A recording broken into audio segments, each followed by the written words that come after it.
Sorry. What matters is that with Matt's help, we're getting a lot more enjoyment out of life. JP Morgan Wealth Management.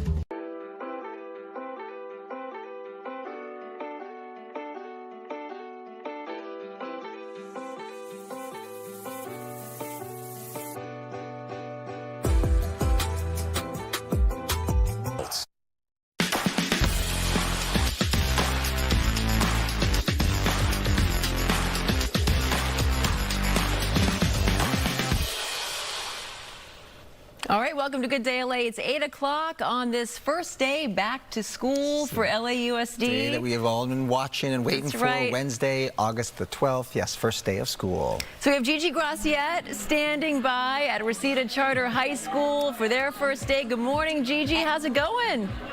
Good morning. Such an exciting day at Reseda Charter High School. The students are about to be led in. Actually, they're being led in right now. And take a look at the greeting committee. Let's listen in.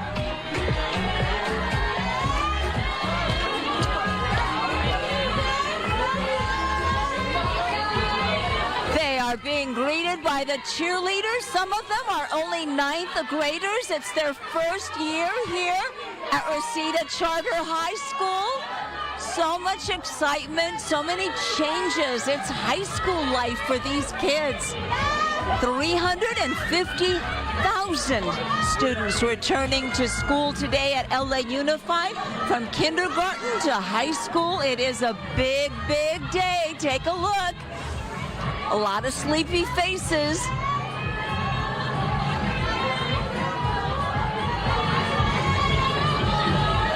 The excitement, you can feel it. The teachers are excited to greet and meet their new students. Now, earlier we spoke to Belen. She's a 9th grader. It's her first year in high school, and her mom. And they shared with us what they hope to get out of the year, and Mom shared her concerns. Let's listen. Making new friends and building opportunities like my sports and my education and all that, yeah. Do you know that when I was your age, we used to go back to school in September? Lucky. You know, 9th grade it's hard. Getting to know your teachers, friends, getting to have new group of friends. So a little stressed, but excited. And let's bring it. Well, you're looking at mom and daughter hugging. They really look like sisters to me, Belen and Sophia. But a lot of excitement, so many changes, especially for the 9th graders. Remember when we used to go to high school in the 10th grade? That's a long time ago. I'm walking down memory lane today. Let's bring it back here live. Get a look at all the faces. Right now, the ones I see smiling are all the cheerleaders, because the students, they're still sort of like, oh, I don't know about this. I'm a little sleepy. It's the first day for most of them, or for a lot of them. It's the first day at a new school. So a lot of challenges ahead, but welcome back, LA Unified School District. And if you're out and about driving, drive a little extra carefully today, because again, over 350,000 LA Unified School students going back to class today. I'll send it back to you. They really like roll out the red carpet for these kids. You love to see it. But I do remember that boy first day of freshman year. Oh, yeah, I was so nervous. But all these other images of the parents hugging their kids, some of them just emotional, Give them right? little pep talks. I know, It's like gonna be great. It's gonna be great. So proud of you. Gigi, thank you for that. And you know what? First day energy. Back to school energy playing out at really all LAUSD campuses today. Yeah, we are out and about. We've got Brooke live at Gledhill Street Elementary with a look at how those students are starting the school year. Are they inside already? The kids are gone, okay? I was like, you guys, we're losing the kids. Come on, but come back to me before we lose the kids. And you know what I have for you? A really gorgeous playground. So just imagine, just 5 minutes ago, this was full of kids and their parents. It was gorgeous. You know what? Let me see if I can, maybe I can beat these kids before they walk into their classroom. I mean, I don't know. Let's see. Let me see. Oh, no. There's like 3 scragglers left. Okay. Wait. Can I say good morning to the new students? Good morning. Hi. Good morning. Good morning. Are you excited? Yeah. You are? What are you most excited about? Your friends? And your teacher? What about you? What did you have for breakfast this morning? Maybe like, I don't know. You don't know. I understand that. I respect that. That's, yeah. Okay, we got some baby sisters here. Let's see. Did you drop off a sibling this morning for school? Okay. It's okay. All right, the kids are inside over here in their classrooms. It's going to be a really great day. You know, we've been having a lot of fun. It's a uniform school, as you can see. And so a lot of the kids, you know, you learn to express yourself in different ways. We saw a kid wearing lots of headbands. I saw a mask earlier, a little bandana. I saw some cowboy boots. Jen, what are you wearing on this first day of school? Because I know Bob is dressed like Joel Osteen. I'm wearing pinstripes, actually. She's got the pins. I got the pinstripes going. I can't see you guys. So Brooke, are you gonna be, okay. Are you going to be inside the class? Are they like letting you guys inside the school later on? You know what, Jen? I got to tell you, don't ask me about my schedule on live.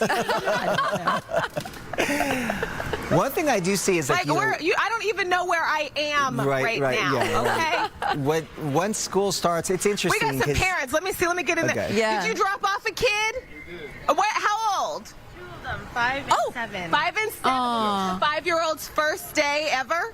No, she went to TK here. Okay. But now she's like, this is the real deal. Yeah. How's she feeling this morning? A little sad, crying a little bit, but. Oh. There was a kid that got that released his breakfast, so it could be worse. It could be worse. They look surprisingly calm. They're like How's your super 7-year-old? calm. She feels like she's king of the world, so she's happy. She sees all her friends. Independent. Yeah. They're commenting on how calm you guys look. That's because it's been a long summer. Huh? Yes. Very much so. Yeah. To come back. It's been a long I'm going to go back to sleep. Okay, thank you guys.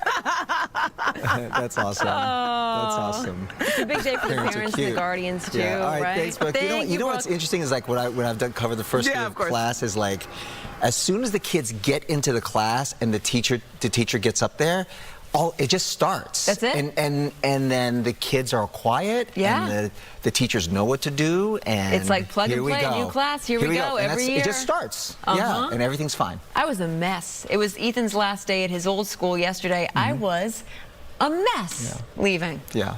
No, everything's fine. My God.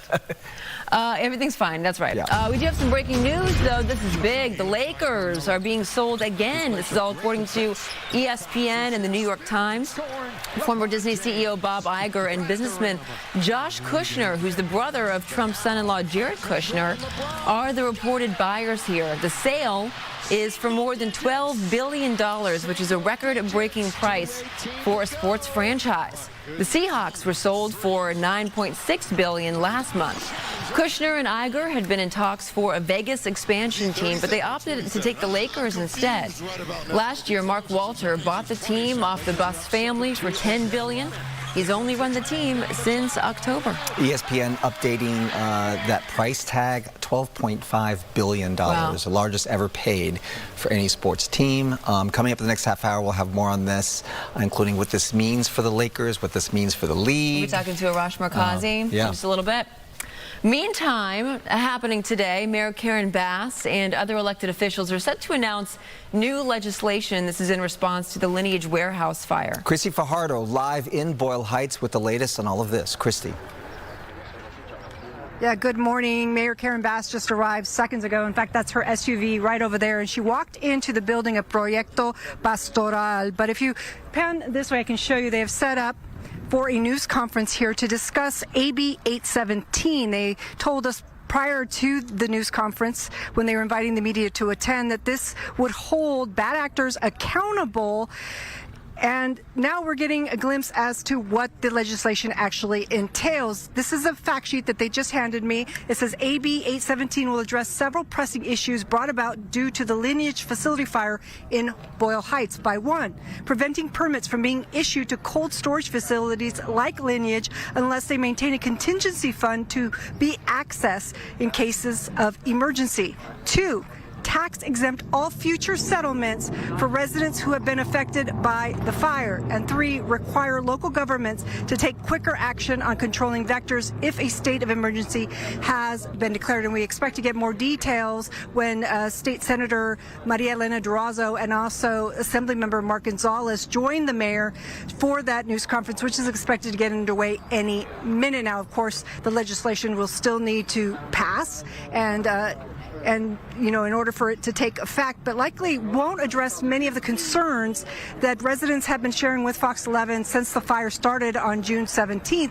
They say first they had to deal with large plumes of smoke, and then the rotting of 85 million pounds of food, and the odor that was associated with that, and also all the vermin that it attracted. Many people telling us that they essentially feel like they've been held captive this summer, that they were unable to go outside because of the stench, and also weren't able to open windows because they were afraid of flies flying in. Now, Lineage has said that they expect to spend $80 to $100 million on the cleanup efforts. They also say that they have now removed 92% rather of the rotting food from that facility and expect to remove the other 8% by the end of the week. But still many frustrated residents, not only in Boyle Heights, but also surrounding communities. And it looks like the mayor is now making her way to the podium here behind me. Again, she is joined by State Senator Maria Elena Durazo and also Assembly Member Mark Gonzalez. And again, they are here to discuss AB 817. And as you can see, taking the podium now, and we're about to hear from them, so let's go ahead and listen in.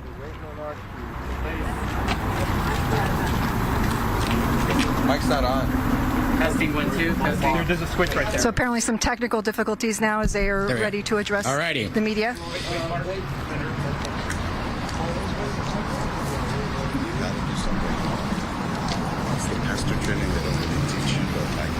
And this is State Assembly Member Mark Gonzalez, and he is with District 54. Okay. Good morning, Boyle Heights. Thank you to everyone for being here. Thank you to our mayor. Thank you to our senator. Thank you to the community who gathered here this morning for this very important announcement about state legislation that we are introducing today in partnership with our mayors here in Boyle Heights and obviously here in our southeast cities as well. For those of us who have lived here, worked here, raised families here, or simply called the community home, environmental injustice is not an abstract issue. We know what it looks like. We know what it feels like. We lived through Exide. More than a decade later, we are still dealing with the consequences of that environmental disaster. Lead in our soil, lead in our homes, and the lasting impact on our families who deserved better. And today we are standing in the same community confronting another environmental crisis. But I want to be clear about something. This is not about taking down a business. This is about standing up for people. It is about making sure that when something goes wrong, the people who live here are not the ones left carrying the burden. For 56 days, residents have been dealing with conditions that no family should ever have to endure. People have been unable to live safely in their own homes. When the temperatures rise, families cannot simply close their windows and have the luxury of turning on their air conditioning. They cannot sleep comfortably. They cannot cook normally. They cannot breathe without wondering what they are breathing in. Summer schools have had to relocate. Playgrounds have had to be that should be filled with children have been empty. Small businesses have been impacted. Workers have lost hours, and families have had their routines completely disrupted. And behind every one of those statistics is a person, a parent, a child, a grandmother, a small business owner, a worker, a neighbor. These are the people we are here for today. And so we have to ask, how did we get here? And perhaps more importantly, how do we make sure we never get here again? There's an old saying, justice delayed is justice denied. And the people of Boyle Heights have waited long enough. And I also want to recognize the work that is already happening under our mayor. The city and the county and our local agencies have been working to keep the cleanup moving and to hold Lineage to the deadlines that have been established. That partnership matters because environmental justice does not happen when one level of government points at another and says that's their responsibility. It happens when the city, the county, the state, and the community come together and say, this is our responsibility and we are going to fix it. That is the approach that we are taking here this morning. I am not here to simply point fingers. I'm here with my colleagues to find solutions. And today, in partnership with Mayor Bass, Senator Durazo, and my colleagues here today, we are announcing legislation that I believe can help do exactly that. I am introducing AB 817 to address 3 critical needs. First, preparedness and resources. We cannot predict when the next environmental emergency will happen, but we can make sure we are prepared when it does. AB 817 will require companies in situations like this to have resources available to respond to an environmental disaster before they are allowed to move forward with certain building permits.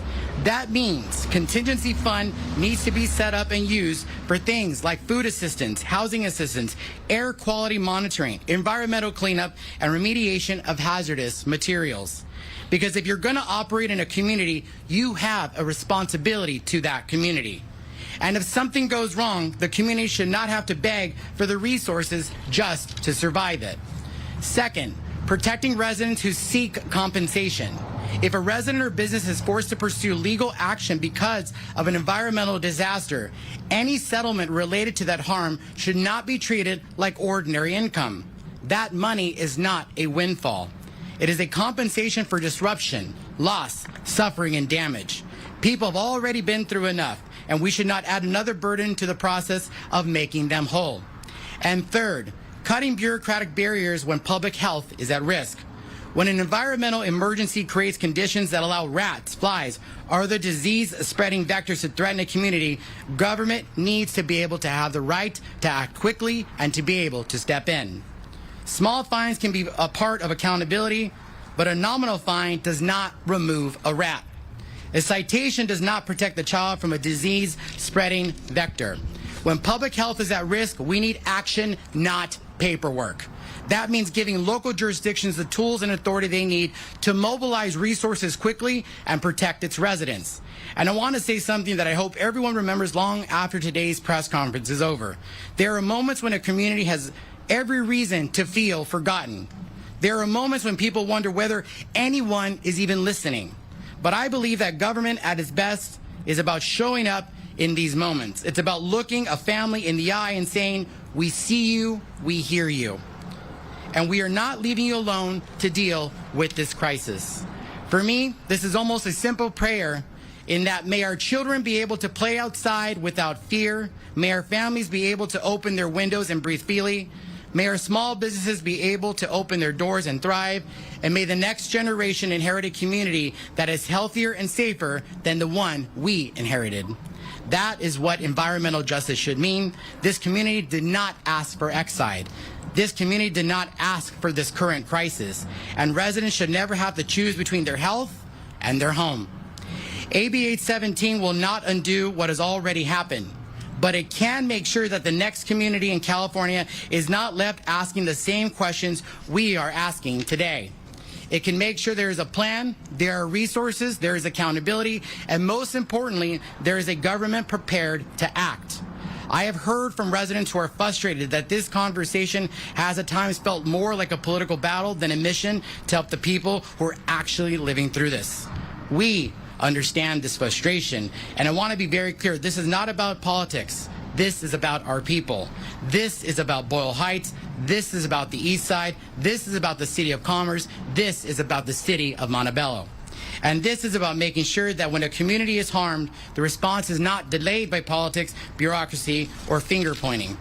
The response you see with us here today is action. The response is accountability. The response is making people whole. And that is the work that I, Senator Durazo, Mayor Bass, intend to lead with this legislation. As we know, Boyle Heights deserves better. California deserves better, and together we are going to make sure our communities are protected, not just after disaster, but before the next one ever happens. I have the pleasure this morning of introducing a champion that we both, Senator Durazo and I, met with on the day of the fire to address this issue, and she's been working extremely hard to make sure going into the neighborhoods, we partnered with your team to pass out masks and air purifiers, and we are working together on this legislation. So I'd like to introduce Mayor Karen Bass. Thank you, Assemblymember, and good morning, everyone. First of all, let me just congratulate the Assemblymember for his leadership every single day of this crisis, and even before that, his outstanding leadership in Sacramento. So I'm here today because the people of Boyle Heights deserve more than words. They deserve action, they deserve accountability, and they deserve, first and foremost, protection. The Lineage fire was not just a fire, it became a crisis for families across Boyle Heights. I remember on the early days of the fire, us all meeting and talking about how this was an environmental justice issue, exactly as the Assembly member described. From the moment this happened, I've been on the ground every few days, meeting with residents, walking the neighborhood, and talking to people to ask them exactly what they have needed. We have put on a series of resource fairs for people to get what they needed. When they asked for medical help, we made sure we had medical help on the site. The air filters, the air conditioners, the mask, anything and everything that they needed. But one thing that we were encouraging residents to do from day one is if they wanted to relocate in a place where they felt safe, where they wouldn't have to breathe the smells, where they also wouldn't have to deal with the rotting food, the rats, the flies, while trying to work and to send their children to school. No family in any neighborhood should ever have to live with this. I declared a state of emergency. I issued executive orders. I demanded the removal of 85 million pounds of spoiled food. I pushed for stronger health and environmental protections, and we were able to provide emergency housing assistance to more than 1,100 impacted residents and families, helping them temporarily relocate and get the support they needed during this crisis. We've also connected thousands of residents to critical resources. So when Boyle Heights needed help, we showed up. And that's why I am standing with Assemblymember Mark Gonzalez to support AB 17. We cannot allow this to happen again. When we talked about this being an environmental justice issue, it raised the issue that in communities of color, whether you were talking about the San Fernando Valley, East LA, the surrounding cities, or South LA, these industrial areas are positioned right next to residential areas, and we need to survey and evaluate all of them so that when the governor signs your bill, we will have an assessment of what exists in these neighborhoods and what potential dangers and threats might be there, so that we can make sure and enforce that they have the contingency fund. You get the bill passed, you get the bill signed, and then it is up to us in our various cities and community organizations to demand that it is enforced. We will hold companies accountable and make sure always that the government is ready to act. So I am proud to stand here with the Assembly member, with the senator, with the mayors, with community leaders of organizations, with our faith leader, because the message we want to send is that we are all united behind Boyle Heights every single day until this community recovers. And with that, let me introduce our Senator, Maria Elena Durazo, who has been a community leader, whether she was in office or not, for many, many years. And most importantly, I call her a dear friend. Thank you, Mayor. Good morning. Thank you, Mayor. The residents... All right, we'll listen to a press conference from the Boyle Heights and the Lineage warehouse that they've been dealing with this since June the 12th. Lots of questions there from the people who live in that area, whether or not it's still an environmental situation. But then you have the state now joining in with city and local leaders there to try and hold Lineage and the warehouse and that food processing facility accountable for the fire that ensued and all of the environmental impacts that have taken place over the past several weeks. So they're pushing for AB 817, which, among other things, these are preemptive measures, so something like this big of a disaster, never happens again in any community. It requires companies to have resources to respond to environmental disaster before they're allowed to build, so dealing with the permitting process there. And as you just heard from Mayor Karen Bass, other leaders in that neighborhood, certainly been a long 2 months for neighbors in Boyle Heights. More on that when we come back.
And welcome back to you. I'm meteorologist Maria Quaban. Let's talk about our good-looking forecast on this first day of school for, the second largest school district in the country. It's a good one, actually. I saw some shorts and some T-shirts because it will still be warm, but you know what? It won't be quite as hot as it was. So that's the good news. High pressure is really weakened. It's pushed off to the east. We still have a little bit of humidity, and yeah, there's still some showers nearby, and there's even a slight chance we could still see some showers over the mountains and deserts, but we are drying things out, especially as we get to tomorrow and the rest of the week. We have a little disturbance off the coast, helping to just reinforce that onshore flow, which will be with us, and that is just helping to cool us down just a little bit more, with the temperatures dipping slightly below the average. That high will strengthen just a tiny bit as we get to the weekend and next week, but it will warm us up a little bit more, but nowhere near what we have been seeing the last several weeks. As far as those showers, minimal, 7/100th perhaps for today and tomorrow through parts of Big Bear. Mostly the mountains and maybe some light sprinkles over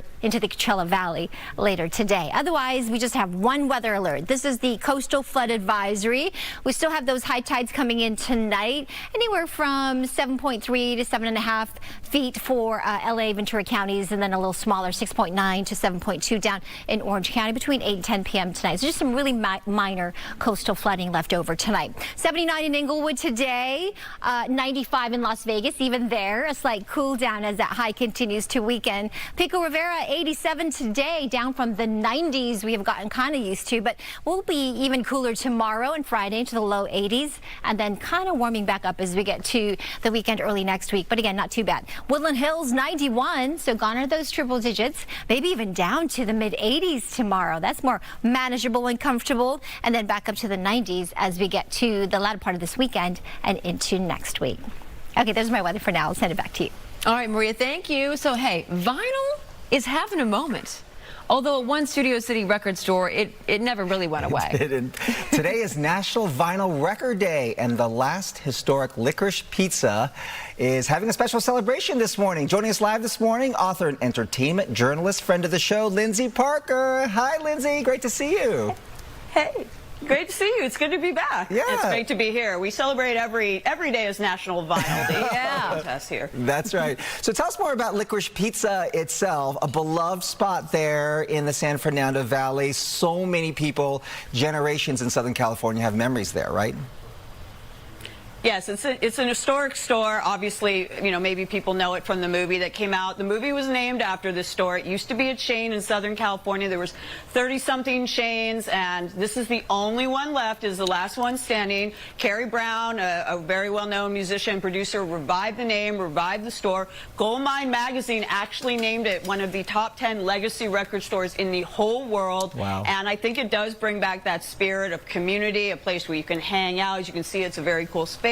We have tons of events here. We have industry mixers. We have listening sessions. We have performances. Olivia Rodrigo has come by. We actually, if you're in the Valley, we have a hot band, a band that is known for their lit backyard parties, Evening Elephants. They are playing here tonight at 6 p.m. They just came back from Lollapalooza. They're going to be here. So yeah, it just kind of brings that old school vibe that actually I think people, younger people, kind of miss that golden age of record stores. We get a lot of kids in here who really love vinyl. You know, they want actual physical product of their favorite band. So yeah, it gladdens my heart to be here. And I grew up with Licorice Pizza. Yeah, that's right. And we were looking at Demi Lovato also inside the store at one point. You know, why do you think the vinyl's made such a big comeback? Is it because people like to have that library in their house? Yeah, I mean, you know, there's that joke that if you're dating someone, you immediately go and look at their shelf to see what kind of records they have, what kind of books they have. You know, you can't go through their phone or their computer to see what's on their Spotify playlist, you know. And yeah, I think, you know, it's kind of like almost any memorabilia. If you're like a huge Taylor Swift fan, you want all the variants. If you're a huge Demi Lovato fan, you want to have it. It's, you know, a little more fun than a keychain, I guess. And I think it maybe initially, because, you know, in the last year, actually this, now at this point, I believe vinyl is outselling CDs, and it surpassed over $1 billion in the last year in revenue, 46 million albums sold. That's more than CDs. So that it's not like a new thing. It's been a gradually building thing. And so it's not like a passing fad. It's not like a kitschy thing, like, hey, I got the vinyl. People really want to experience the music. We have a turntable here. All the music that we play in the store is vinyl. We do not pipe things in digitally. I think maybe initially it was seen as like an old-fashioned kind of thing, but you know, there's a reason 8-tracks aren't back. You know, I don't think they're coming back. Vinyl, I should actually point out also, the reason that National Vinyl Day exists is it is the anniversary of when Thomas Edison invented the phonograph in 1877. I looked that up. I didn't necessarily know that. So the phonograph was invented in 1877, and think of the Discman, the Walkman, the 8-track player, everything else, all the different streaming services and digital ways, the iPod Nano, that you can consume music. And yet here we are in 2026, and people are still buying records. That means something. But you really are the Bob Costas of music. Bob was telling me this earlier. You really are. I was telling you, you're like a compendium of music. You know so much. So much. That place over there, Lindsay, it still presses records, right? And the industry itself, though, we've been saying that it's never left, but in a big way, a lot of these artists, they're leaning harder into doing their albums in different formats, and they want to do the format in a vinyl format. Absolutely, yes. Licorice Pizza does have 2 presses. We have one in Highland Park here and a larger one in Miami where we can press vinyl. If you're a smaller band, wants to do something, hit us up. But yes, I think there was a time when releasing vinyl was almost an anomaly, but now with the big artists like Madonna over here, Taylor Swift, I mentioned, Sabrina Carpenter, Kendrick Lamar. By the way, Sabrina, Kendrick, and of course Taylor, they're like the top 3 current artists that sell vinyl. Now it's kind of like a given that there will be vinyl, and more than one kind of vinyl. There'll be the grinder version of vinyl. There'll be whatever, the glitter vinyl, the this and that. And, you know, real fanatics will collect them all, like the way other people collect Star Wars figurines or something. But now it's kind of a given that there will be a physical vinyl release for at least artists of a certain note. Lindsay, and that is because they do see a market for it. We have to jump here, but really quickly, if anybody wants to come to this event tonight, it's still open to the public. What do they need to know? It is Evening Elephants, who are a hot new band. They're sort of like the new Sublime, Red Hot Chili Peppers. They're sort of like Cage the Elephant. They're really cool. Ooh. They are playing here at 6 p.m. Hit up licoricepizzarecords.com in our events section, and you can figure out how to register and RSVP your spot. Check it out. Lindsay, thank you. Thank you, Lindsay. Thank you. Happy Vinyl Day. Happy Vinyl Day. We have some big breaking news here. The Lakers are being sold again. This is all according to ESPN and the New York Times. Former Disney CEO Bob Iger and businessman Josh Kushner, who's the brother of Trump's son-in-law Jared Kushner, are the reported buyers. The sale is for more than $12 billion, which breaks a record for a sports franchise. The Seahawks, you might remember, were sold for $9.6 billion just last month. Kushner and Iger had been in talks for a Vegas expansion team, but they opted to take the Lakers instead. Last year, Mark Walter bought the team off the Buss family for $10 billion, and he's really only run the team since October. All right, so what does this mean for the team, and what does this mean for Laker fans? Here to talk all about it and the future of the purple and gold, we have Arash Markazi. He's the founder and CEO of the Sporting Tribune. Welcome back, Arash. Thanks for having me. By the way, you know, like on social media, when you get something, you're like, this just happened like less than a year ago. Like, what are you talking about? Right. This is incredible. The Lakers sold for $10 billion. That transaction, by the way, like went official like in November. So it's really been less than a year that Mark Walter has had the team to flip it and make $2.5 billion in less than a year. Kudos to him. This is shocking. This is one of the most shocking sports stories we've had here, just because the Lakers were owned by the Buss family going back to 1979. So for them to change hands twice in 1 year is wild. I saw your tweet, Arash, because you had to clarify to a lot of people because Iger is involved with this, and immediately people started thinking, wait a minute, is Disney buying the Lakers? This is not the he's not with Disney anymore. Right. No. He's not. And by the way, so you guys brought it up. He's looking for that next big thing. He's a big sports fan. So they were the favorites in Vegas to own the Vegas expansion team. The unique thing in Vegas is there are multiple groups that want to own that expansion team in Vegas. So what happened is that the price tag for the expansion team in Vegas got to a number that I think they looked at each other and said, let's call up Mark Walter and see if he'd be willing to sell. Again, this all happened. This is the most shocking part of this story, by the way. Within 72 hours, according to my old friend and colleague, Ramona Shelburne, they called Mark Walter on Sunday. Wow. Here we are on Wednesday, and the sale has gone down. Arash, you know what people are going to be asking now, and just days ago we found out that LeBron James is leaving the Lakers for Philadelphia. Does this have anything to do? Did he see this coming? Are these connected? No, the crazy thing is how quickly this came about. Again, the Lakers and Dodgers, like over the past year, have really brought together, you know, sponsorships and partnerships, and a lot of people work for both teams.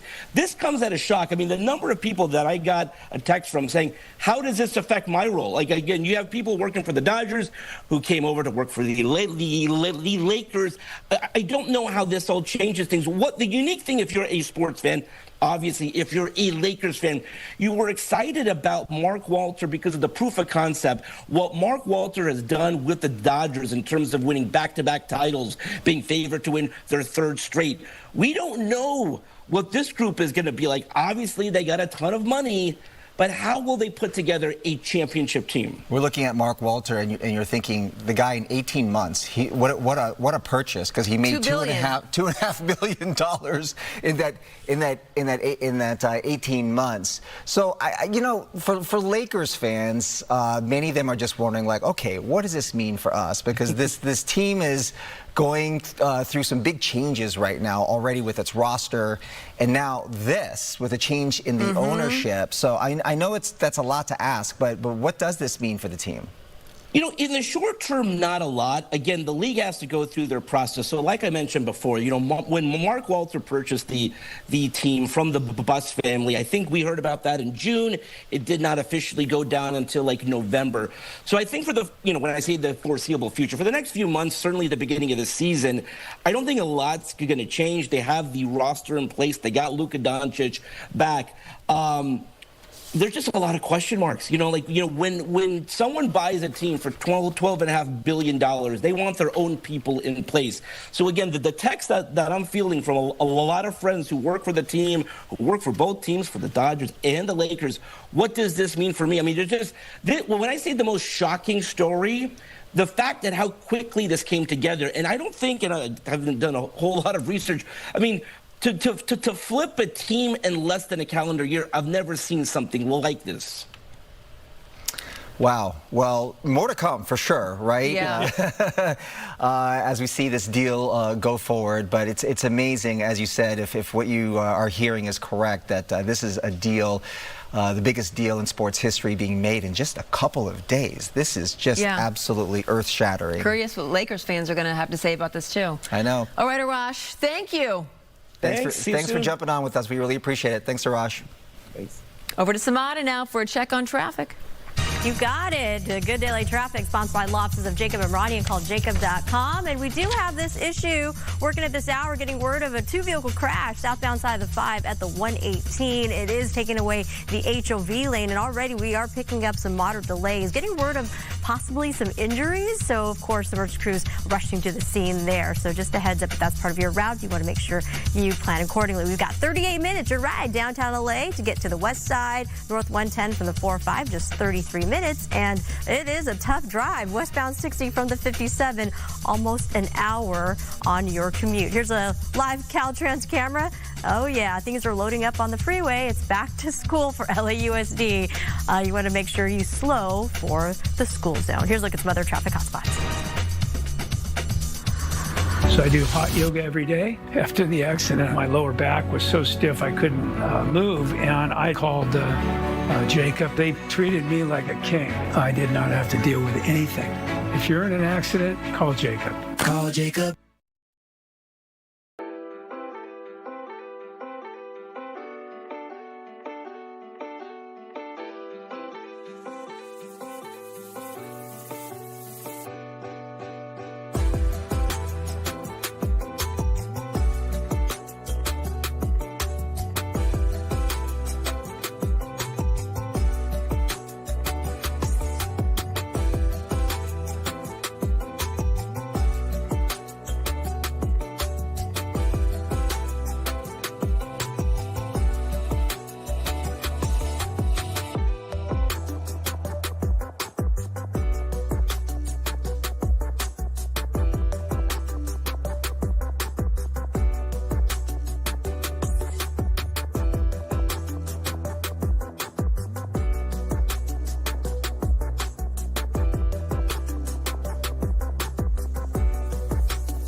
A Good Day LA weather is sponsored by the law offices of Larry H. Parker. A live look outside at Santa Monica, looking good, shaping up to be a beautiful day. A mixture of some sun and some clouds. So kind of a partly cloudy, partly sunny day. But this cooling is definitely continuing. There's a little bit of humidity.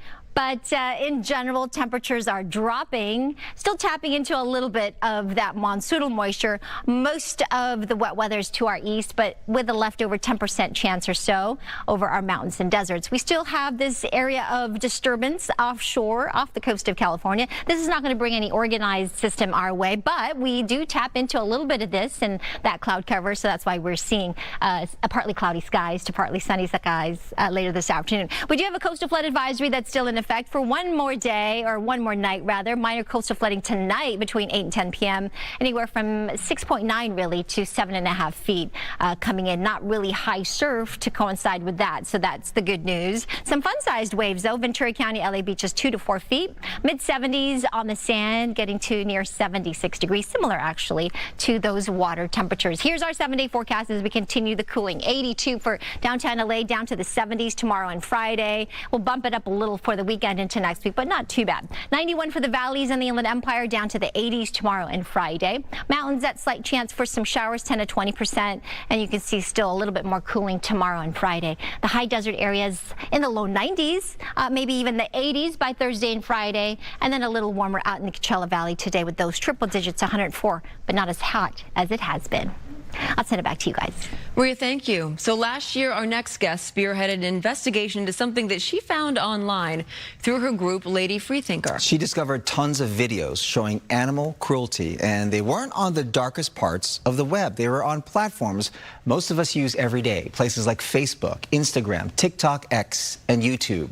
Between May and June of last year, Nina Jackal and her team found more than 2,000 links with videos showing animals being abused. Monkey torture and animal fighting made up more than half of those links.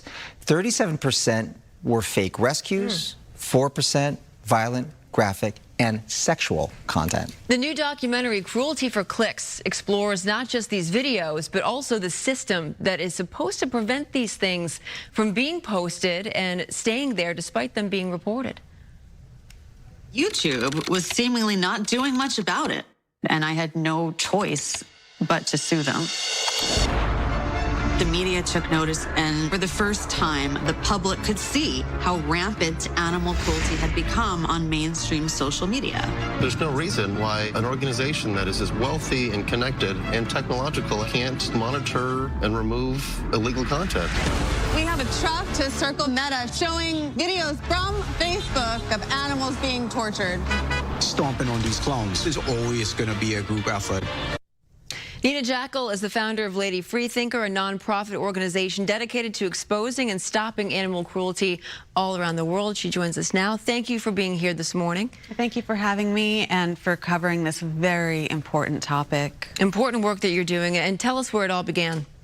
Well, the scale, the prevalence, and the level of violence happening to animals on social media right now is astonishing. And not enough people know that this is happening. This is something that my team has been tracking for years. It really started to spike at the start of the pandemic, and since then has persisted.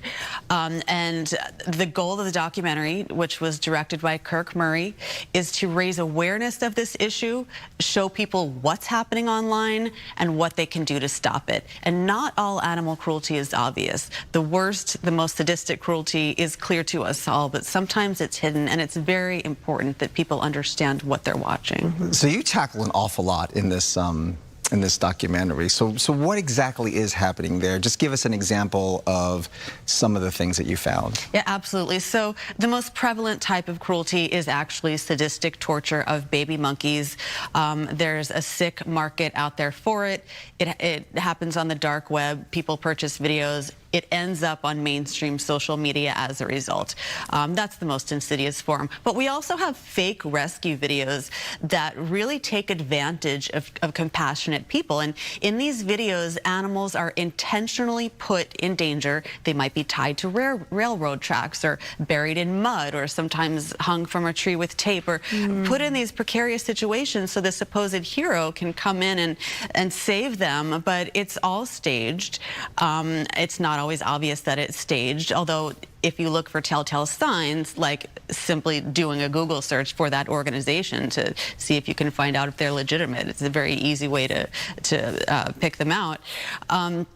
But they do prey on people, and there's so many different types of animal cruelty that people really need to know about, and that was why this documentary was really necessary. So the argument here is if you see one of these videos, you click on it, you forward it to somebody else, or you post it on your own personal social media account, you're actually furthering the profit for some of these people, right? Exactly. So you might be very tempted to leave a comment, even out of anger, or to share it with your friends, or even to leave a sad emoji, but every interaction that you make, whether positive or negative, tells that algorithm that, hey, people are interested in this, and then they will show that video to more people, and you could help it actually go viral. You see these instances of animal cruelty, and they're legitimate, right? But it tugs on the heartstrings, and of course people are compassionate out there and they want to help.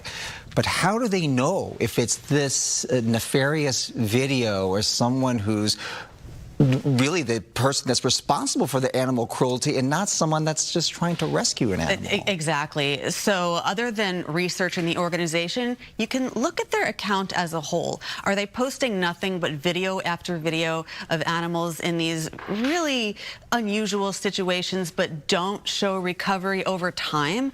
That's a huge red flag. You want to see that aftermath, see that animal healing, so you know that they've actually been helped and not hurt. Unfortunately, you know, when it comes to social media and the internet, anger is like the #1 driver of people getting more clicks and things going viral. So what's the onus on these social media companies like Meta? Well, social media companies are absolutely accountable for the harms that are created through their products, right? So it is up to them ultimately to do something. And we have seen progress. We have seen social media companies start to take action. My organization has been working with Meta to help identify and remove this content.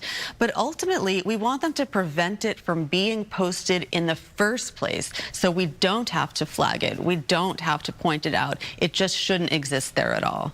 It's so sad when it comes to these cases of animal cruelty, because we don't even see it in social media, but we see it in the public whenever an animal is abused, and often a city or an government entity will try to step in, but they're really not going to do much because they consider these animals property. They don't really you know, necessarily take into account the lives and the sadistic nature of the person who's committing this. So that's got to be tough to try to bring the onus on these social media companies to actually do something about it. It's extremely tough to get real action for animals because they are still seen as lesser, but the reality is that their suffering is very, very real, and just because something is in a video does not make that suffering less real to the animals. And anybody should care, even if you don't care about animals. People who hurt animals are far more likely to harm humans as well. So we should all care about this issue. So when you see these videos making the rounds, is there any way to track down who's responsible for the actual abuse? Sometimes there is. Sometimes it's extremely hard. And my team does work to track down abusers. I'm very grateful to say there have been more than 30 arrests for monkey torture participants in the United States and around the world. My team has worked with law enforcement on some of those cases. So there are repercussions, and in some cases it is possible, but I will say the majority of the time it's extremely difficult. So and I imagine when, like, you know, money is involved and they see that there's people out there who will click and people out there who will spend the money on it, that it doesn't end. So as soon as you have these arrests, you probably have new types of animal abuse that you probably are finding out there that are popping up today. Yeah, when there is a market for an industry and animal abuse can be an industry, it is that much harder to stop. But it's not impossible, and each of us can do something about it by reporting these videos when we see them, reporting them to the social media platforms, reporting them to law enforcement when we know the location. We actually have a hotline, reportposts.org. Please send my organization animal cruelty. Reportpost.org. Reportposts.org. And my team tracks these every day. We will log it, we will add it to our database, and we will our film festival run now, and then stay tuned for more ways to watch later. All right, Nina, thank you. Thank you so much. And for more information, also to see how you could help, just go to ladyfreethinker.org. We'll be right back.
want to let you give some time to maybe talk to that neighbor. I do believe we have Karen. And if we can go to Karen, I know she's on the other side of this blocked off crime scene. Karen, there you are. Karen, what can you see? What have you heard? What can you tell us? Right, I'll kind of set the scene here. A lot of police departments here. Obviously Hopkins, we have Minnetonka, some of the other police departments are here as well, like St. Louis Park. It's roped off kind of, I'd say we're about maybe a block from the actual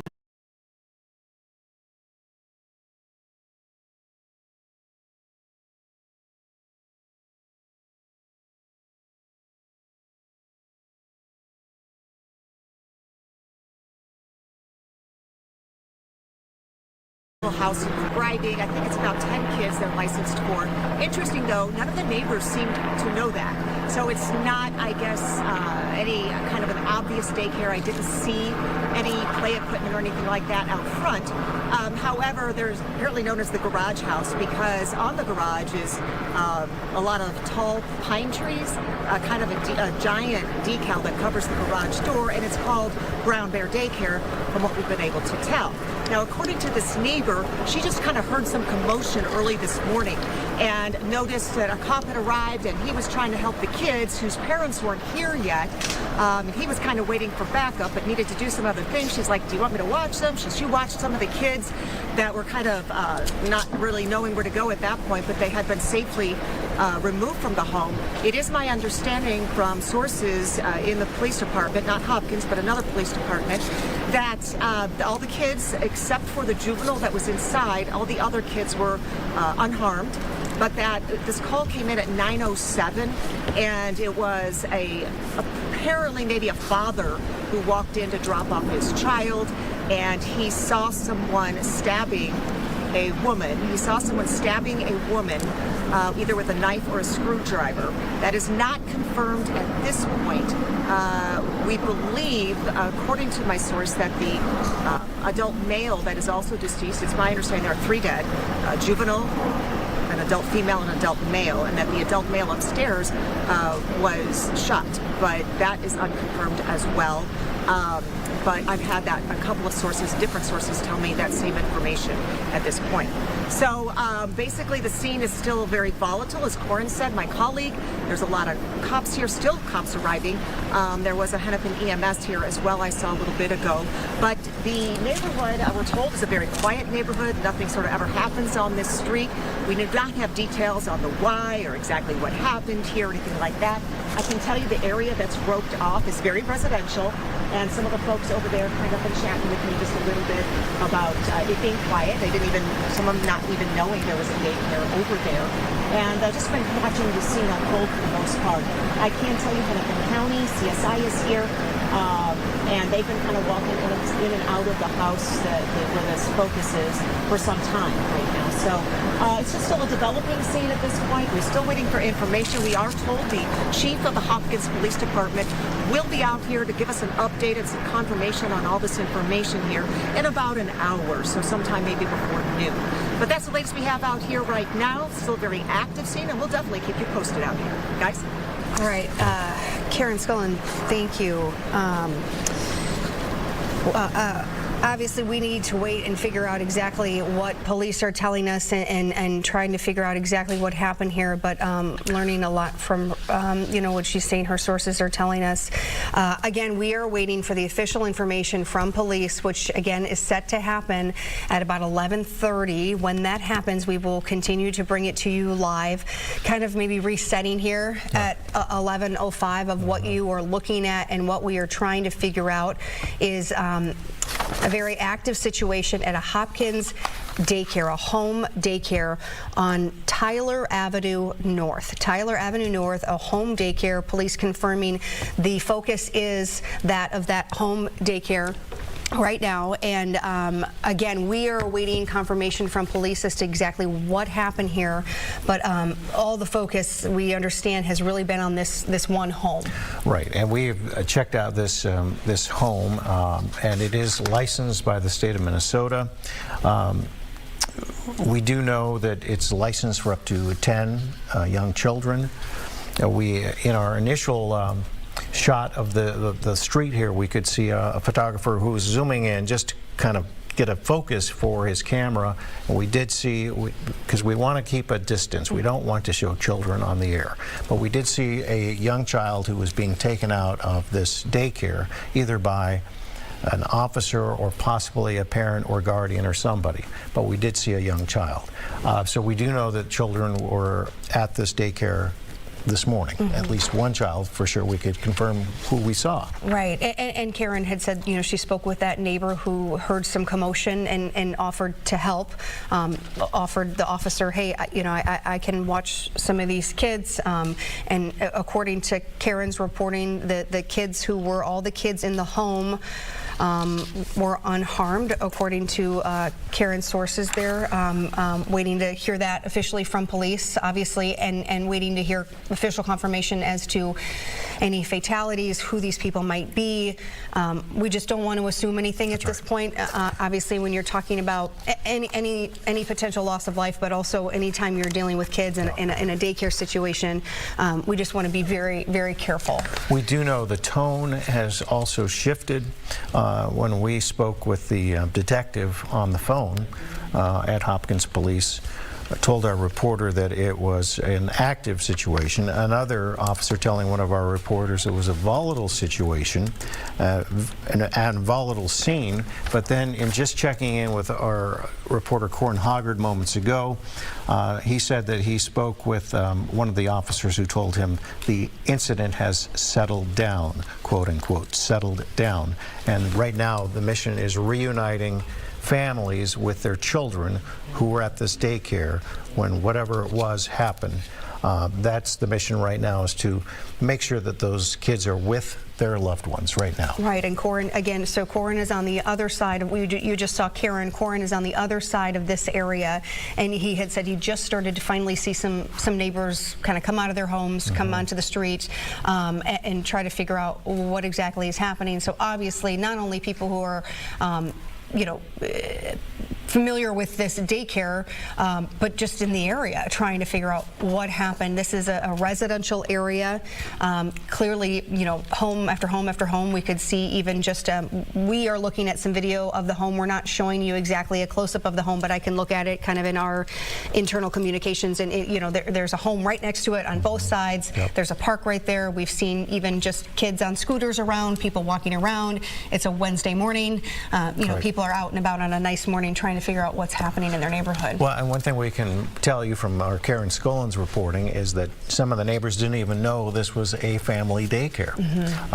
They were kind of surprised and taken aback by that, because it obviously it's not going to have all the commercial signage you would at, say, a larger scale or non-family daycare. This was in fact a family daycare, as we said, licensed with the state of Minnesota. Right, not a daycare center, you know, not something like that, not a big capacity situation here. We do know that obviously Hopkins is leading this, is the, you know, point department and agency at this point, but we know that Minnetonka police are on the scene. We know St. Louis Park police are on the scene. We know that the sheriff's department is on the scene. We've seen sheriff's deputies and vehicles. We understand that Minneapolis Mayor Jacob Fry says he has touched base with the Hopkins mayor and says Minneapolis is there to help in any way. Just a quick update now. We are confident in naming the daycare. We've been kind of holding off just until just out of safety and sensitivity here. It is the Brown Bear Daycare. Brown Bear Daycare. It's a home daycare. The address 236 Tyler Avenue North. So the Brown Bear Daycare, this is the home in question. This is where all the police activity has really been focused on.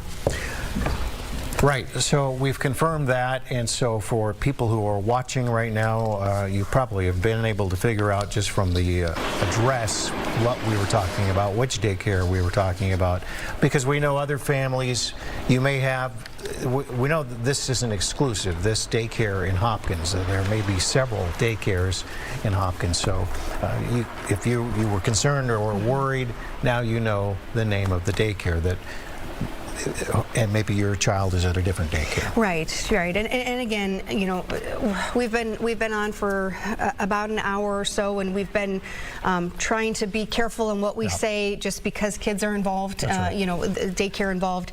I do believe we're going to go back to Corin. Let's go back out to Corin Hoggard. He's at the north end. Tell us what you have learned there, Corin. Go ahead. Yes, I'm Kelly. Just got off the phone with a neighbor who witnessed quite a bit, so starting to put the puzzle pieces together here. She says she saw what appeared to be a police chase. She believed it was the Hennepin County Sheriff's Office that was chasing a man in a car. That car stopped on the other side where Karen is situated, and then a man jumped out of the car and ran into the house. They say, the woman said that she recognized him. He lives at the house. He's a younger guy in his 20s or 30s. There's also a couple of older folks who live in there, potentially his parents, as well as a young girl, about a 7-year-old, she says, who that man walks to the school bus stop most days during the school year. And so the police chased the car. It stopped. He jumped out, ran into the house. They pursued him to the house, but did not go in. And so then there was some delay.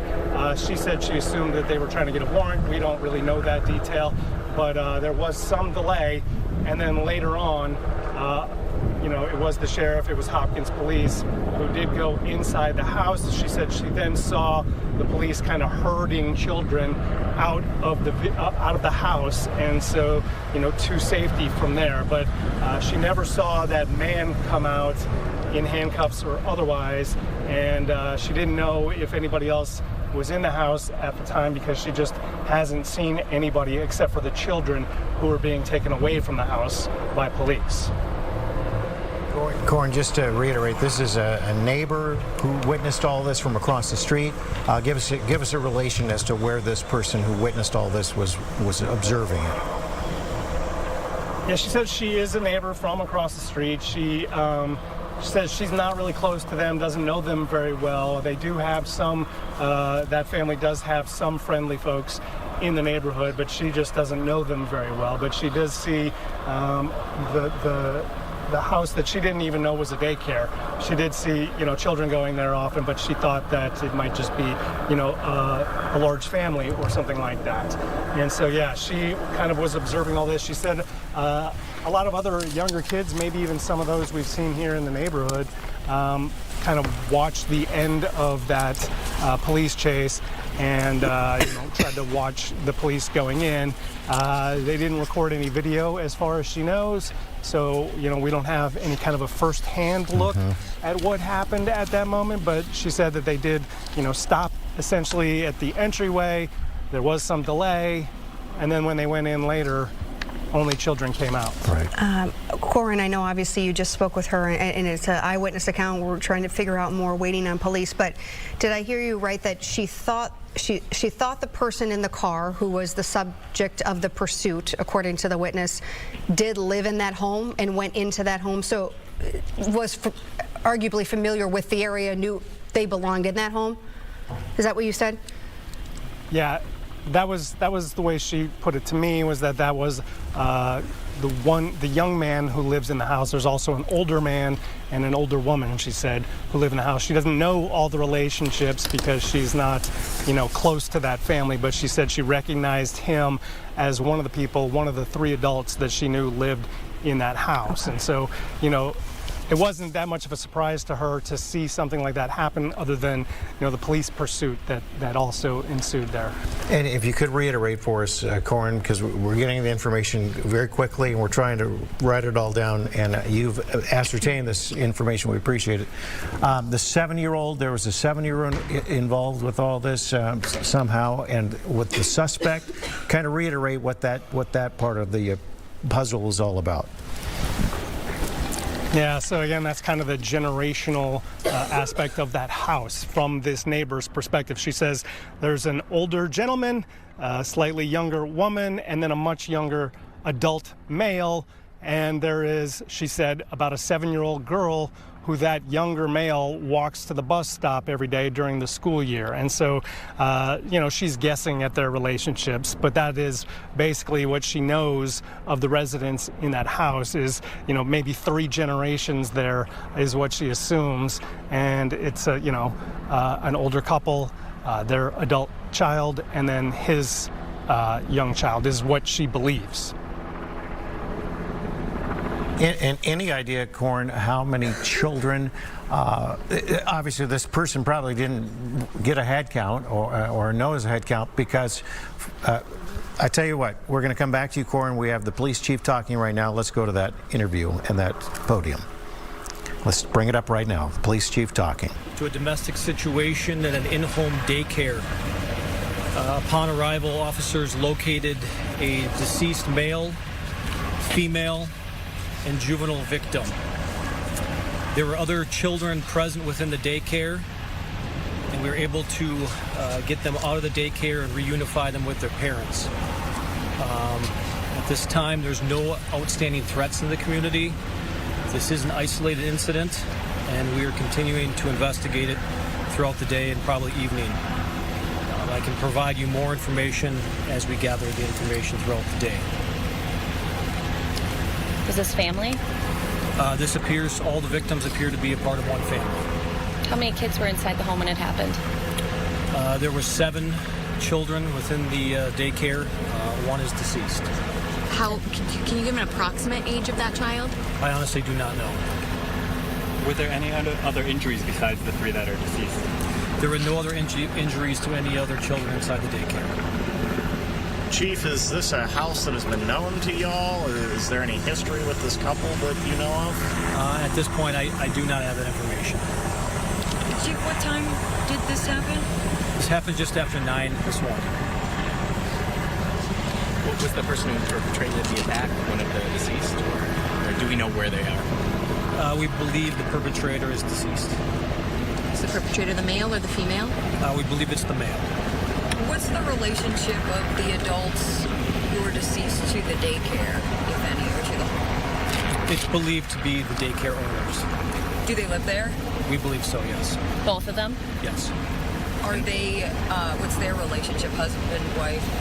I honestly do not know the marital status of them, or if they're partners. I don't know at this point. But the child that was killed is their child? Believed to be their child, yes.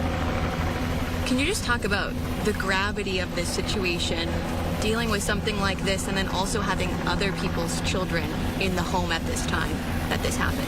Well, this is a horrific, tragic situation for any community, especially here in Hopkins, where we don't see this type of crime. It's a rarity here in Hopkins. We're a very safe community, and the impact is felt not only here but elsewhere for every parent who has a child in a daycare setting or anywhere where they don't have, immediate control over their child. So yes, it's heartbreaking. Chief, I'm sorry if I missed this. Was this a stabbing? What was the weapon involved here? At this time, we are still trying to determine the weapons involved, and we'll release that at a later date. Anything about the nature of the injuries? No, at this point, I can't tell you. How were police notified about this, and what sort of response did you guys have right away? Our response was due to a parent of one of the daycare children who had arrived to drop off their children. Did they witness it? I believe so.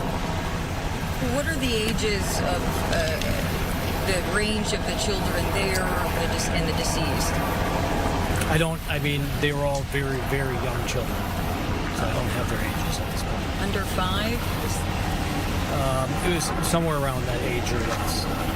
Do we know if there was any no contact, domestic restraining order, anything like that involved in this couple? Again, we're trying to dive into the background here, but initially our goal was to get here to protect the scene as quick as possible with multiple agencies. That's why I had a very large response. And at that point, the goal is just to preserve the scene and make sure that everyone was safe. Render aid as quick as possible. Sorry, are the kids all back with their parents now? Yes, all the children have been reunified with their parents, and that's why this took so long to come out here and tell me this. Can you just tell me again your reaction? I mean, you hit on it a little bit, that this really is a nightmare situation for a parent. You drop your kid off at daycare and then you find out this happened. Yeah, I mean, there's no worse scenario than this, where you drop off your child to somewhere you think is safe and you get that phone call. I think we can all relate who have children and those who don't, that this is just a tragic situation anywhere in the world, let alone here in Hopkins. And again, this is a rarity, and we will continue to investigate it as thorough and transparent as possible. Chief, 2 questions here. Maybe too early. Do we know, did the perpetrator take his own life? Preliminarily, we believe that to be the case. Okay. And how are your officers holding up to? I mean, this is, not just for the community. This has got to be traumatic for them as well. The initial officers on scene, this was a tragic situation for them as well. And I could see on the look on their faces that this was one of those ones that you'll remember throughout your entire career, if not life. Do you have any expectations about when you'll have other updates, and will it be happening here at the scene or someplace else? I was hoping to do one at 4 o'clock today at City Hall. I also have Mayor Hanlon from the city here present with us today, and we'll put out more information as we gather the intelligence from the scene. I know you're still working at one last, if you know, is this a licensed daycare? Do you have any idea? I do not have that information. Did the suspect shoot himself did he shoot or was he stabbed? At this point in time, I can't tell you that information. We'll be able to tell you later this afternoon, but there's 3 deceased individuals in the house, all believed to be related. Did the husband live at the house at the time? I don't have that information. Thank you, Chief. Thank you. Thank you very much. Thanks, Chief. Thank you. Thank you, Chief. Did the mayor want to say a couple words? Did you want to say a couple words, Mayor? Do you guys want? Yeah. Okay, well, we just heard the official statement coming from the police chief there of Hopkins. That is Police Chief Brent Johnson, talking about what we had suspected to be the case. There's a deceased male, female, believed to be a couple, and their child, a juvenile victim, who are all deceased. A total of 3 people dead. We understand that there were 7 kids in the daycare at the time. I guess the mayor is speaking now. Let's listen in. This community is reeling. It's a small community. We're only 20,000 people, but we operate as a small community, and everyone knows each other. There are no strangers in this community, so we are all reeling with this information right now as a community, and so grateful for the different departments that have come out from across the West Metro here and immediately to lend a hand in this situation. So just grateful for the police work that's going on right now and reeling from a really tragic incident. So thank you. Anything else you want to add here? I mean, this is obviously horrific for anybody. Yeah, this is, I mean, I think the first and foremost is to know that there's not an ongoing threat. I think when you see a lot of police cars in our neighborhood and a lot of folks reacting and responding, to know that there's not an additional threat to our community. But yes, we are all just reeling from this tragic incident that's going on in our city right now. Thank you. Thank you. Thank you, Mayor.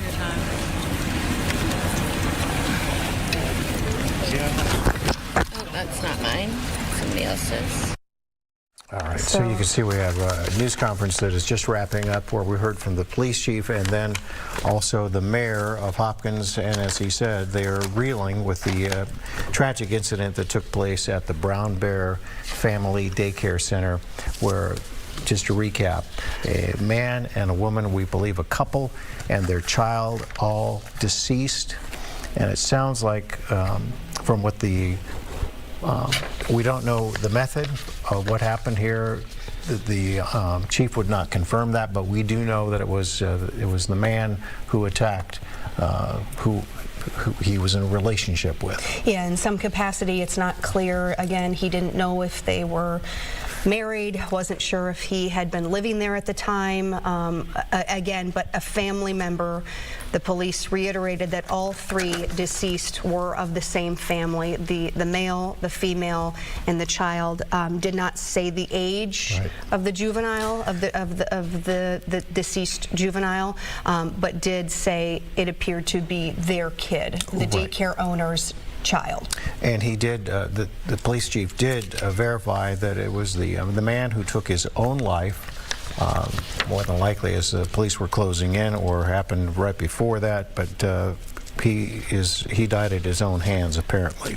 We know that there were 7 children in the daycare, and they were waiting until all of the parents were reunited with the children in this horrific scene, and that has happened. So that's why they decided to hold the news conference when they did. Again, so it's the Brown Bear Home Daycare, and again, the police chief confirming the 7 kids were at the daycare at the time. All managed to get out and reunite with their family. Did not know the exact ages, but did say they were very young. 5 and younger is what he assumed, was kind of guessing, but that they were reunited with their family. But obviously, who knows, you know, the situation that they were in, and the idea that it was a parent. He said that it was a parent of a child who witnessed this, and that is how they got the 911 call, to be alerted that something was going on. Understand that our Karen Skolin is now ready to fill us in with what she has learned out there and this tragic situation in this neighborhood in Hopkins. Karen?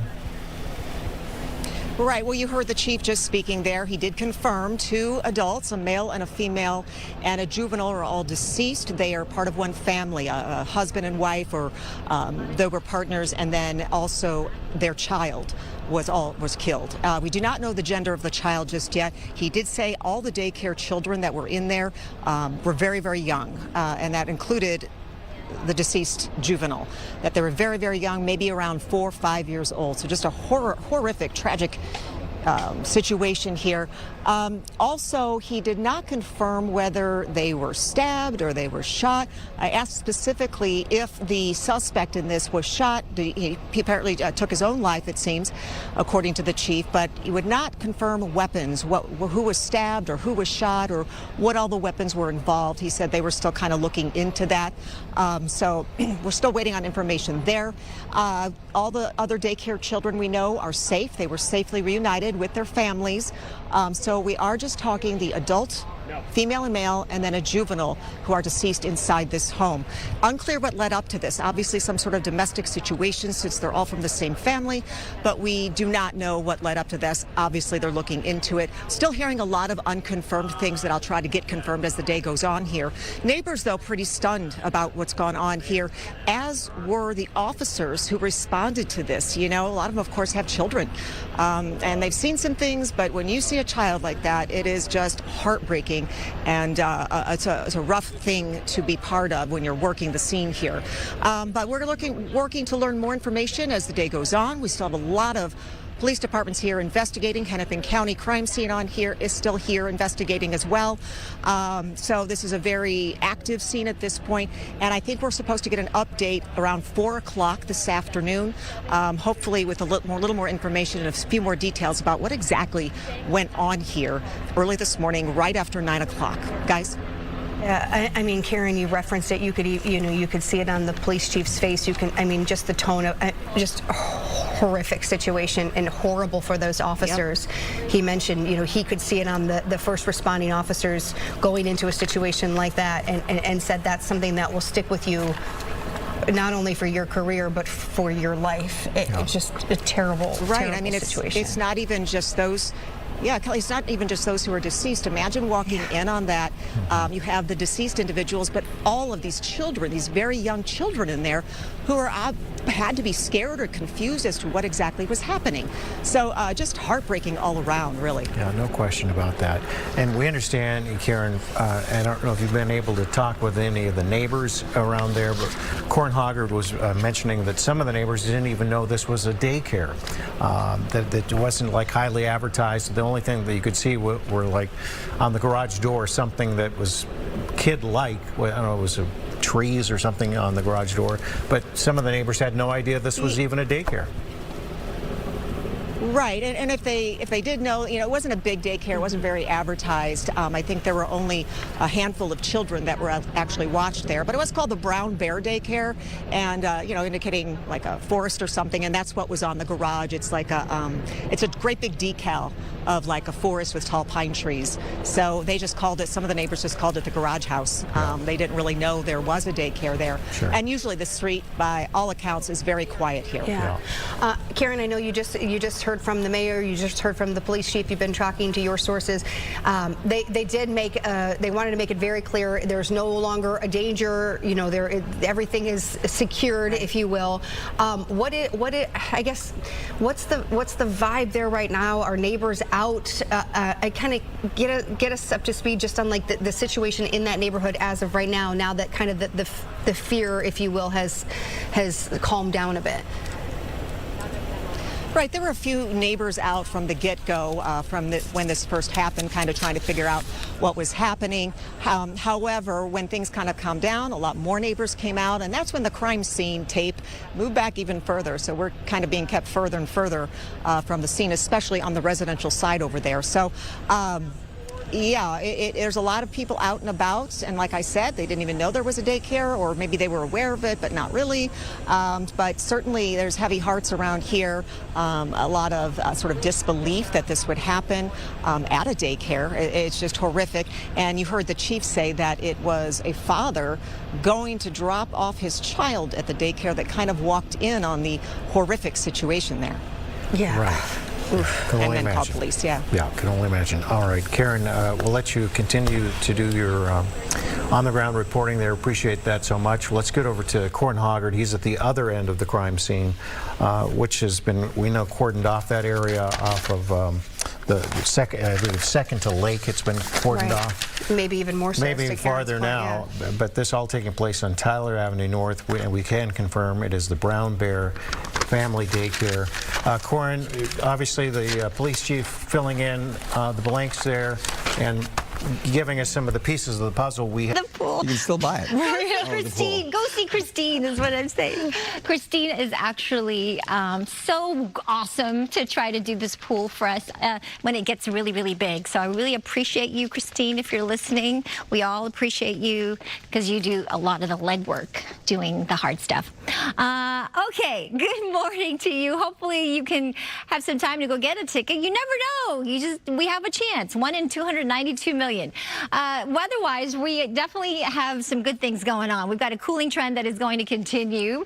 We've got a mix of sunshine and some clouds, and yeah, temperatures continuing to get down even below normal today. Still a little humid though, but at least it's moving in the right direction. We still have a slight chance for some showers out towards the mountains and deserts, but we are going to dry things out too, humidity-wise, as we get into tomorrow and the remainder of the weekend. The month of August thus far for downtown LA, we have been well above average, but looking at how the temperatures have continued to drop, as you can see, the last several days.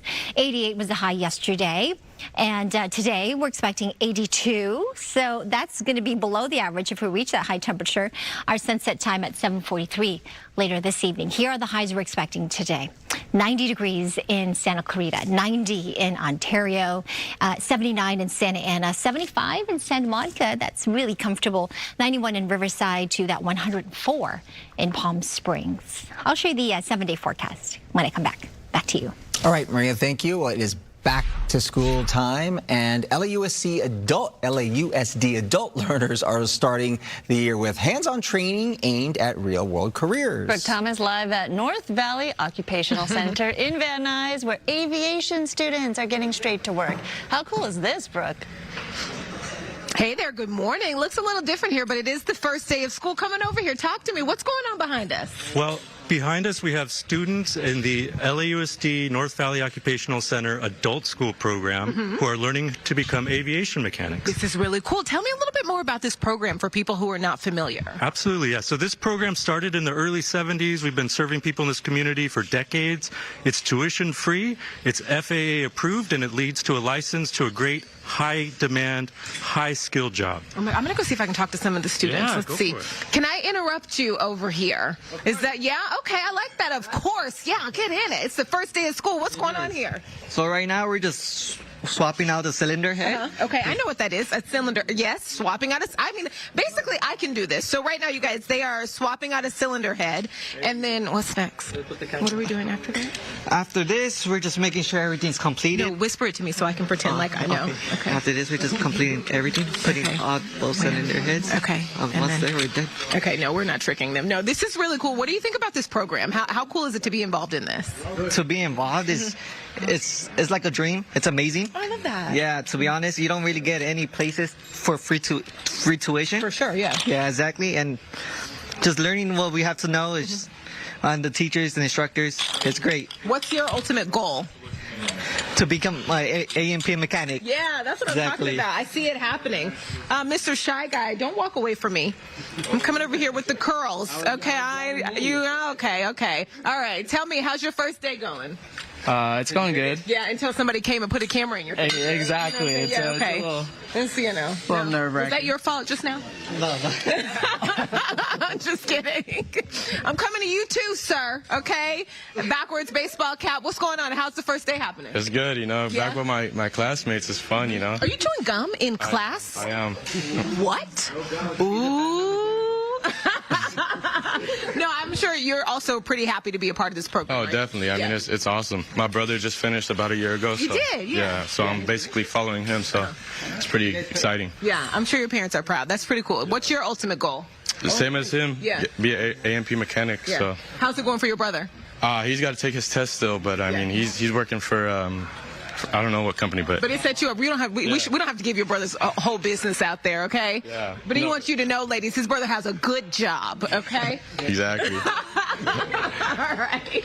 I'm going to send things back to you all in the studio. A little quieter, but still the first day, and as you can see, a really great program. Back to you. Is it really competitive to get in? I mean, that's a great opportunity.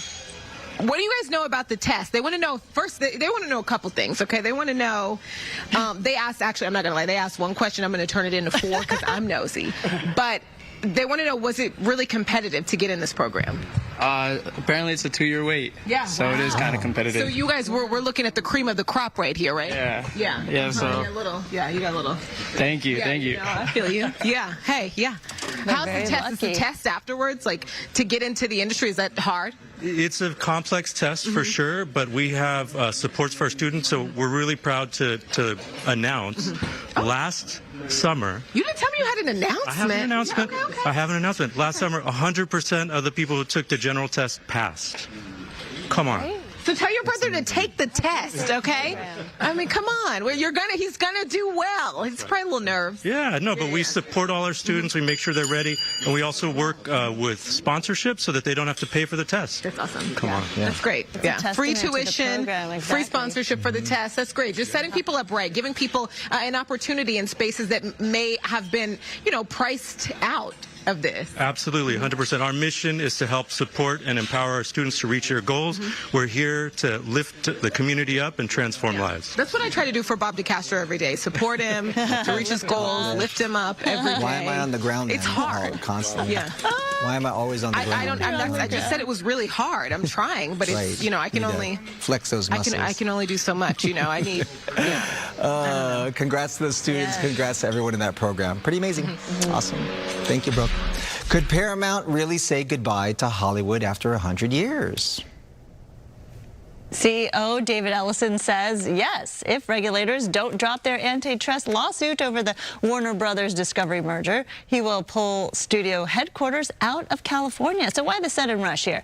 It all comes down to money. Industry watchers say that starting October 1st, Paramount shareholders $7 million a day. So Paramount would be paying shareholders $7 million a day until the deal gets done. With an antitrust case not going to trial till March, that means Paramount could be on the hook for more than $1 billion. So is this threat real or a high-stakes bluff? From many of the sources that I've spoken to today, it feels largely like this is a negotiating tactic, that this is a way that Ellison could force Bonta's hand in bringing him back to the negotiating table. It's hard to comprehend just how big of a loss this would be financially for the state. There would be thousands of jobs lost. I've seen as many as 30,000 estimated. Anywhere between 5,000 and 30,000 people could be out of the job or have to relocate. California Attorney General Rob Bonta responded on X yesterday, saying this, quote, Paramount has lost the plot as it continues to loosen court. Bonta accused the company of trying to blackmail the state into allowing what he calls an illegal merger. He says the deal would raise costs, reduce choices, and leave fewer people making movies. All right, apparently it's never too early to get your scare on and get ready for Halloween. Spirit Halloween has awakened from its months-long slumber like Dracula from his coffin to get you ready in August. The popular seasonal retailer has already opened some of its stores in Southern California.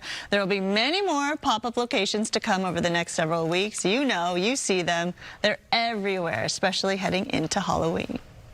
So vinyl is having a moment, but at one Studio City record store, it never really went away. Today is National Vinyl Record Day, and the last historic Licorice Pizza is having a special celebration this morning. And joining us live is author and entertainment journalist Lindsay Parker. Good morning. Hey, how's it going? Happy Vinyl Day. Every day's Vinyl Day. Every day is Vinyl Day. I love it. What's your personal collection like? Oh, God. You know, it's the hard question off the top. I mean, I do have one that I brought here that I wanted to show. My latest prized possession is this Madonna Grinder Edition vinyl. Madonna knows her audience. It's just so beautiful. And that's what I think is so cool about vinyl now, is now big artists like her are putting out all these different variants for the collectors. I mean, I almost don't want to take this out of the slip. You know, I kind of just want to frame it and put it on the wall. It's so beautiful. And all the big artists are doing vinyl now. 10, 20 years ago, that was not the case. People thought vinyl was gone. It is not gone. It is here to stay. Yeah, in fact, Licorice Pizza presses vinyl, and they do it a lot for some independent artists too, right? Or like local artists that want to press their vinyl. Tell us more for folks that are not familiar with Licorice Pizza. We had people in our studio. They have so many memories of this place, but it's been a sort of a Southern California staple for so long. Absolutely. In fact, that's why when the Shards had their Galleria pop-up where they created the old mall very close here in Sherman Oaks, there was actually a Licorice Pizza pop-up because it was that much a part of like Gen X, Xennial, 80s mall culture. It was a really big chain in Southern California, big enough that a movie was named after it, right? Here in the Valley and throughout Southern California, there was 30-something stores. It went away, but then we revived it. Kerry Brown, our owner, who's a big musician who has his own fond memories of Licorice Pizza, I believe. I hope he doesn't mind me saying. I believe he said his girlfriend used to work there and used to hang out at Licorice Pizza. Everyone has fond memories. Yeah, I know a little bit of trivia, a little personal trivia, but everyone has fond memories of Licorice Pizza, so we brought it back. It's the only one standing. Goldmine Magazine named it one of the top 10 legacy record stores in the entire world. And then all the people who weren't around to see it back in the day. I think there's a lot of kids who watch those movies, you know, High Fidelity, Pretty in Pink, Empire Records, who say, oh, it would have been so cool to be around a record store like that. Well, they can come here and live it, party like it's 1989. You kind of touched on this, showing us the Grinder album from Madonna. Just, it's a work of art, right? But no, you know, really why has vinyl made such a comeback? Well, I think I sort of touched on it. There's the nostalgia for people who grew up with it, who love the excitement of lining up to buy a record, taking out the sleeve, that new record smell. There's nothing like it. Putting it on the phonograph. I should also mention the reason today is National Vinyl Day. It's the anniversary of when Thomas Edison invented the phonograph in 1877, almost 150 years ago, which is crazy because 150 years later, you know, people aren't necessarily getting out their Discmans these days, but they are getting out phonographs or buying new ones. So there's all the people that grew up with records, and it was a big part of like their coming of age. It was a rite of passage to buy a record and listen to it.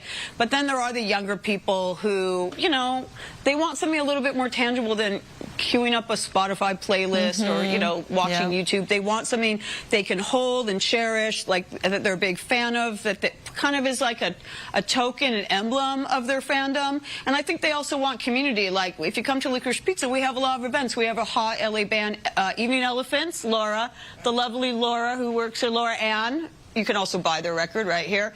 Evening Elephants are playing here at 6 p.m. and they have a big local following. We've had huge artists here. The week that Tyla and Waterparks had the #1 and 2 album in the country, they both came here to do meet and greets and signings. And the lines were around the block. We've had Demi Lovato here, Lizzo, Suki Waterhouse, Olivia Rodrigo was here, YG, the list goes on. And that community of people, fans being able to come together and listen to a record together, get it signed, buy it. They're so excited it came out that day. That's something that for a while wasn't available to young people, and I think that's a big part of vinyl. It's not just having it, but the kind of whole experience of buying it and sharing it with fans. That's really not something you can do digitally, you know what I mean? Yeah, it kind of makes sense, right? Because like it's the tactile sensation of holding something, of owning something, of collecting a library, and then it also sort of like connects and brings people together too, to have a you have a big collection. I'm assuming you have a big collection. What about the quality of the sound? I love the people sound. Yeah. are often say that there really is a tonal difference to vinyl. For sure. Absolutely. I'm not like the biggest audiophile. There's other people who could talk about, 80, different grams or whatever.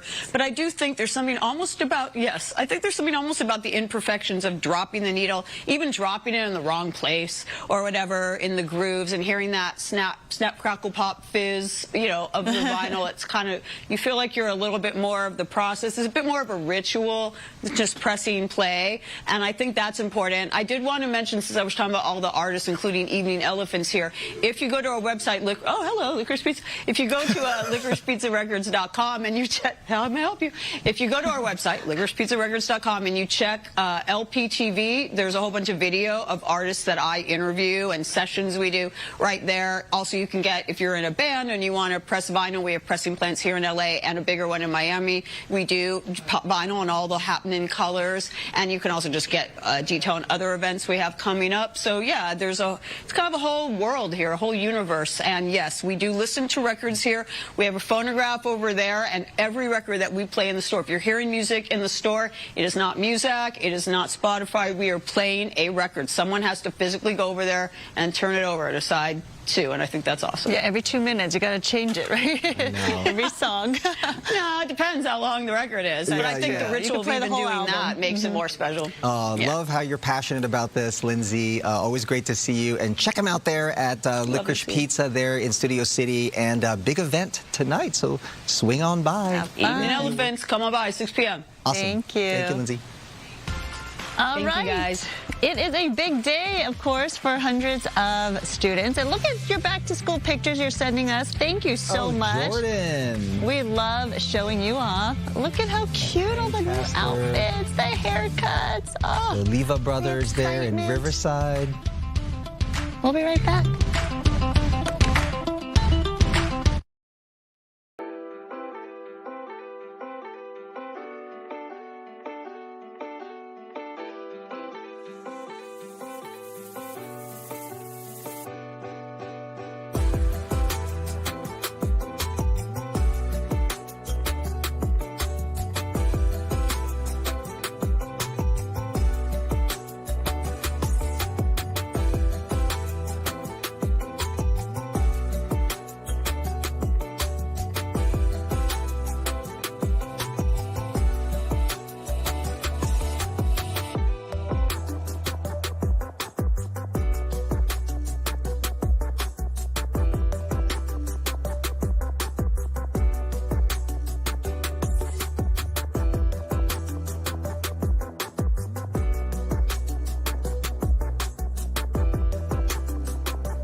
Long Beach is keeping an eye out for another night of extremely high tides. It seems the Bay is taking the beach more regularly in Long Beach.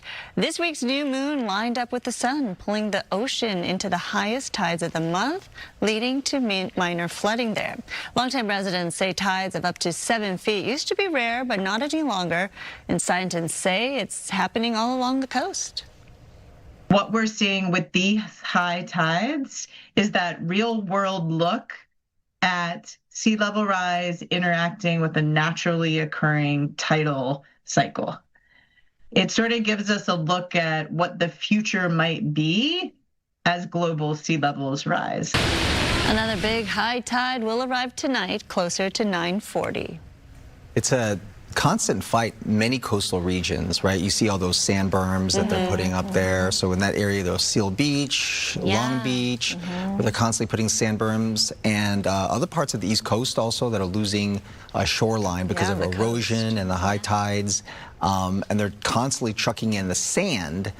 But I was saying other areas are different because I saw scientists talking about Huntington Beach and how it's actually, the sand is growing. Yeah, it's just the topography and the geography of Southern California, but generally speaking, I mean, a lot of our coastline really being impacted by the global climate change, and unfortunately, as we look ahead to this coming fall and winter, when we talk about erosion and the beach, we're talking about a super El Nino that's developing, and that can mean much stronger storms and these strong winds, higher surf, which is just going to be exacerbating that problem for a lot of our coastlines. So you want to think about that as we move ahead. Thankfully, this high tide is not coinciding with big waves, so it's really been mostly minor coastal flooding. So that's a good news. One more night of that, and then things should start to subside a bit with the high tides tonight and that coastal flood advisory. Otherwise, we've got a little disturbance here offshore. Not going to impact us with any rain, unfortunately, but it is just reinforcing the onshore flow that has really come back into our picture, which is the good news. High pressure has weakened and pulled to the east enough to pull most of the monsoonal moisture, but we're still tapping into a little bit of that. So that is in the forecast, about a 10% chance for some showers today, especially this afternoon over the mountains and deserts. Otherwise, that coastal flood advisory is the only weather alert we have. Those extreme heat warnings are gone. The coastal flood advisory in effect until about 11, 12 o'clock tonight, with those high tides nearing 7+ feet. Otherwise, the surf heights, again, not too big, so not exacerbating the situation there along the coast. 2 to 4 feet, Ventura County, LA Beach, some fun-sized waves. 1 to 3, Orange County, San Diego, 72 to 76 degrees on the sand, actually quite similar to water temperatures. Here's our 7-day for downtown LA. 82 today. And then cooling even more tomorrow. So below average will be with us for the next several days. 84 is the average, so we'll perhaps reach that Sunday into most of next week. 91 for the valleys and the Inland Empire, maybe cooling off to around the upper 80s here Thursday and Friday. And if you still like it really warm, you can get to the Coachella Valley, 104 there today in Palm Springs. I'll send it back to you.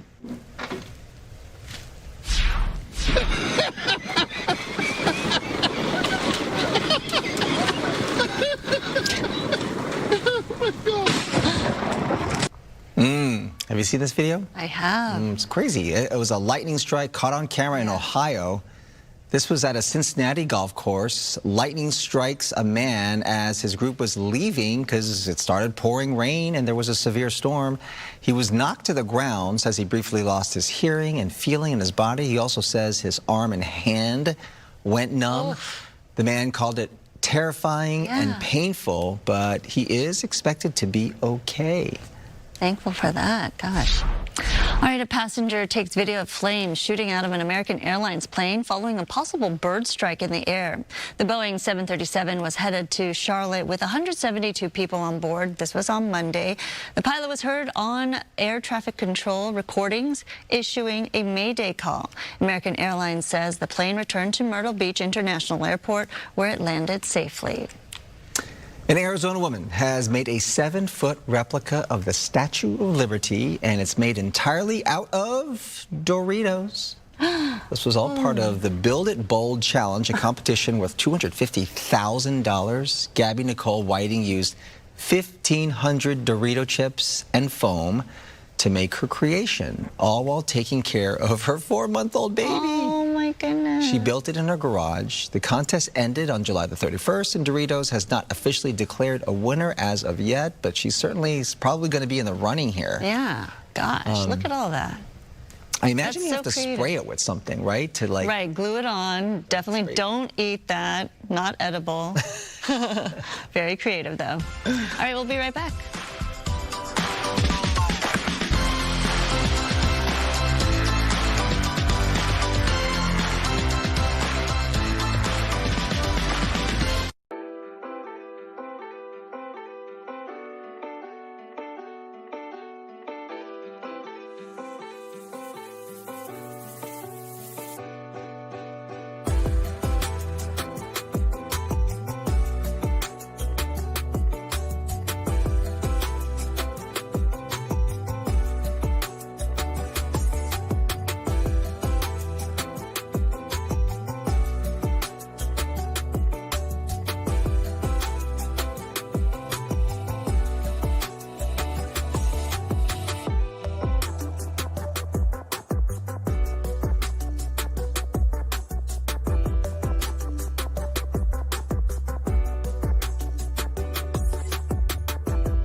Good morning. Welcome to Good Day LA at 10 o'clock. I'm Sandra Endo. And I'm Jen Lammers in this morning for Roxia. All right, we have big breaking news here. The Lakers are being sold once again, according to ESPN and the New York Times.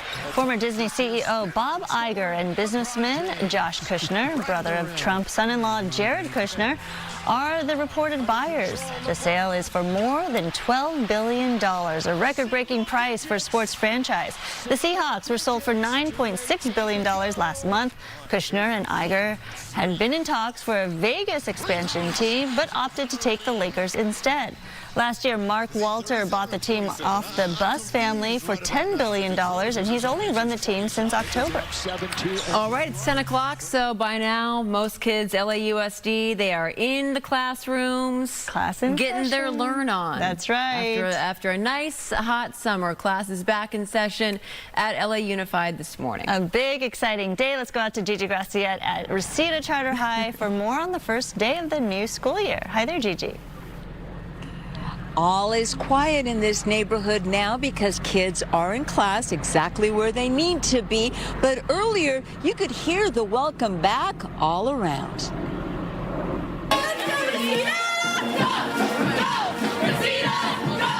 I know the school, know the people. It's a pretty fun school.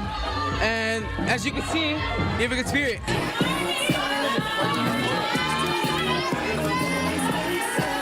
So what are you most excited about high school?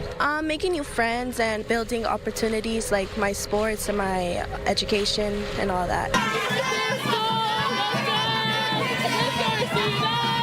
Really excited, just the energy, just talking to the students, just feeling like they're ready to come back. When it comes to learning, I'm excited for this school year because my 11th grade, it's one of the biggest years, you know.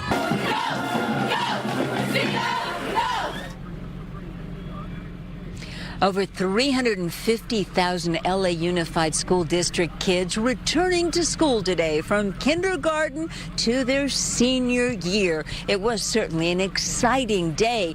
And if you're wondering why kids go back to school in August instead of the traditional September like it used to be, well, we spoke to LA Unified's new superintendent, Andres Che, about that and about the mood in the classroom.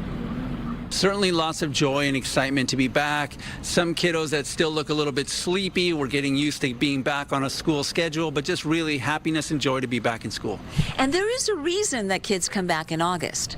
Yes, so basically a few years ago, many districts, including LAUSD, prioritized making sure that the entire first semester of school was over before winter break. Because prior to that, what would happen, particularly at the high school level, like here at Reseda, is students would go on vacation for winter and then come back and have to take high-stakes tests, finals, basically. And so we wanted to make sure that they got the opportunity to take that before going on break.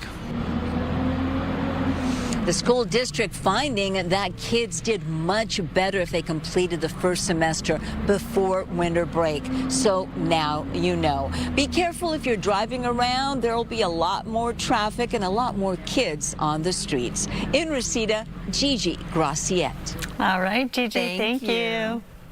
So the LAUSD is also opening classrooms for adults today with career programs focuses on skills local employers are looking for. Yeah, Brooke Thomas is live at North Valley Occupational Center in Van Nuys with students who are learning aviation maintenance. How about that? Good morning.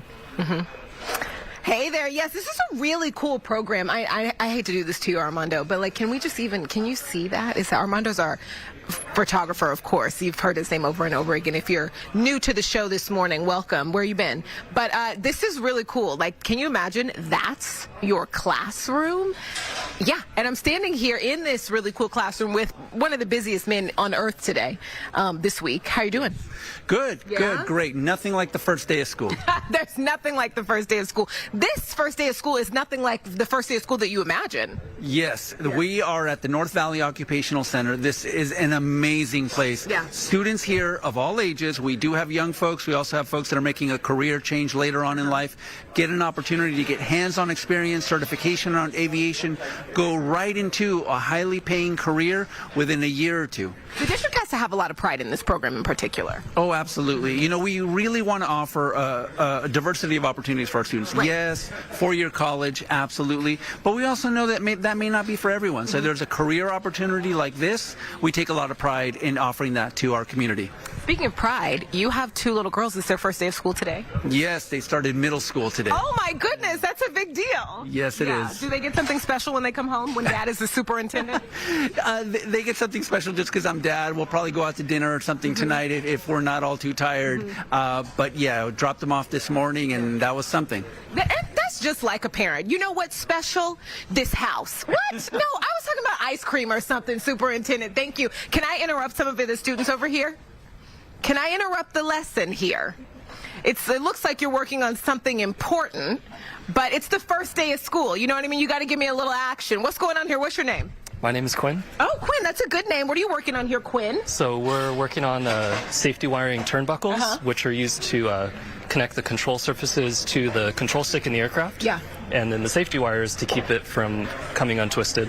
You guys are really working towards a career that is something that you dream of when you're a little kid. Like, I want to work on airplanes when I'm older. That's pretty cool. Yeah, oh, definitely. And there's lots of other like stuff that's not airplane that it leads to too. Like you can work in amusement parks, or like you can work for companies making things for airplanes. You know, like so. There's just lots of different opportunities that come with it. Make some good money. Yeah, exactly. Right. We want to make some good money when we're out of here, right? That's what this is about. I see you. You look like you like money. Yeah, I do. Are you having a good first day? Yeah, glad to be here, taking a new class airframe. Yeah, what's your name? Oh, I'm David Gusenga. Yes. Nice to meet you. What's going on, girl? What's going on? Hello. We love a lady. You know, women in STEM. Okay. Yes, and we gotta work together. Girl power. Yeah, you know? The two smartest people in this room. We got another lady. The three smartest people in this. That's what I'm talking about. You know what I mean? Yes. Can you believe there was a day and time where they acted like we couldn't do this? Honestly. Oh, I'm sorry. They were so wrong. Yeah. Break it. It's fine. I can go early. No. Break it. No, I'm just kidding. You having a good day? Yeah, I love that. Yeah. You having a good day? Yes. Very. I understand. I have you sweating out because I put a camera in your face. I hear there's another lady down here, and you know, just like it's girl. Oh, okay. Listen, I love a mechanic who wears lipstick because we are multifaceted. You know what I'm saying? What's your name, girl? My name is Emily. Emily, what are you working on here? Right now, we're working on some turnbuckles, getting back into it for the first day of school. Yeah, I love that. Hey, men, the women are the smartest in the classroom, right? Of course. Yeah, that's what listen, yes. What in the world? Hold on, somebody dropped their goggles. I'm sorry, just put them on quietly. Yeah, I'm coming over here to you, hater. I saw you give them. I saw you. Yeah. Yeah. You thought I saw it behind. Yes. I see everything. I'm like a vampire. Are you? Yes. I'm literally 92 years old, but I don't look it. You don't look it. So yeah, how's your first day? First day? Yeah. This is first day back. This is my last semester. Yeah. Yeah. You doing well? Yes, I am. Yeah. You look like you cut up. Am I? You look like you cut up in the classroom a little bit. Yeah. Somebody just laughed out loud, so I'm not telling the lie. I don't know what you mean by cut up though. You mean like act a fool? Act a fool? Yeah. I have a little fun. Yeah, I have a little fun. All right, I have a little fun too. Clearly, get me off the camera, y'all. Bye. I have fun. I have a good time. Yeah. I'm sorry. I'm just chatting. That's the troublemaker right there. Yeah. Brooke, thank you. Yeah, they're having fun. Yeah. Good luck to all of them. I like to banter. You know what I mean? Yeah. Hey. All right, Brooke, thank you. So new this morning, state lawmakers are pushing new penalties tied to the massive Lineage warehouse fire. Last hour, Mayor Karen Bass joined Assemblymember Mark Gonzalez and State Senator Maria Elena Durazo at a news conference in Boyle Heights. They unveiled a package of proposed laws aimed at companies involved in industrial disasters. The plan would require new cold storage facilities to set aside emergency funds for nearby communities, increase potential fines, and make companies more accountable before building. The new push comes as residents near the Lineage site have spent weeks dealing with smoky air, rats, flies, and tons of rotting food. When an environmental emergency creates conditions that allow rats, flies, or other disease-spreading vectors to threaten a community, government needs to be able to have the right to act quickly and to be able to step in. When Boyle Heights needed help, we showed up. And that's why I am standing with Assemblymember Mark Gonzalez to support AB 17. We cannot allow this to happen again. Lineage says the cleanup is nearing its final stage, with crews hauling away 92% of the bulk food waste. The federal government is cracking down on fraud and mismanagement at the LA Homeless Services Authority, or LAUSD. Members of the White House task force to eliminate fraud announced they are doubling down on their commitment to cut off funding for organizations they say are abusing taxpayer dollars for what they call the drug-fueled homeless industrial complex. Scott Turner, the Secretary of Housing and Urban Development, explained why they cut funding to LAUSD. Year after year, hundreds of millions of taxpayer dollars were funneled to LAUSD with little accountability and zero results. The LA Continuum of Care, led by LAUSD, had received $1 billion in taxpayer dollars over the last 5 years. That's $1 billion over the last 5 years with no accountability and zero results. Secretary of State Robert F. Kennedy Jr., Robert F. Kennedy Jr. also spoke, saying they are changing the way they fund homeless programs. So they're now praising and funding faith-based organizations like the Dream Center, where they have effective programs, he says, is managing money in a more effective way and delivering real results. California's big power companies are rattling lawmakers, and one state senator says he's had enough. Senator Ben Allen says he's deeply troubled by recent comments from executives at PG&E and Southern California Edison. Comments suggesting the utilities may take steps to protect shareholders if Sacramento doesn't limit their wildfire liability. Allen fired off a letter saying he may haul those executives before a public hearing. The companies insist their remarks were mischaracterized. All of this follows new findings that last year's deadly Eaton fire was sparked by an idle Edison transmission line left in place for decades. A new LAPD report is out this morning, and it's stirring debate over how the department handled last summer's anti-ICE protests. It's a 62-page review, and it looked at the department's response to those protests in June 2025. The report says planning problems and communication breakdowns made controlling crowds difficult, but it still praises officers for containing the unrest. Critics say the report downplays injuries from less than lethal rounds and ignores complaints from protesters and journalists. The department used tear gas twice for the first time in decades, making over 400 arrests. Immigration officers are being outfitted with a new weapon. A Department of Homeland Security memo shows that ICE plans to spend about $20 million to outfit its agents with gloves that can deliver a painful electric shock. The agency calls it a new initiative to gain compliance from combative individuals. The gloves makers say they're just normal gloves until officers activate the electrical mode. The agency says officers would have to complete a course and be recertified every 2 years in order to use the devices. Developing news this morning from Colombia, where crews are racing against time to find survivors of Monday's massive earthquake.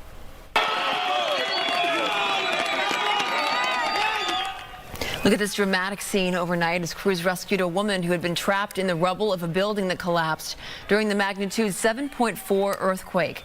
Authorities say at least 250 people have died, with thousands more injured and hundreds still unaccounted for. So far, authorities have focused their search in larger cities, but they worry about casualties and damage in rural areas where so far information has been limited.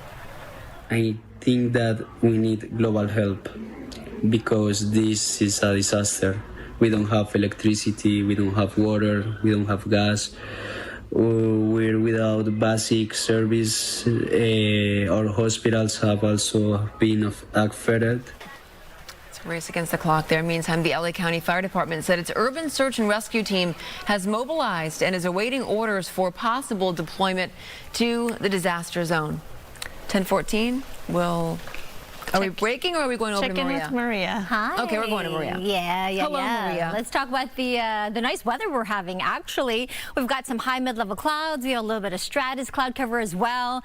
That big dome of high pressure that had been really responsible for the weeks and weeks of very hot temperatures has weakened. It is off to our east right now, taking most of the moisture and heat with it. We still have some warm conditions, of course. It's August, it's summer, so we're still looking at some temperatures in the 80s and 90s, but still picking up some of the humidity as well as 10% chance for some showers. We have an area of low pressure offshore, not going to bring us any rain, but it is helping to give us the onshore flow, and will keep us under these conditions for the next couple of days or so, with temperatures dipping below average. The high will start to build back over the weekend into next week, but it'll just warm us up a little bit more. It won't be quite as hot as it has been these last several weeks. I think temperatures will be close to average as we move into the weekend and next week. Right now it is 80 degrees in Woodland Hills, 79 in Corona, not bad, 77 in San Bernardino, to the warmer 94 in Palm Springs, and that's where it's going to be the hottest, in the Coachella Valley today. 104, slight chance for showers there, along with the mountains and the low desert areas. The mountains 77 and Big Bear with that 20% chance for some showers. Downtown LA down to 82 today, so going to be below the average of 84. Low 90s for the valleys and the Inland Empire. higher, much more manageable to that 76 along the coast. I'll show you the extended outlook coming up in just a few moments. In the meantime, let's talk about traffic. Good Day LA traffic is brought to you by My Home Sold. And you may have noticed if you've been out and about already, that traffic definitely impacted by back to school today. Right now it has quieted down. Thank goodness. I think all the kids are in school finally. This is one of our live traffic cameras out in Orange County. This is the North 405 at Jeffrey. Northbound side of the cars coming at you.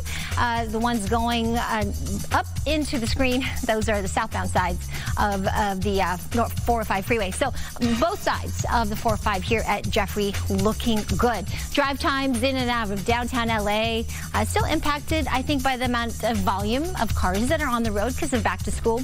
A little slower on the West 10, still between the 5 to the 405, 33 minutes. On that North 110, between the 405 to the 10, not too bad, 21 minutes. And on that West 60, on the slower side, between the 57 to the 5, about 34 minutes there.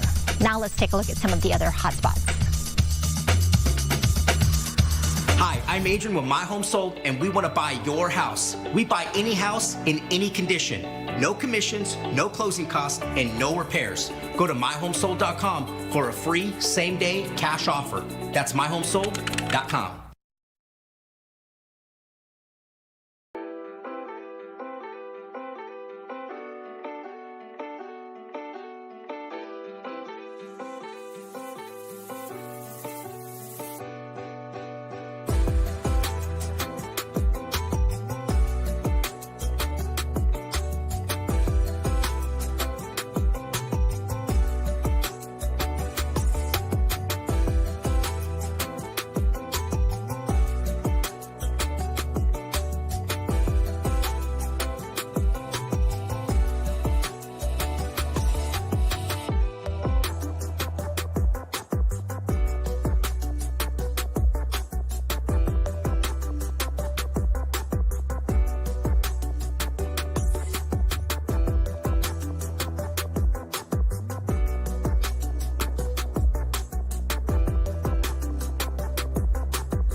Bye.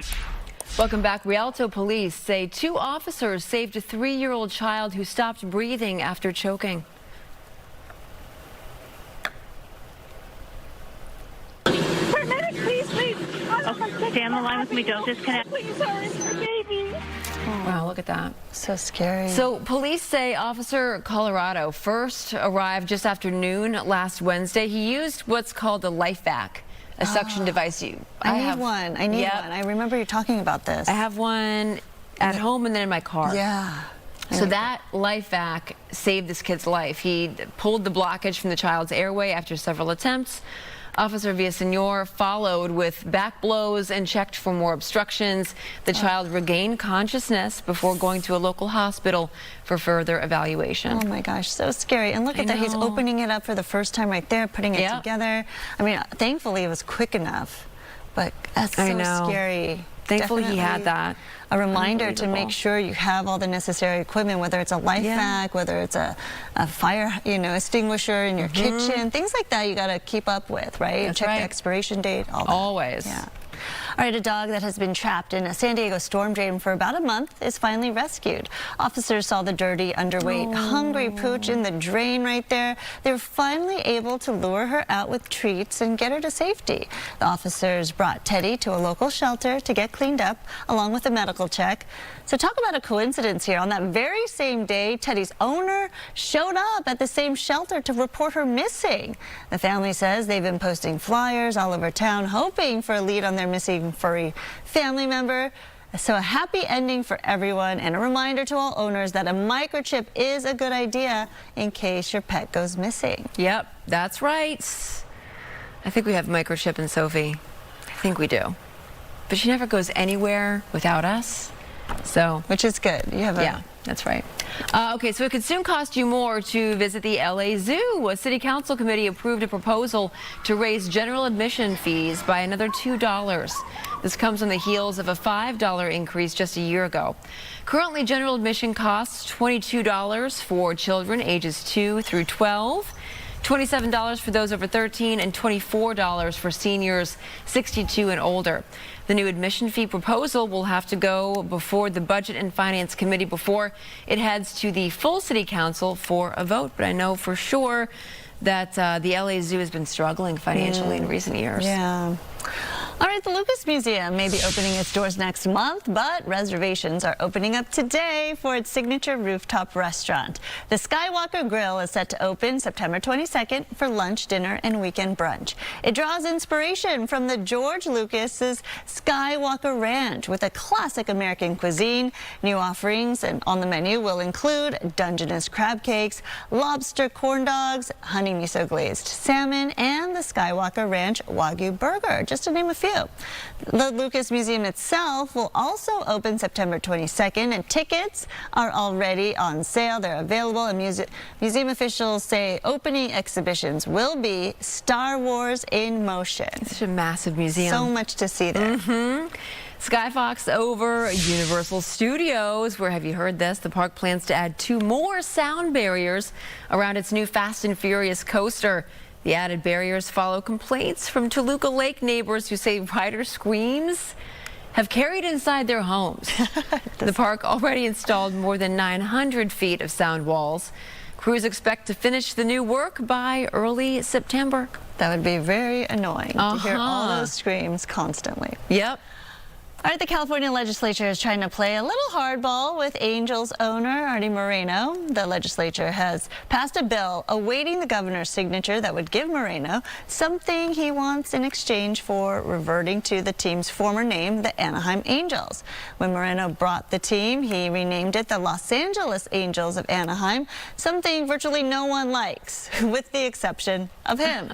But under the bill by Anaheim Assemblyman Aveno Valencia, the state would give the city an exemption from state affordable housing mandates for commercial developments on stadium land if the team's name reverts back to the Anaheim Angels. So it would mean more money for the owner, but also, so far, he is not budging despite this new offer here. So we'll see what happens. Also, a British radio station is in trouble after accidentally announcing King Charles had died, all because one staff member got curious. So here's what happened. The mix-up actually happened back in May, when a Radio Caroline employee found pre-recorded announcements prepared for the King's death and played them out of curiosity, just to see what they would sound like. Well, The files interrupted a live show, included the national anthem, and were followed by about 16 minutes of silence. Oh my goodness. Oh. The station apologized half an hour later, and UK regulators now say it violated broadcast standards. Can you even imagine? And the timing of all that, you couldn't catch it earlier before the 16 minutes of silence and issue an apology half an hour later? Well, if you're curious, can you just do that on your own time? I guess now we know what's going to happen once the king does pass. It's an automated thing. It'll trigger going live on the air. I think, right. For them. Yeah. Wow. All right. Good thing it wasn't us. We're going to take a break. We'll be right back.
And welcome back to you. I'm meteorologist Maria Quaban. Good daily weather is brought to you by the Razavi Law Group. Here's one of our live traffic cameras. This is right upstairs on our rooftop looking up towards the Santa Monica, I believe it's the Santa Monica Mountains, or no, Brentwood. This is the Brentwood area.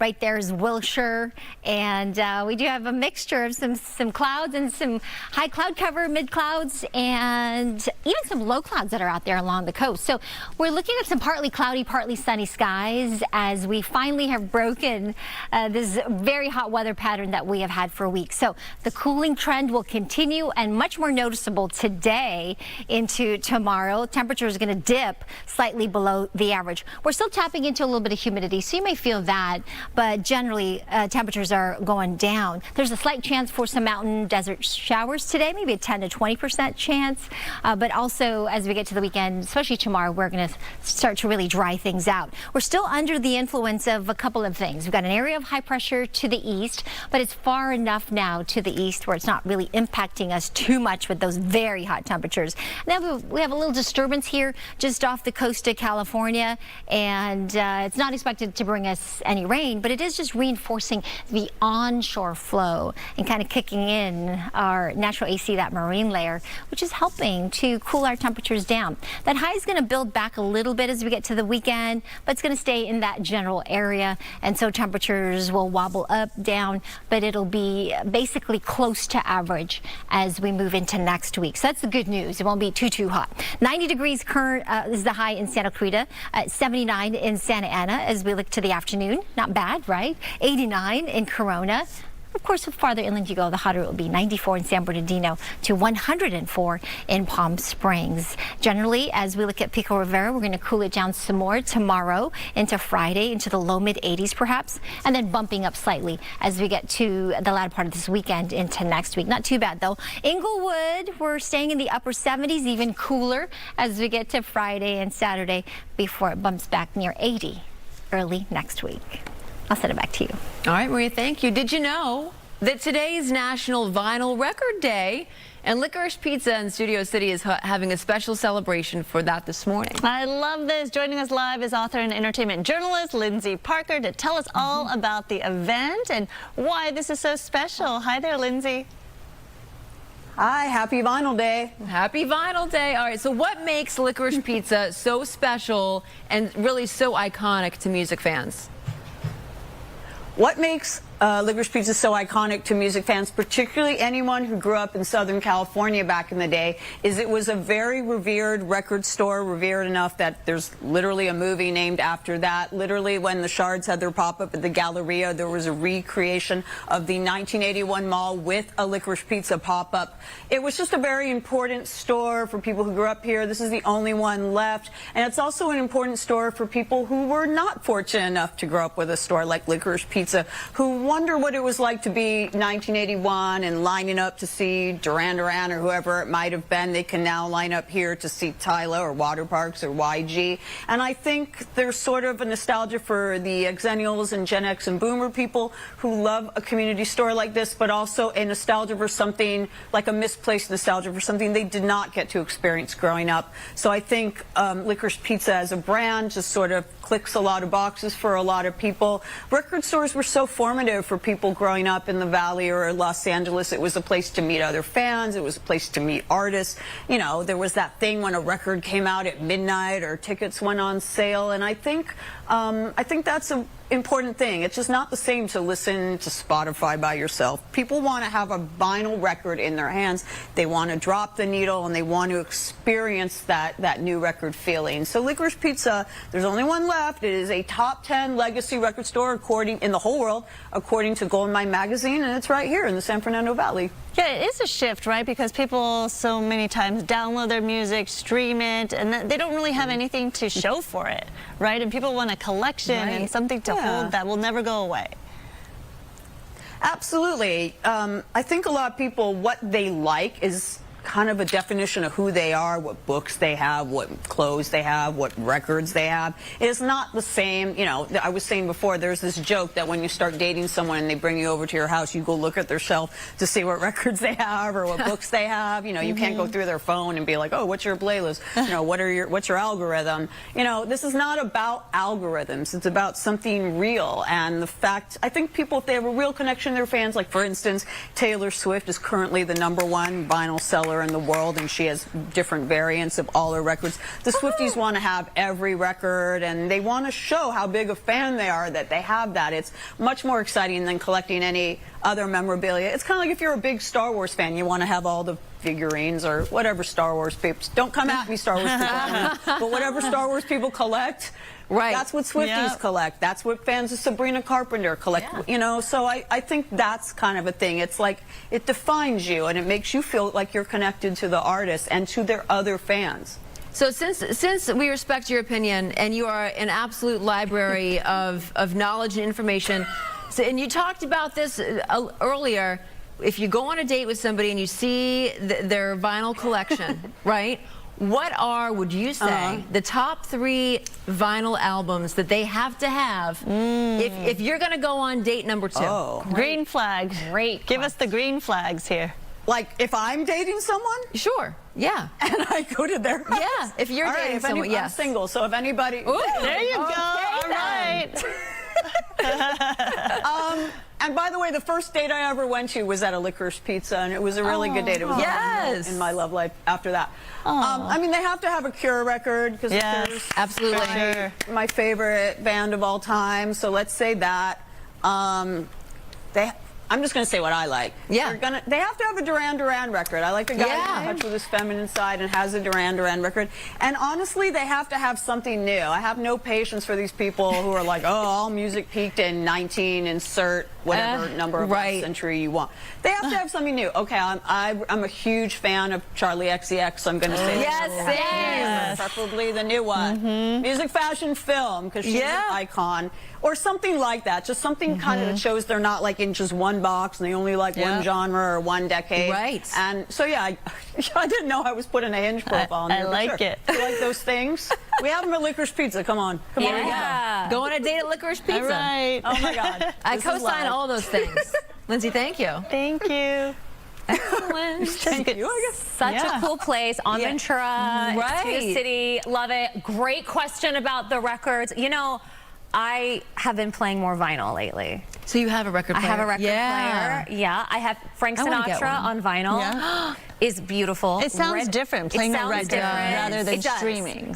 Any of the Rat Pack on vinyl, it sounds great. A little bit of that crackle. Yeah. I think a Red Hot Chili Peppers on vinyl sounds Under the Bridge. good. Absolutely. Oh yeah. Queen.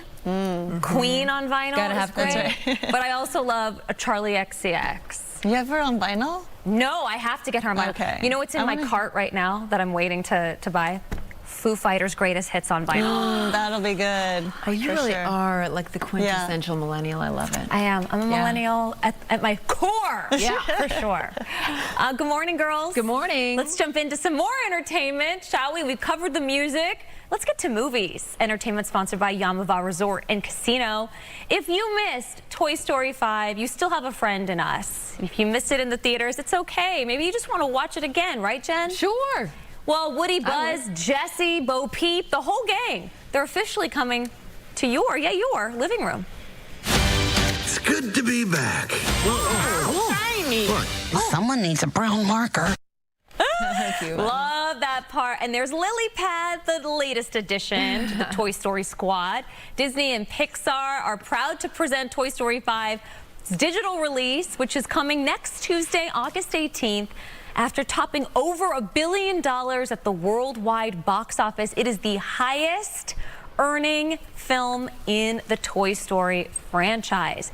But if you like that physical media, which is always very popular and has stayed popular throughout the years, the 4K Blu-ray and DVD release is coming September 22nd. It'll have deleted scenes, behind the scenes, and even a gag reel for collectors. All 5 Toy Story movies will also be available together in a new bundle. I do have my physical media. I have my pink felt binder of the Sex and the City of every season. And it's pink and it's soft, and I have every season in there. And even though I can watch it now on Netflix or HBO Max, you could stream it. I could stream it, but I love having that binder. I have the DVD of Seinfeld's seasons up in my office. Oh, I wonder who gave it to you. Yeah. Mima. Mima, thank you, Mima. Yeah. Love you, Mima. It's physical media is cool, guys. It's cool again. Yeah. Trust us. We're millennials. Exactly. So Rihanna had a full circle moment, taking her kids to her childhood home in Barbados to celebrate a literal milestone. Give me your hand, Mo.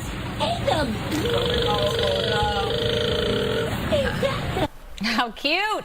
Welcome to Rihanna Drive. The Barbados street was renamed in her honor back in 2017. Wow. But now it means even more to her because she's sharing this sweet moment with her 2 sons and daughter, Rizza Riot and Rocky Irish. She shared the caption, quote, "Trippy, how life works." I always wonder, like, children of celebrities at that age, their age, if they realize that your mom is mega famous. I mean, what is that? And your dad. I don't think they realize it yet. I don't it's think just they like have, a different way of but life. Like, they've got to wonder, why are all these cameras in our faces all the time? Why are strangers coming up to mommy and daddy and asking, you know, You know what's funny? It's like some of the Kardashian kids have just grown up with cameras in their house. Yeah, and this is just the life that they're used to. This is what they aren't used to, a life without the cameras and without the paparazzi and the, you know, so it would be interesting to see how they thrive in a world without it. If they were normal, because their normal is not our normal. Very, very true. You know what's normal? Just picking up a good book. Sounds good. I like that. Let's see what our viewers like to read. Okay, what's winning right now? Ooh, a gripping thriller. Yeah. Yeah, after my own heart right there. When it comes to a series, I do like a gripping thriller as well. But we're talking All books, day baby. long. We got a few comments. Sandra, you can't vote in the poll. Just kidding. Sandra, another Sandra in Monterey Park. I'm hooked reading Danielle Steele novels. Ooh, my habit every night. Love reading real books. No tablets, nor, I love a nor audiobooks. Me too. I love real books. Anna Maria from Lancaster. I love reading V.C. Andrews' books. It's everything I wouldn't entertain in real life. Okay. V.C. Andrew, I'm guessing, is an author? Yes. I need to read more books. Phyllis from Brentwood says, I like biographies and light mysteries. Me too. As for when I'm picking up the next read, I have a stack already waiting for me. I'm with Bobby D. No audiobooks. I like the feel of a book. She likes the tactileness of it all. I like that her name is Phyllis. Phyllis. With two S's. Don't get twisted. You like a robot. You know what I like? And this, we know how we talk about weird smells that we like? The stacks. I like the smell of a library book. Yeah. Remember in the 80s and 90s and you open it? That library It has like a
All right, this is really cool, guys. I don't know if you know, but there is a total solar eclipse that's starting to happen. This was not something going to be visible to us, but in Europe it is, and it's the first time in decades they're going to experience and enjoy this. This is a live look from Norway. This is the one where you need the special glasses, right? You know, those solar glasses. Yeah. Do you remember that? Of course. We had our own, or you'll destroy your eyes otherwise. But you can see it's now like in its Pac-Man stage here as the Earth, the Sun, the Moon align completely for this solar eclipse. This one's from Norway here. This is gorgeous. Yeah, only the northern latitude areas in Europe able to see this right now. Russia, Spain, all those areas. So yes, we get a little taste of it here. Looking at our skies, we do have a mix of some sun and some clouds out there at this hour this morning, and that's going to help bring our temperatures or keep it down below average today. And we have been going in the right direction. We had 92 on Sunday, yesterday cooling to 88. Not really cool, but it is going to be dipping below that normal 84 today to 82. So we are definitely looking at this big change in our hot weather pattern. Sunset time this evening at 7:43. We have just one weather alert this time now. Do you remember when we had weeks and weeks of excessive heat advisories and warnings? Now we have the coastal flood advisory, and this is for the high tides coming in. It's not even coinciding with high surf, so it should be very minor. Again, tonight anywhere from 6.9 to 7.5 in terms of the high tide coming in after 8 p.m. between 8 and 10 p.m. later this evening. 2 to 4 feet Ventura County, LA beaches, so some fun-sized waves, not too big. Orange County, San Diego 1 to 3 feet, and our water temperature is actually quite similar to our temperatures on the sand in the mid-70s. Here's our 7-day forecast. 82 for downtown LA today, down to the 70s tomorrow and Friday, so the cooling trend continues, and then we'll bump it up slightly as we get to the weekend and next week. Valleys, Inland Empire, more manageable at 91, but looking at tomorrow, 86. Very nice. 90s as we get to early next week. Low 90s, not too bad. 77 in the mountains with some slight chances for showers, about 20%. A little drier as we get to Thursday and the rest of the weekend, but it'll be a little cooler too. High desert, 93 degrees with that 10% chance for some showers, maybe cooling back down to the 80s tomorrow. And then the Coachella Valley in Palm Springs, even there's a little bit cooler, 104 to 100 tomorrow with that slight chance for showers later this afternoon. All right, there's my weather. Back to you. All right, Toyota is recalling more than 655,000 Toyota Camry vehicles worldwide due to a display error. That includes more than 508,000 sold right here in the United States. The National Highway Traffic Safety Administration says the 7-inch display combination may go black when the car starts. The issue may cause safety indicators, including hazard lights, seatbelt reminders, and key-in ignition buzzers to all malfunction. Toyota says it will notify impacted owners by October so they can schedule a repair appointment. Okay, in this hot weather, the word of the day, every day, is hydrate. But there's an underlying danger that might come with reusable water bottles. That's right. Fox News correspondent Anita Vogel has more on how to keep that harmful bacteria at bay. As this summer brings about scorching temperatures across the globe, medical experts are all singing the same tune, telling people to push the water to stay hydrated. But besides heat-related illnesses, there's another potential risk that may be surprising. Drinking a lot of water when it's hot is an excellent idea, but there are some concerns with the use of reusable water bottles nowadays. Brian Hammer is an associate professor at the School of Biological Sciences at Georgia Tech. He says reusable water bottles can become breeding grounds for potentially dangerous microbes to grow. And those microbes include bacteria like staph and strep. And as students return to school, Hammer is also warning against sharing water bottles. He says a person's own bacteria may be fine for them, but if shared with a friend, they can be dangerous. But there are a few best practices everyone can do to stay healthy as they hydrate.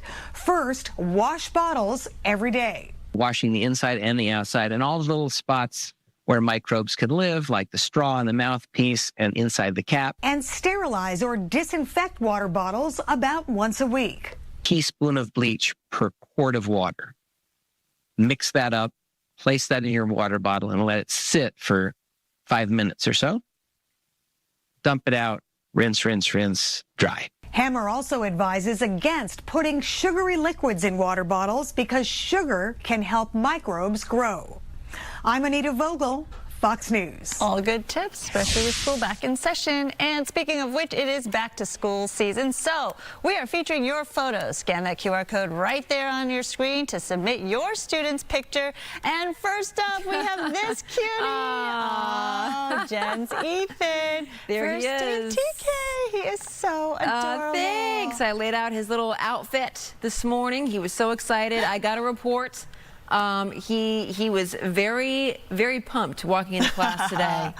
And hopefully it made the other kids feel, you know, warm and welcome too. So yeah, he's a sweetie pie. Goes up to everyone and talks to them, holds their hand. He sure is not shy. Darling. Don't know where he got that. And hey, your first day photos are rolling in. Gracie Rose from Walnut, Ryan Rodriguez, Whittier. All the first day photos. We love to see them, the smiles. Oh, Vanessa Montoya, her little guy in Apple Valley. Yeah, the haircuts are so cute. I just love it. The haircuts, right? The fits, the haircuts. Berets, ponytails, you name looking it. all cool. They're in Frazier Park. All right, keep sending them in. We'll take a break. We'll be right back.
You like Doritos? I do. I'm not sure you like Doritos as much as this lady likes Doritos. Okay. An Arizona woman has made a 7-foot replica of the Statue of Liberty, made entirely out of Doritos. Check it out. Wow. Whoa! Oh, this was all part of the Build It Bold challenge, a competition worth $250,000. Gabby Nicole Whiting used 1,500 Dorito chips and foam to make her creation, all while taking care of her new 4-month-old baby. Oh my gosh. Moms really can do it all. She built it in her garage. The contest ended July 31st, and Doritos has not officially declared a winner yet. However, she should take it all home. Hey, yeah, she wants that $250,000 prize. Yeah. Why not? All right, Domino's is introducing a personal-sized option to its menu. Look at this. Starting August 31st, the Domino's will be the Domino, it's called, will be available. Get it? A rectangular Detroit-style pan pizza shaped like the company's logo. It's cut into 2 slices right there, featuring a crispy Parmesan crust. Yum. The Domino's. I know, love Domino's. So 7-Up is giving its classic lemon lime soda a new twist. For the first time in 15 years, the brand is reformulating its recipe with less lemon and more lime-forward taste. I like that. Me too. Because if it tastes like lemon, it's kind of like cleaner. Right? Right. New recipe is also coming to Cherry 7-Up and Sugar Zero versions this month. There's also a Sprite and tea. I haven't tried it yet. Yeah. Have you tried it? Nope. Okay. Ooh, last look at the eclipse.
Happy Hump Day Wednesday. Welcome to GDLA Plus. School is back for LAUSD. It's a big, big day for students and families. Sure as is. Kids head back to the campus. Just a few minutes, we'll have a story about that. And we have a fun show lined up for you, starting with this. Jack Osborne and Serena DC will be here to talk about their new streaming platform, Spark. It's dedicated to paranormal exploration, UFO disclosure, and so much more. All right, we do begin breaking news this morning. Majority interest in the Lakers has been sold for a record-breaking price in the blockbuster deal. Mark Walter is selling the Lakers to former Disney CEO Bob Iger and venture capitalist Josh Kushner at a record-shattering valuation of more than $12 billion. The stunning deal comes just 14 months after Walter initially purchased a controlling stake in the franchise for $10 billion, which was the highest price ever paid for a professional sports franchise. Bloomberg reporting that Walter is seeking cash to pay down loans amid a DOJ probe. Iger and Kushner were reportedly trying to bring the NBA expansion team to Las Vegas, but it seems the opportunity to buy the league's diamond franchise caused them to pivot. Earlier, we spoke with Arash Markazi of the Sporting Tribune, and he gave us this surprising detail. This all happened, this is the most shocking part of this story, by the way, within 72 hours, according to my old friend and colleague, Ramona Shelburne. They called Mark Walter on Sunday. Here we are on Wednesday, and the sale has gone down. Yeah, this is quite remarkable how quickly this all happened, and you have to wonder what was going through Walter's mind, right? He might need to have to offload it pretty quickly. I asked Arash, you know, does he think that LeBron James making that move to lead the Lakers and head to Philadelphia, if he saw this coming, right? If he saw the team changing hands, he says he doubts it, because again, it all went down in a matter of like just a couple of days. The two are not connected, no, right? That's what right. he said. Yeah. That's what he says. All right, so California's high-speed rail project could completely run out of cash as early as December 2027 unless officials secure major new financing. That warning was issued by Inspector General Ben Belknap, who says the project faces a massive $9.5 billion cash flow gap over the next 5 years. The cause being peak construction costs for the initial Merced to Bakersfield line arrive well before long-term state revenues trickle in. Compounding the financial squeeze, the High-Speed Rail Authority has slashed its initial transit order from 6 to 3.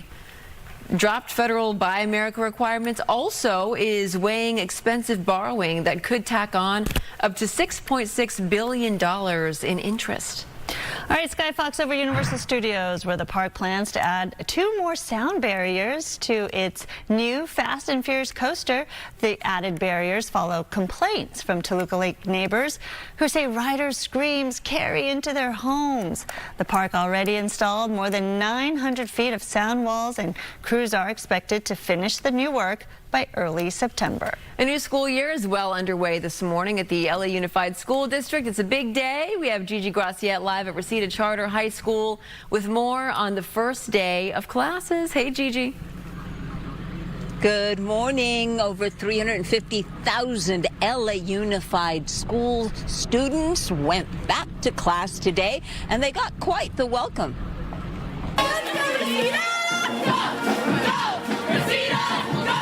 I know the school, know the people. It's a pretty fun school. And as you can see, you have a good spirit.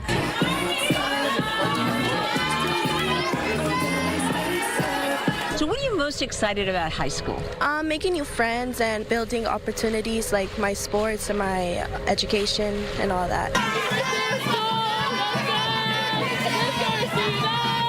Really excited, just the energy, just talking to the students, just feeling like they're ready to come back. When it comes to learning, I'm excited for this school year because my 11th grade, it's one of the biggest years, you know.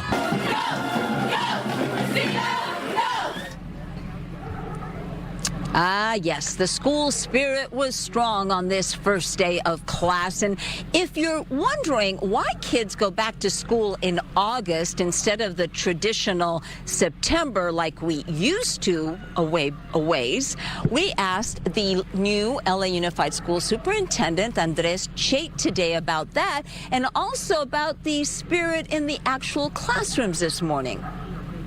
Certainly lots of joy and excitement to be back. Some kiddos that still look a little bit sleepy. We're getting used to being back on a school schedule, but just really happiness and joy to be back in school. And there is a reason that kids come back in August. Yes, so basically a few years ago, many districts, including LAUSD, prioritized making sure that the entire first semester of school was over before winter break. Because prior to that, what would happen, particularly at the high school level, like here at Reseda, is students would go on vacation for winter and then come back and have to take high-stakes tests, finals, basically. And so we wanted to make sure that they got the opportunity to take that before going on break. And studies found that it works much better if they come back to class in August than in September. I actually told one of the high school students here that back in my days, we used to go back in September. She looked at me and said, lucky. Reporting live in Reseda, I'm Gigi Graciette. I'll send it back to you. I know, those extra days, always nice, right? That's right. Extra days of summer. All right, LAUSD is also opening classrooms for adults today with career programs focused on skills local employers are looking for, of course. Brooke Thomas is at the North Valley Occupational Center in Van Nuys with students learning aviation maintenance. Oh, she's got the goggles on. Brooke. Yeah, I've been working. I have been, as you know, because I like to get my hands dirty. If you know me, if you're familiar. Yeah, this is what we're doing here. This is adult education, so I said, okay, I'm an adult. Let me get educated. Mr. Board President, come on over here. Let's chat. What's going on? Well, we are at the North Valley Occupational Center at the Mechanic School, and this is quite unique. Yeah. We're used to seeing little kids going to school the first day. That's what we're used to. Yeah, the kids are happy, the parents are crying, but this is a case where adults are getting an education that is unlike anything else. Really cool. Really cool, really cool. And it's something the board, and not the board, yes, but I meant to say the district should be really proud of, because it's really the fact that showing how you care about these young adults, that no matter your circumstance, right, just because you graduate 12th grade, it doesn't mean that your care from the district is over. And we have all ages here. We have right out of high school, and we have people who have been working for a while and want to do this. You know, college and career ready, we forget about the career part. Hello. It is wonderful. And it's the most important part. Ooh, and I call them kids, but they're adults. They wind up having a fantastic life and a good income. Anybody under 28, I call a kid, so it doesn't matter what you're doing. Let me put my goggles on. Hold on, what are we doing over here, my friend? Hold on. What's going on? We're just drilling the rivets out of this piece of metal, because technically we can imagine this being like an actual piece of the airplane in the future.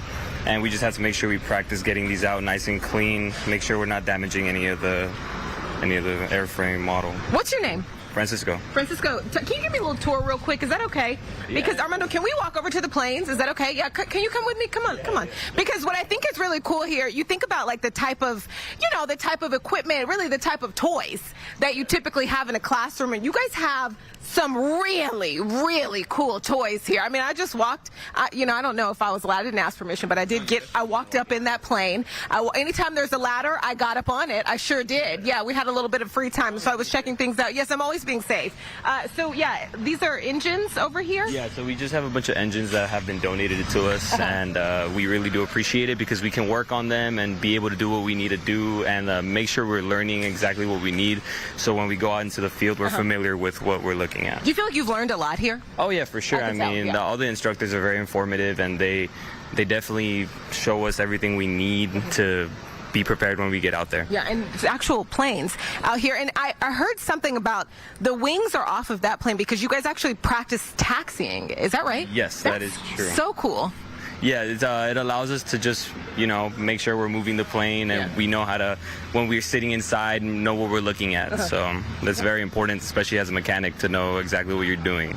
When you're in like first grade, the most fun day at school is when the fire truck comes and you get to go outside. What's the most fun day here? Honestly, taxiing that plane was honestly pretty fun. But every day there's always something to do. It makes it exciting to come here and just be ready to learn whatever is ready. What year are you? I am actually on my last year, technically. So yeah, it's I believe a 3-year process. I'm not 100% sure. So yeah, I'm on my last year. So Okay, this is our 11 o'clock show. We have a little fun. It's, you know, it's a little looser. So, because obviously you're going to be very successful. You have a great personality. Are you single? The ladies are watching. No, I have a girlfriend. She's actually watching right now. Watching, okay, yeah. Hello. I'm like, listen, what's going to happen is my DMs are going to start lighting up. They're going to be like, oh, tell me about Francisco. No, I don't think so. But I appreciate it. But she's watching right now. Shout out to her. Shout out to my mom. She's probably watching too. My sister. But yeah. I just want to give you a hard time. Back to you. So good. So good. You know, I'm trying to find the ladies, a man with a good job. That's you know right. what I mean? There's a lot of ladies watching. There's a lot of future men with good jobs in this building. That's right. You know? Very Benefits. handy, super okay? smart. They keep the planes in the air. Yeah. Yeah, I'm doing the Lord's work for y'all watching. Yes, you know? you are. Truly That's what I do. you are. Truly you are. Brooke, All thank right. you. Francisco said, not me. He's off the market, ladies, But all I'll right? keep looking, Yeah, pick someone else. Okay? I'll keep looking. We got Find you. another You know, one. this is the ladies' show. You know what I mean? I gotta give you something. You do it for us, Yes. really. Thank you, Brooke. You know, it is back to school. It is back to school season. Yep, LAUSD first day. We've been talking about it all morning long. And this is my little guy on his first day of a new school at TK. He ran inside that classroom and was a ball of fire from the jump. Didn't even look back and cry. No. No tears. Okay. I was the one crying yesterday when he ended his time at his other school too. Stop. This was me Sandra. in kindergarten. Okay. Wow. Yeah. Look at the bangs. Yep. You could thank my mom for that. I feel like everybody had those bangs. Bangs or a bowl cut. So. Whoa. Yeah, had And the both, uniform. especially in an Asian household. Yeah. Oh, Christian. Look at those pants. Those Wait a second. Which one are you? You're the one on the right? Yeah. I'm the one on the right with the turtleneck jean jacket in July. Dude, I country. feel like that you were ahead of your time back then. You were because- styling. Yeah. My mom was a teacher at the school, so she got me dressed appropriately. Oh, and boy. I love the flower wrapped in aluminum foil for my teacher. They appreciate that. Yeah, it was so pure and simple back then. Now you gotta bring bouquets and like I know. fruit basket. It's And just... you can't bring pastries because, you know, people with the nut allergies. That's right. Exactly. Very, very cute, Christian. That's so great. Coming up, big show. We have Jack Osborne and Serena DC. They're in our Yamava Lounge, and we are entering the world and their new platform.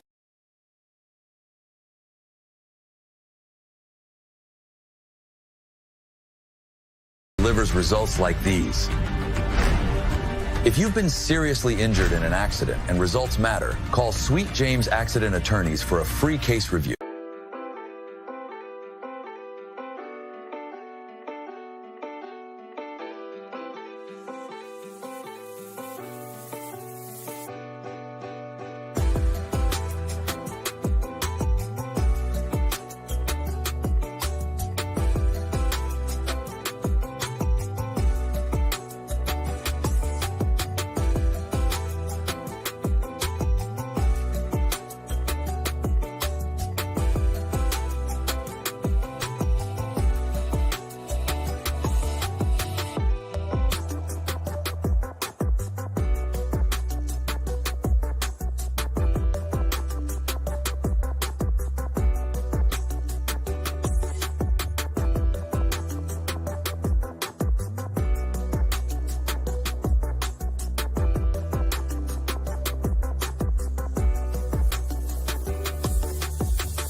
Fox 11, The Ones to Watch, isn't just a tagline. It's a heads up on our frame of mind. Whether the 100th left turn, a gripping grand slam, or a game-winning Hail Mary, the big sports events live on us. It's our shows that wow and stun. Are you guys ready to play? Pillared by our free live news checking in from across California. Within every frame, a new story and one more reason to watch. Fox 11, The Ones to Watch. Welcome back to GDLA Plus, to all you believers. And if you're not a believer, you may just be after this next interview. From reality TV pioneer to standard bearer of the supernatural, our next guest has spent years chasing down the unexplainable. And now he's teaming up with renowned paranormal investigator Serena DC to build a whole new hub for believers and skeptics alike. You know, my wife, she kept waking up and seeing this like cloaked figure in our bedroom. At a few times where, you know, I felt like something had grabbed my foot. I was hearing my name being called out of the house, and it was this kind of very oppressive feeling. So your wife was experiencing this too? Yeah. And then my daughter started seeing things, and, you know, she saw like the Hat Man one day, broad daylight. She went outside to take the trash out, and she turned around and she saw the Hat Man stood there. Oh, but oh my gosh, this is so scary. I know, the daughter, which one? Which one? I'm like, we take the trash like out, the not Brady the little Bunch. one. Yeah, exactly. Osborne Right. Bunch. Got a lot of them. Please welcome Jack Osborne and Serena DC. Hello. Yes. You make very cute children. Thank you. Yes, Thank you. very, very cute. Thank you. Okay, so on a scale of 1 to 10, how much were you a believer, let's say, a decade ago? And then how are you now? How has that grown? It's funny. I got into doing paranormal TV shows because I grew up in the era of the X-Files. Like, I loved that show. And like, as a yeah, that's right. On our station. Yeah, and as a kid, I was just always fascinated. And I went into making paranormal TV shows as a bit of a skeptic because I was like, all right, is this all just in people's heads? Is everyone crazy? Like, what's the deal?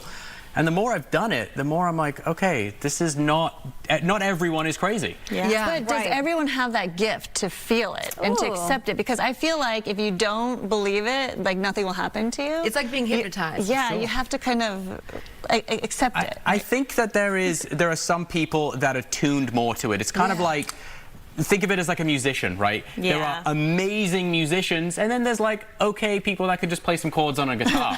They can still play music. It's just it's a very big spectrum.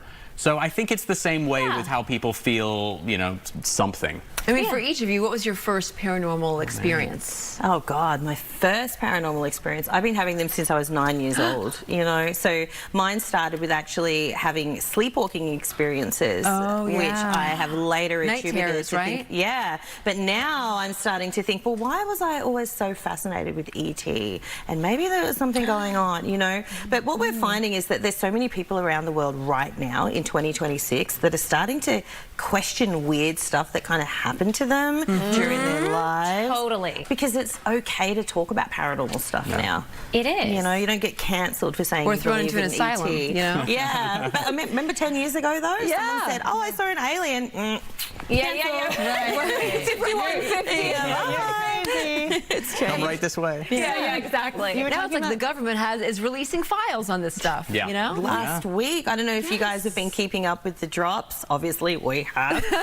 But they're getting more and more intense. So this one, like in the first one, the crafts were these tiny little dots flying around. In the latest one, I mean, they look like UFOs. If you haven't checked it out, go to war.gov. It's crazy. And you can see that, because that's something that always mystified me is, okay, sure you have this video, but it's so grainy, it could be anything. Right. Yeah. But this time these drops are like crystal clear. Less and less grainy. And real and have been vetted, right? People have checked into it. On our very station, on our very airwaves, don't you roll your eyes at me. I feel it. The non-believer. Yeah, that spectrum, right. So I was on the air at the Queen Mary, and I was doing a live shot in one of their most haunted rooms. And a viewer wrote into our news desk and says, during this time, exactly on this time, during Amanda's live shot, I saw an orb. And I went back and watched it, and I could see something. This thing floating around. I did. Yeah. But how did you know it wasn't a piece of dust? Because I'm a believer. And I didn't see that orb, but okay. No. But I live in the state of believing that I'm not selfish enough to think that we're the only beings out there, and I think there are other species of. See, I think you'd be out of your mind to believe that we are the only evolved species in the whole multiple universes you're talking about. Absolutely. Yeah, what do they say? There's more stars in the universe than there are grains of sand on planet Earth. Right.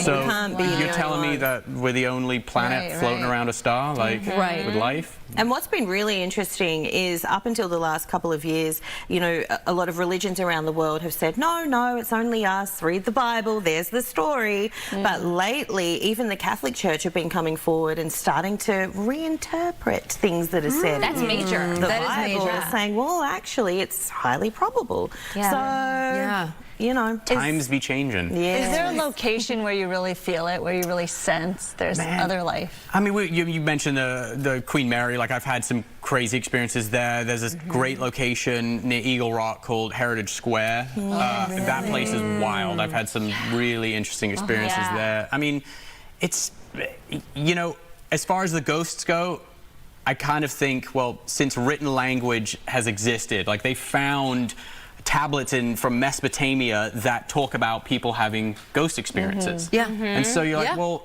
is it, I think, just a part of the human experience at the end of the day? Like, we are encountering something that we just don't know what it is. Why do you think that these spirits are there?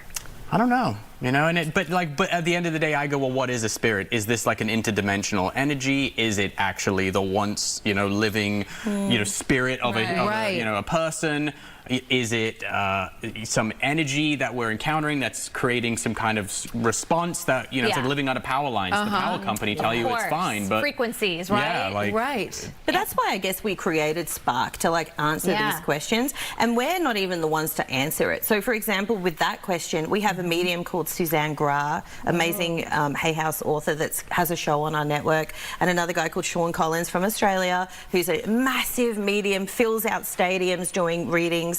And so if you want to know more about, like, what is a spirit? Why are they sticking around when others have left?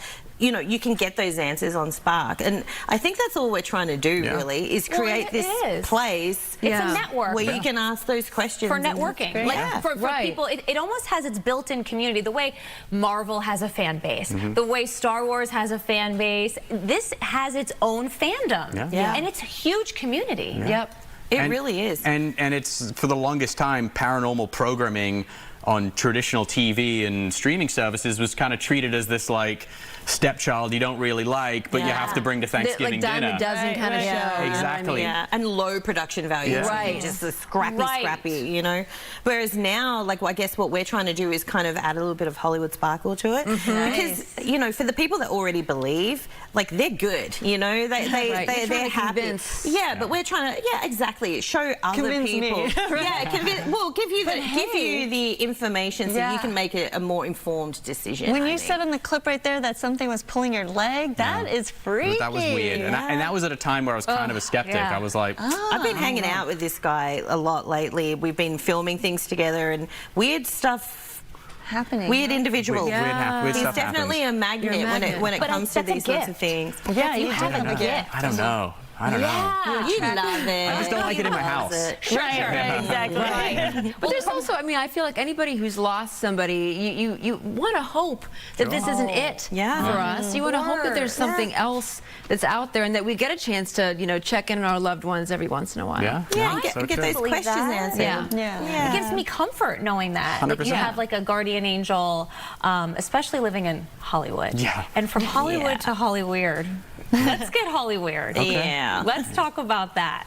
All right. That's a pretty crazy show. So I decided that I wanted to talk to A-list celebrities about their paranormal experiences because, like you were saying before, a lot of people don't talk about it, but if they hear their peers talking about it, it mainstreams things a bit more. Oh, Howie. I had Howie on my show. Howie and his wife saw a massive UFO, completely blew his mind. You know, he's a massive believer. We had Margaret Cho on the show the other day. Friend of our show too. Isn't she amazing? She's so cute. Does she have a dog with her? Yeah, her little chihuahua. She's so cute. Everywhere she goes. The chihuahua was the star of the show. Right, But exactly. she actually lives in a house filled with haunted objects. Her ex-partner used to be a minister of a church, and they had, he was a collector of haunted objects.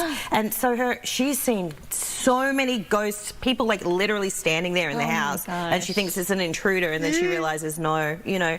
So there's a lot of really crazy stuff happening in Hollywood. It seems like it's a bit of a magnet. It's always been. Yeah. For years. Right. Yeah. For creativity, and then also for, Hollywood's definitely Hollywood. Have you been to New Orleans? They say that city has a lot of paranormal I did the activity. ghost tour. Yeah. And did you feel anything? Of course. Yeah. Except mosquito bites. Right. A lot of mosquito Did you go bites. to the cemetery and see all of the crazy crypts and everything like that? I know, isn't it magical? I did one of the only televised investigations of the LaLaurie Mansion in New Orleans, which American Horror Story did a whole season about it. Yeah, where do you think they get those stories from? They don't just make up themselves. I mean, I just haven't felt anything. So. Let me ask you this, and there's no wrong or right answer, but do you feel like people have guardian angels or spirits that look out for you for good? I hope so, yeah. I mean, I want to believe that, you know, but just nothing has happened. Like, I don't see a sign when I need it. Come hang out with us. And, Seriously, literally. You should. You should. You know what? We're actually launching something in Spark now. We're calling it Spark Quest. You know how life can be boring, but then you go on a side quest?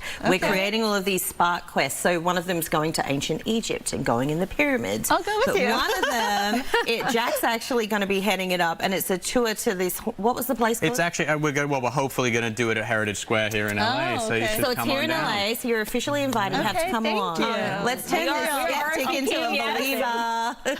If you were to take somebody who might be a non-believer, take them on a ghost tour or paranormal investigation, where is like the one place in Southern California you would take them? Good question. I mean, Queen Mary is a great place. Yeah. Because the rope room? Don't they have the rope? Is it the rope room? Yeah, there's the rope room in the front. Right. Yeah, where Totally number one for me. where they kept all the Nazi prisoners and cooked them. Yeah, horrible. Right. Oh, God. They crazy story. Yeah, that's a good spot, though. The spookiest place I've ever been was, you know the movie The Conjuring? Yes. Crazy horror movie. So I went to the original, like the house that the show was based on, and we made a movie there. It's coming out in a couple of weeks. It's called The Possession. Ooh. But we felt stuff. I think I saw an ET in the basement. I know that sounds crazy, but we have the footage, so you be the judge. Yeah, but I'm telling you. Yeah, but something's going on, and it's going on more and more and more now. You guys have noticed the shift. Right? Yeah. Something strange is going on in this town. How about playing Ouija board in like when you were 9 or 10 years old? Well, I did that, and my friend spelled, because she knew that I was interested in medicine at a very early age. Obviously, that changed. So she said, "You're." Not really. True. Right. My fiance's an ER doctor, so like she I think this is why she moved it DOCTER. I'm like, oh, sweetheart. But that wasn't maybe it was the Ouija board saying you're going to marry a doctor. Maybe. And maybe Dr. ER doctor. Right. There you go. See? We just figured this out. Right. And your guy has 2 O's in his name like doctor. Oh, my God. Can I tell you guys the scariest thing ever about Ouija boards, which a demonologist told me the other day? So, you know, you're young and you're having drinks and you get out the Ouija board and it's all very fun. Everyone's drunk and you do it, right? Calling in the spirits. But then after you're over it, you've been doing it for a few hours, you're kind of done. Most people don't close the Ouija board off, right? So they're like, yeah, we're done, let's keep doing whatever. And it stays open. So they've pulled and invited all of these spirits in and they haven't closed it off. Good tip. And then when people walk around and they sort of feel like, I feel like I'm being cursed or I'm possessed or whatever, it's because they didn't close off. Close your Ouija board. Close your Ouija board. And even if you did one 20 years ago and you didn't close it off, go get one and say, I'm closing the Ouija board off. All spirits go back. I know.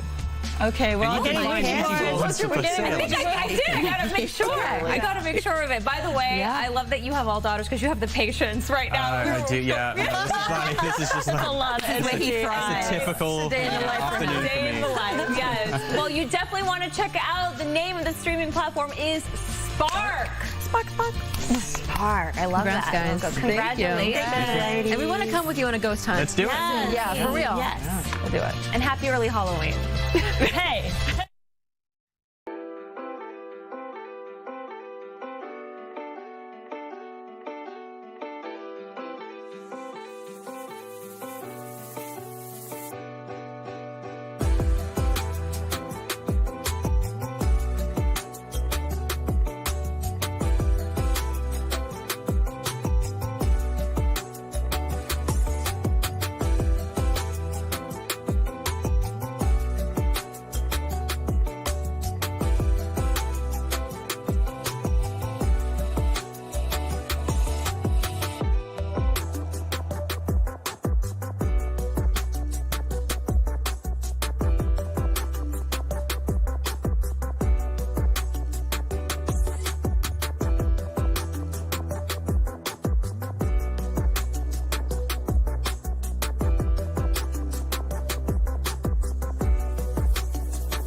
School's back in session, and we're showing off your photos. These are so cute. Scan the QR code you see on your screen to submit your back-to-school pictures. All right, let's look at some of our submissions. Solomon and Willow. Aww, in Rancho Cucamonga. Nice names. Ooh, Tiffany in Soma. I like your hair. I like your hair, too. Looking great. All right. Oh, first day of junior year. That's going to come for you too soon. Gosh, it's like a blink of an eye, right? I know. Seniors. Seniors. Gosh. In La Mirada. And look at this whole family. That's so fan. Oh my God. Oh my goodness. Look at this cutie. That's amazing. Amanda.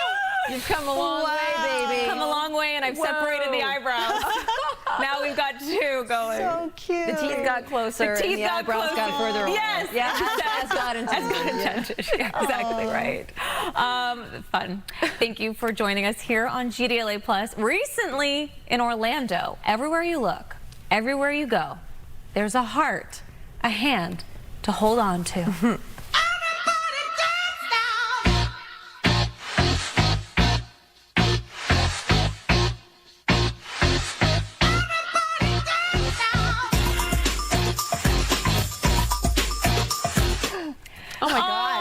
they don't age. How many takes did it take to do that? Look at that. First of all, Lori Loughlin, they don't age. Their friend Kimmy, John Stamos. What are you? I know. Are you bathing in Evian water? No, Like, what's now going we're just on? missing the Olsen twins. Oh, Dave Coulier reunited with his Full House castmates at NostalgiaCon in Orlando. It's marking his first major appearance with the crew since going into remission from cancer. Love that. Great. Looking healthy and in great spirits alongside Uncle Jesse, have mercy. Jody, Lori, and Andrea Barber as that friend Kimmy who just That's wore out so her welcome. funny. Oh my gosh. All the time. Wow, those are the days, man. He shared that his doctor gave him a clean bill of health and took a moment to urge fans to stay on top of their own health and get some early health screenings. And John Stamos captioned the post with, quote, "Threw our necks out for this." Hey, we've all been there. Was that during the days of like the Friday night must-see, not must-see TV, TGIF, right? Hanging with Mr. Cooper. Appointment television. Appointment television. Okay, I'm going to do a theme song. Tell me what show it is. Okay, ready? Whatever happened to predictability? The milkman, the paperboy, evening TV, the familiar thing. Everywhere you look. Did we just combine? There's a heart. No? I mean, that's... Okay, what show? Okay, but I thought I was singing, what's the Family Matters one? That's the one Family Matters. Family Matters. All right. Oh, how about this one? Step by step. Yeah, day by day. I love Step by Step. This is just like bringing up core stuff. I know. People we love will make it better. Second time. Do you remember, was it Balky, Perfect Strangers? Was it Perfect Strangers? Perfect Strange. I miss those days too. How about Rugrats? Rugrats. Oh, yeah. Sandra, you got anything? Sandra, showtime.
right or wrong. They've been practicing. We figured it out. Yeah, they figured it out. It's a rare condition in this day and age to read any good news on the newspaper page.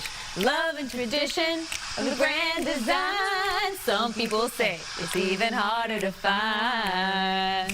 There we go. Yeah. Yeah. Stop, because if we're going to get charged. I know. Go by. That's Family That Matters. was Family Matters, Stu. To be clear.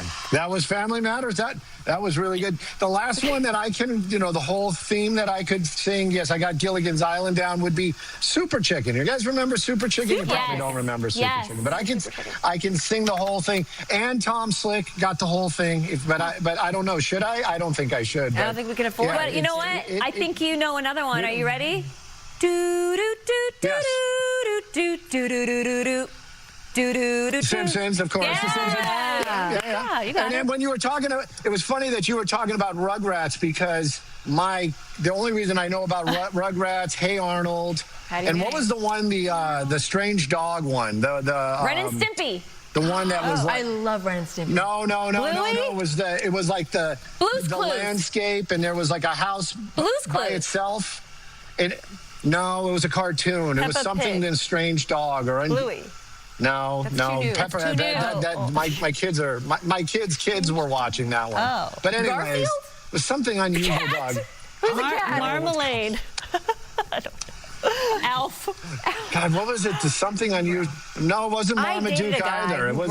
he had this Alf blanket from the 80s that he would bring it every time we went to the beach, and he used to get so upset at me if I tracked sand on his freaking Alf blanket. Yeah, the Alf blanket. Huh? Who is this? His name was Mike. Oh. Another Mike. You know what? That's the problem. Yeah. Another Mike. Another Mike. But I digress. Wow. Stu, what Another Mike. So I have another topic that we need to talk about, because it's been weighing heavy on my soul and on my brain for some time. Okay. We're going to roll the tape. And we're going to Long Beach. Long Beach, come back to me. Long Beach, come back to me. I love Long everybody knows it won. It won the most social city. Right, outdoor spaces. And you got Los Angeles, like a stone throw away. You got Santa Monica. You got all these wonderful places. But Long Beach won the number one. For sure. But who did this? Was this the Long Beach Chamber of Commerce? Oh, he's got a bone to pick with Long Beach. That's what he's saying. You want to go? What are the parameters? What are the parameters? Okay, you got rooftop bars. You got the Fairmont, which is really, really Belmont nice. Shores. You got the new amphitheater. Yeah, Belmont Shores, but is Belmont Shores really Long Beach? Has Belmont Shores? Yes, it is. It's absolutely even if you go to Belmont. But how is that not better than West Hollywood? How is that not better? Like, I'm just asking. Maybe I think outdoor there's more restaurants in Long Beach. There's the water. Maybe a little bit more parking. A lot of locals go there. You got the water. You have the haunted Queen Mary. It's walkable. The convention center. Don't forget the convention center. You now have this new amphitheater that's being developed, right? That's it right there. The amphitheater. I mentioned that. But Stu, don't forget the Grand Prix. The Long Beach Grand Prix every year. Yeah, but how does that make you socially cooler than someplace else? I just don't. Aquarium of the Pacific. What is the parameters there? You got shopping. You got the docks there. Because I went and dug it up. The article is like 3 sentences. It's basically like, hey, Long Beach is awesome. Everybody else sucks. And I'm just like, hey, how is that possible? Who wrote this? How is that possible? Anyways. Everybody else sucks. Yeah, who wrote this? Who wrote this? They have both. Anyway. Was it from the CSULB but apparently, newspaper? The Daily I'm wrong.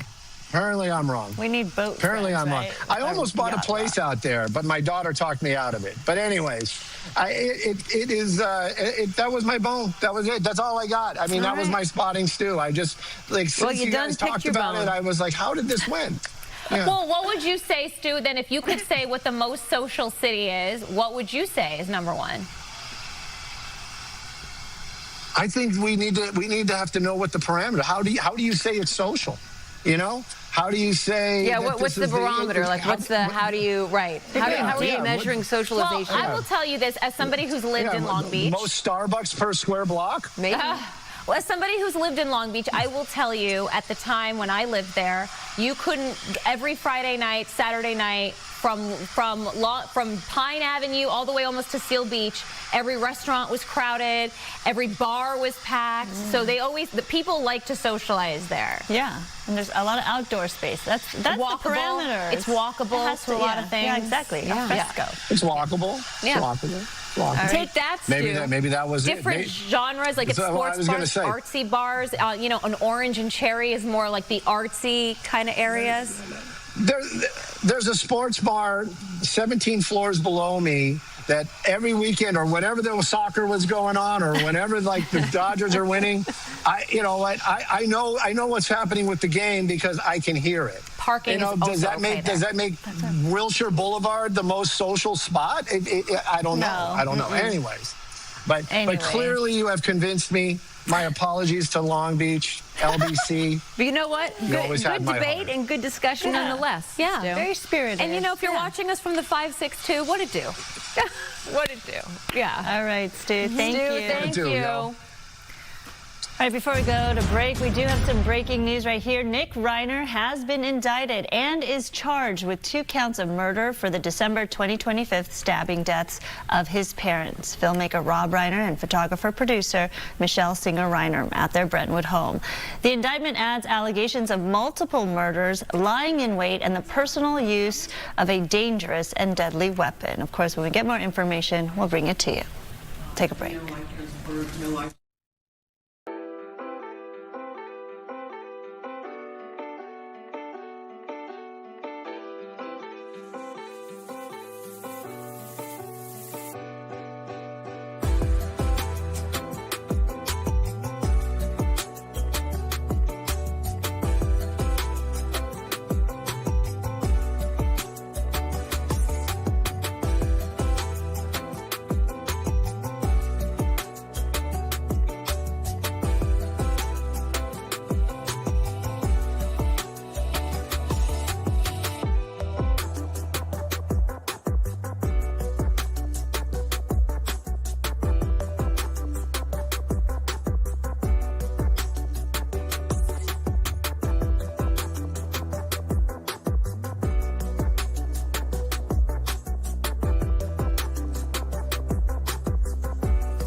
What are we getting at the farmer's What are we market? picking? Oh, you know what? It's Wednesday.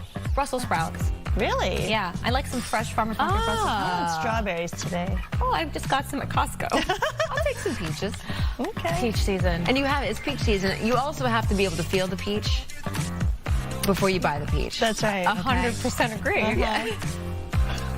I mean, obviously, right? Yeah, I always feel my fruit before I buy the it. peach before you buy the peach. And sometimes there's this whole debate. I don't make the debate. It is a debate where some people are saying they can tell the gender of who does their Instacart or DoorDash food shopping for them based on the selezione of the produce. Yeah. Interesting. So are we trying to say that? Don't give me a hard avocado, okay? Yeah, not up in here. Or a brown banana. Let me get a couple days out of it. Right, exactly. That's right. Got to be a little green. Baking bread as soon as I get my Exactly.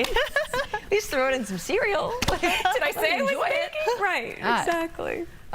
All right, so people who spent thousands on $1 million smile are having buyer's remorse. An article in Allure is pointing out more and more people are dealing with major veneer regret after chasing picture-perfect social media smiles. Now, let's get in your mouth for a second. The process permanently shaves down their natural teeth. Have you ever seen somebody pre-veneer? No. Like with just the baby nubs? With the nubs. Looking like an animal. No. I dated a guy, another guy named Mike, by the way, who showed me his teeth pre-veneer. Very disturbing. Because they shave it down. Oh, yeah. It becomes like little rabbit teeth. Spikes. Yes, spikes. little brown spikes. No way. Top cosmetic dentists report a big surge in patients coming in to fix painful side effects or overly bright, bulky veneers. I always think about that Friends. Yeah, Ross. Yeah. As a trend toward stark artificial Hollywood white fades, experts are warning patients to think twice and try less invasive options, maybe like aligners, like the Invisalign, or whitening. I'm an Invisalign reject, but go on. Oh, what do you mean? It didn't work for you? So I had braces. Or you just didn't do it? Well, yeah, of course. I had braces in high school, and then I didn't wear my retainer like most 19 or 18-year-olds, whatever. And then I got Invisalign. Our producer, ironically, is a star student with Invisalign. But I paid for the unlimited adjustments because I knew I'm probably going to not be so good about it. And 7 years later, my orthodontist said to me, which I was supposed to only wear them for about a year, goes, hey, so actually, like, Invisalign never really had someone that went this long for adjustments. I'm going to do this for you one last time. I know you paid for unlimited, but it's been 7 years. Are you still, like, on that journey? Okay, because you have very straight white teeth. Thank you. Thank you. Yeah, you have a great smile. I told my dad I was buying Invisalign, years ago, and he's like, you got too much time on your hands. Because you start looking like, oh, well, if I could just take this teeth. He's like, get a life. Leave it alone.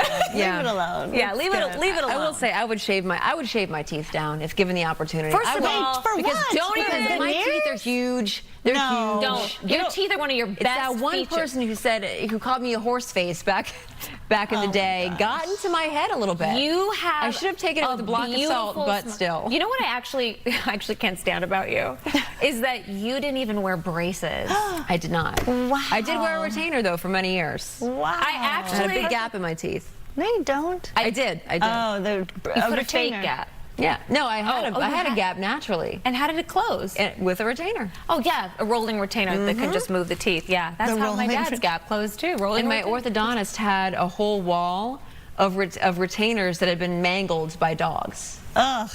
Why? Funny. That's gross. I don't know. I guess they like, right? I can't believe that $1 Million Smile is just a retainer. It's just a retainer. Wow. Yeah. You never had a cavity? Oh, my gosh. I am. I'm going to go home tonight with my burn book. I'm pretty lucky. I'm going to go with my Mean Girls burn book. Never had Right. And goes Why is she so perfect? Put it in the burn book. I remember when I got my first cavity at 27. Oh. And it was like somebody's credit card getting declined, and I said, run it again. Right. It's not a cavity, I right? was like, no, check that. shadow. Run it again. And he goes, it's a cavity. And I said, impossible. Impossible, because I've never had a cavity, and I wanted to keep that going. Have you had a cavity?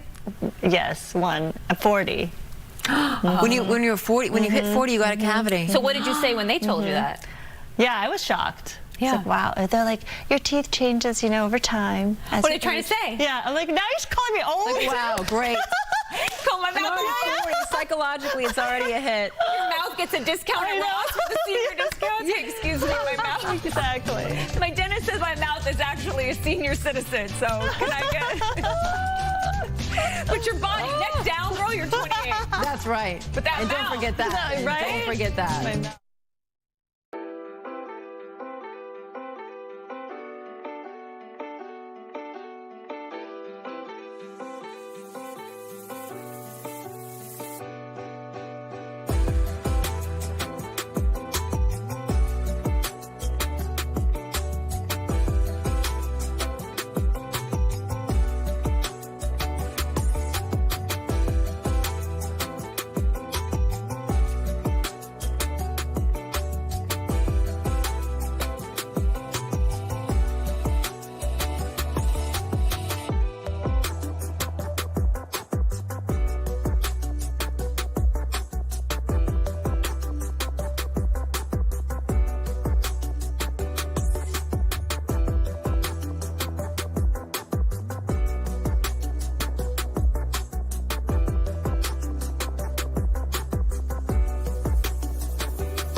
and welcome to the Fox Local Stream. You were just watching my wonderful colleagues on Good Day LA Plus, and happy Wednesday. We have so much news to get to, but we want to start with this. This is breaking news that we just got into our newsroom. So we know that Nick Reiner has now been indicted on murder charges in the deaths of his parents, Hollywood director and actor Rob Reiner, and producer and photographer Michelle Singer Reiner. Prosecutors say Reiner fatally stabbed his parents inside their Brentwood home last December. The indictment includes 2 counts of murder, along with special circumstances, alleging multiple murders, and the killings were carried out by lying in wait. Prosecutors also allege that he used a knife. Now, Reiner pleaded not guilty today and is being held without bail. If convicted, he could face life in prison or the death penalty. Prosecutors haven't decided if they will seek the death penalty yet in this case. His next hearing is going to be coming up here on September 15th. And now to some more news. If you're in LA, you're hearing all of the sports news that has been breaking throughout the morning. But to talk more about this, the Lakers sale, for example, also now we know Russell Westbrook has decided to retire. I want to bring in our guest, Law Murray, to talk more about this. He is a sports analyst with The Athletic. So, Law, for starters, thank you so much for joining us here on the Fox Local Stream. Yeah, thanks for having me.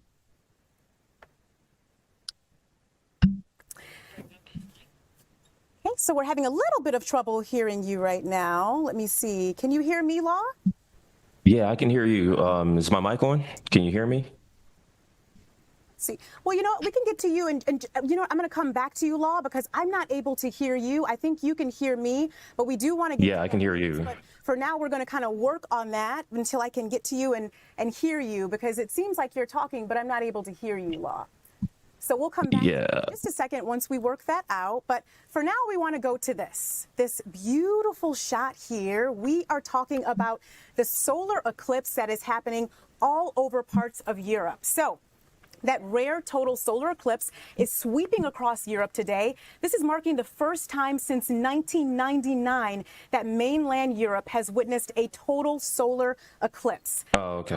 The totality includes Iceland, Greenland, Portugal, and northern Spain. And you can see here now that people are all kind of camped out. They're waiting to see of the solar eclipse. A lot of people are really excited about this, and for good reason, of course. So, you know, like I said, since 1999, we have not seen that rare total solar eclipse. So that's going to be sweeping across Europe today. And we're going to go to break, and on the other end, we'll talk more about our local news, including the news about the Lakers.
next local stream. We want to get back to that news that we were talking about at the top of the stream.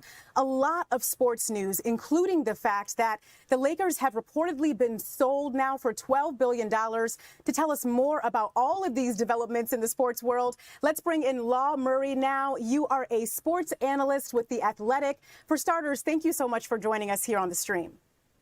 Yeah, thank you for having me. So first, we want to talk about Russell Westbrook, because this just broke really about 10 minutes ago. He announced that he is retiring. Of course, he is a veteran point guard. Your reaction to this news that he's retiring?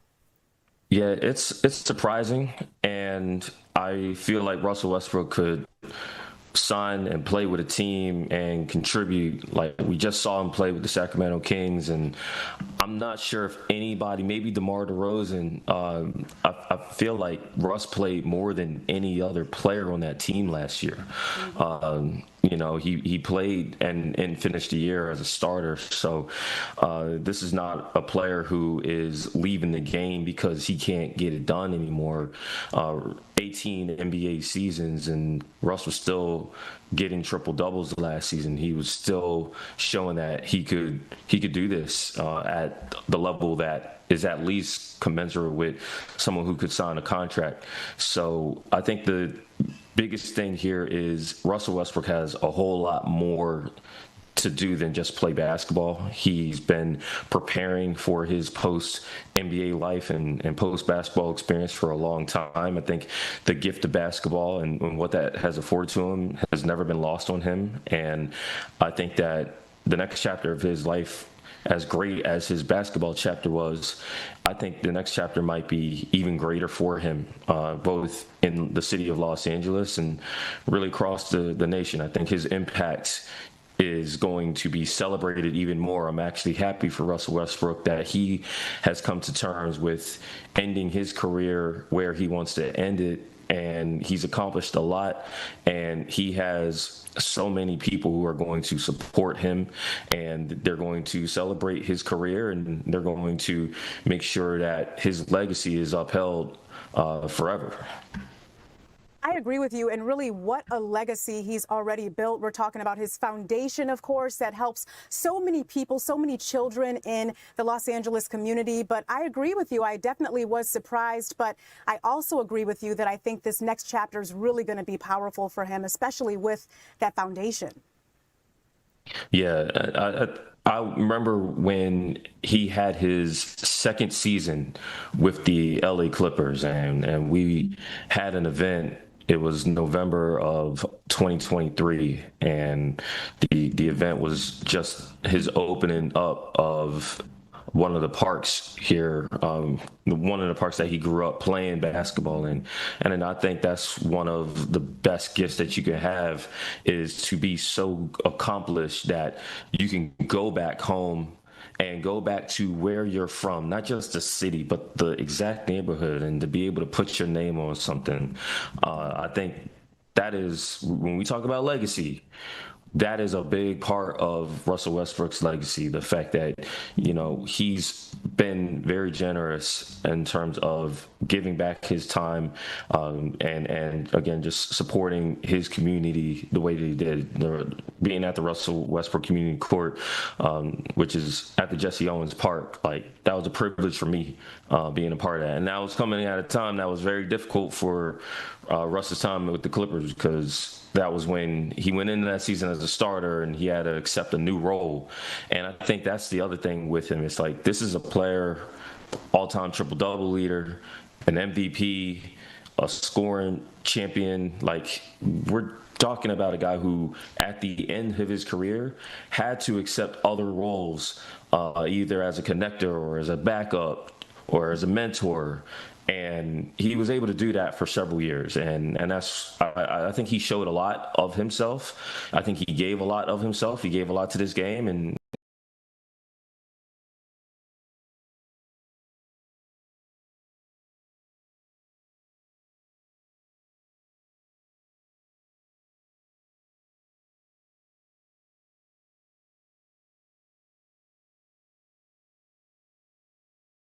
he's able to talk about this because it's really a pretty stunning turnaround, at least to me. Mark Walter, of course, bought the Lakers last year for $10 billion and now has sold it for $12 billion.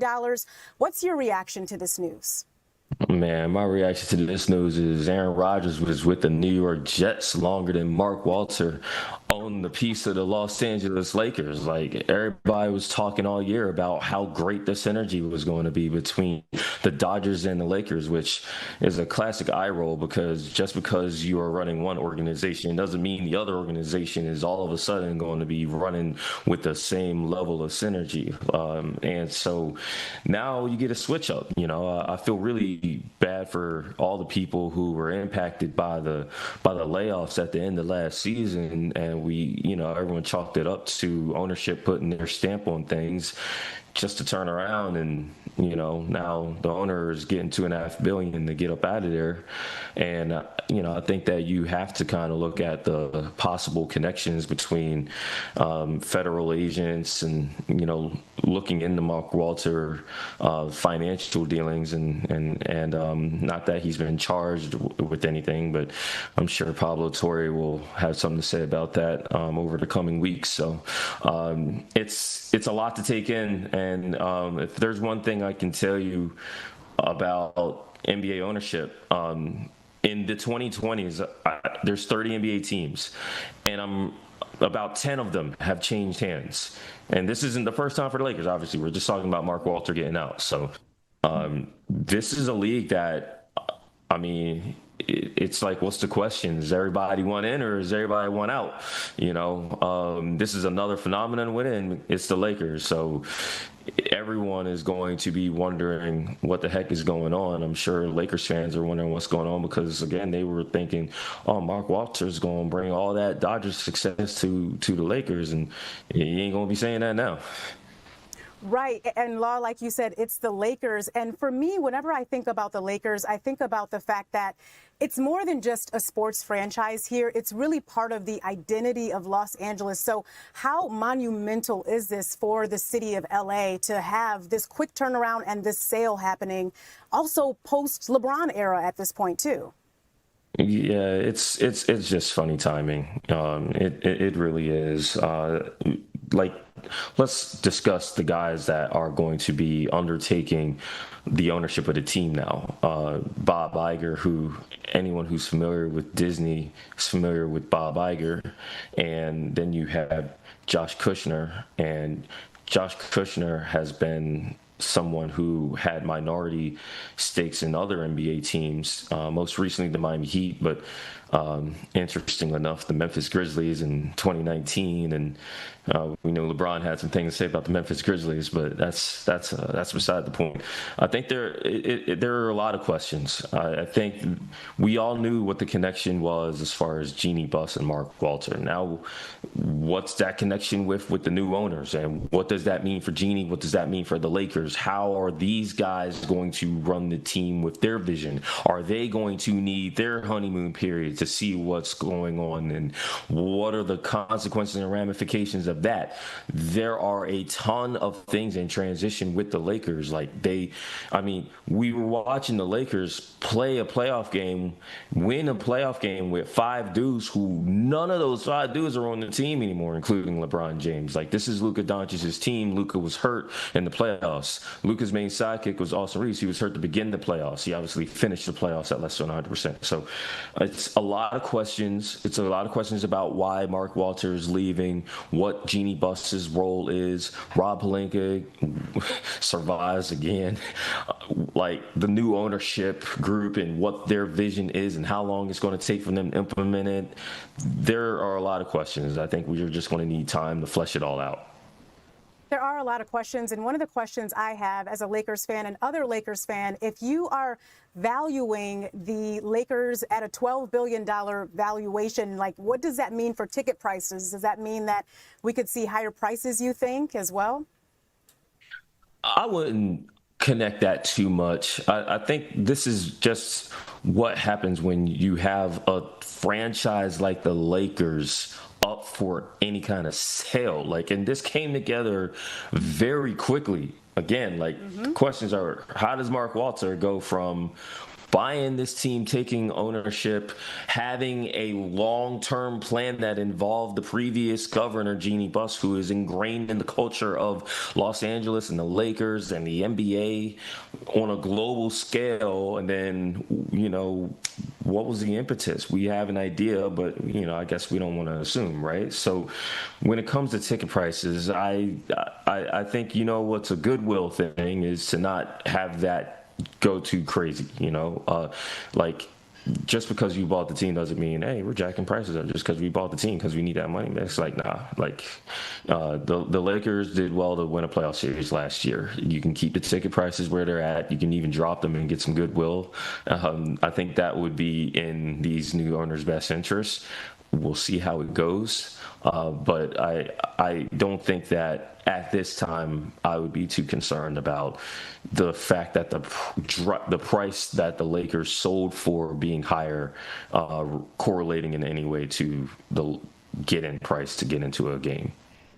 Well, that's good to hear. And, you know, you mentioned Mark Walter, and I do want to put out there that Bloomberg News is reporting that Mark Walter needed the cash fast to pay down a loan amid a DOJ probe. So that is being reported out there. We'll see, obviously, if that comes to light. But you know, this is a very quick turnaround like we've been talking about during this interview. And, you know, in your perspective, a lot of people, like you said, the Buss family is so ingrained in the legacy of the Lakers. And you talk to Lakers fans all the time. Do you really think that people are kind of missing that Buss family and hoping that maybe the new owners bring some of that back? Well, I got Lakers fans in my mentions for different reasons than to talk to me. I'll say that. But I think there's just a lot of consternation about what this all means for their team. I think when you're a fan of a team and you're getting into discussions about ownership, you want one thing: how does this make the team better? That was an easy conversation when Mark Walter took the team over, because his cash assets, maybe they weren't going to affect. There's this salary cap that, again, if you've been following anything happening with the Clippers, you can see how that controversy has unfolded over the past year. But there's a salary cap. You are limited into what you can do as far as, you know, paying players and getting this. The biggest difference between the Dodgers and MLB and the Lakers and the NBA, like, your wealth is not going to automatically be an advantage from a personnel standpoint as far as players go. It does mean something about your support systems and your facilities and how you're supporting the organization in that way. Very clear what the assets were going to be for Mark Walter. I think it's a little more unclear what it's going to mean for Bob Iger and Kushner coming in. And I think that's going to be an open question. It's like all those things you talked about as how this new change in ownership was going to be an improvement on what you had in Jeannie Buss's experience. Like, there was Lakers fans were like, hey, Jeannie Buss, great for the legacy and the brand. Maybe not as good as far as the behind the scenes stuff, as far as building out your front office and your organization. Well, you were looking forward to those things being built out, but things were going slow this offseason, especially when it came to front office hires. Again, going back to Rob Pelinka, the people who are supposed to be supporting him in his role as the basketball president. Now is that on hold once again, because you are now preparing for the second offseason in a row for this transition in terms of the board of governors. That is going to be what Lakers fans are most concerned about, and that is going to be at best an open question, and at worst it's going to be a disadvantage for the Lakers in the short term. Law Murray with The Athletic, thank you so much for joining us here on the Fox Local Stream, and thank you so much for all of your expertise on this topic and talking about what this really means for the Lakers and, of course, for their fans. We really appreciate it. Hey, thank you for having me. And with that, we will now take a quick break. We'll be back with you in just a couple of minutes. Thanks for joining us here on the Fox Local Stream. Hey, all good. Where was that?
Welcome back here to the Fox Local Stream in Los Angeles. So a story that a lot of us are talking about, at least that I'm talking about, is the Powerball, $1 billion drawing tonight. I know I want $1 billion. I know all of us would love to be $1 billion richer. Let's get right over now to Stu.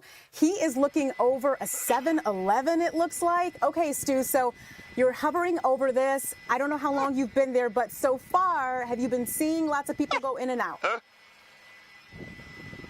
Hey, good morning, Coco. Good afternoon. We're technically afternoon. Yes, this is definitely the 7-Eleven where somebody who didn't win the Powerball actually walked away with $1.5 million. And yeah, that's all true technically, but let's sort it out. So the last Powerball drawing, this guy, we assume it's a guy, went ahead and got 5. Didn't get the Powerball, but still got $1.5 million. There's the check that basically says sold here. We got another sign over there. And, of course, this is all happening out here on Santa Monica at the Cross of Wilton. Now, this is one of those ones. Is all the luck gone? Should we be seeing more people? Right. We've been watching, and that was actually just before we went live. There was 3 parking spots just open right there. Haven't seen anybody coming out holding their lottery tickets. We've been watching. I figured that was the reason why they sent us back here. But, again, one person winning out of this store the last draw and got $1.5 million for getting 5 of the 6 of them right. I have a question for you, Coco. Do you have like a theory or a way that when you buy your tickets, where you buy your tickets, how you buy your tickets, that are lucky just to you? Okay, that's a great question because I've been trying to figure this out. I don't have a method to my madness yet. So I always, of course, participate in the local pool here in the newsroom. And then I just go to a random spot. Course. But I'm starting to wonder if I should be going to some of these places that have hit. What do you participate in the lottery, Stu? I definitely play. I bounce back and forth between the, just random picks and or, you'd use your lucky numbers. That's one of them. Some people have their lucky numbers. I played the lucky number thing. I actually did the science a long time ago, like where you got on the internet and you picked all the numbers that were the most commonly picked, and then you kind of mixed it up with the most common and the not common. But I think it's all where you buy the tickets, where you get the tickets, because there's a place, I think it's in Hawthorne, the one liquor store where it hits all the time.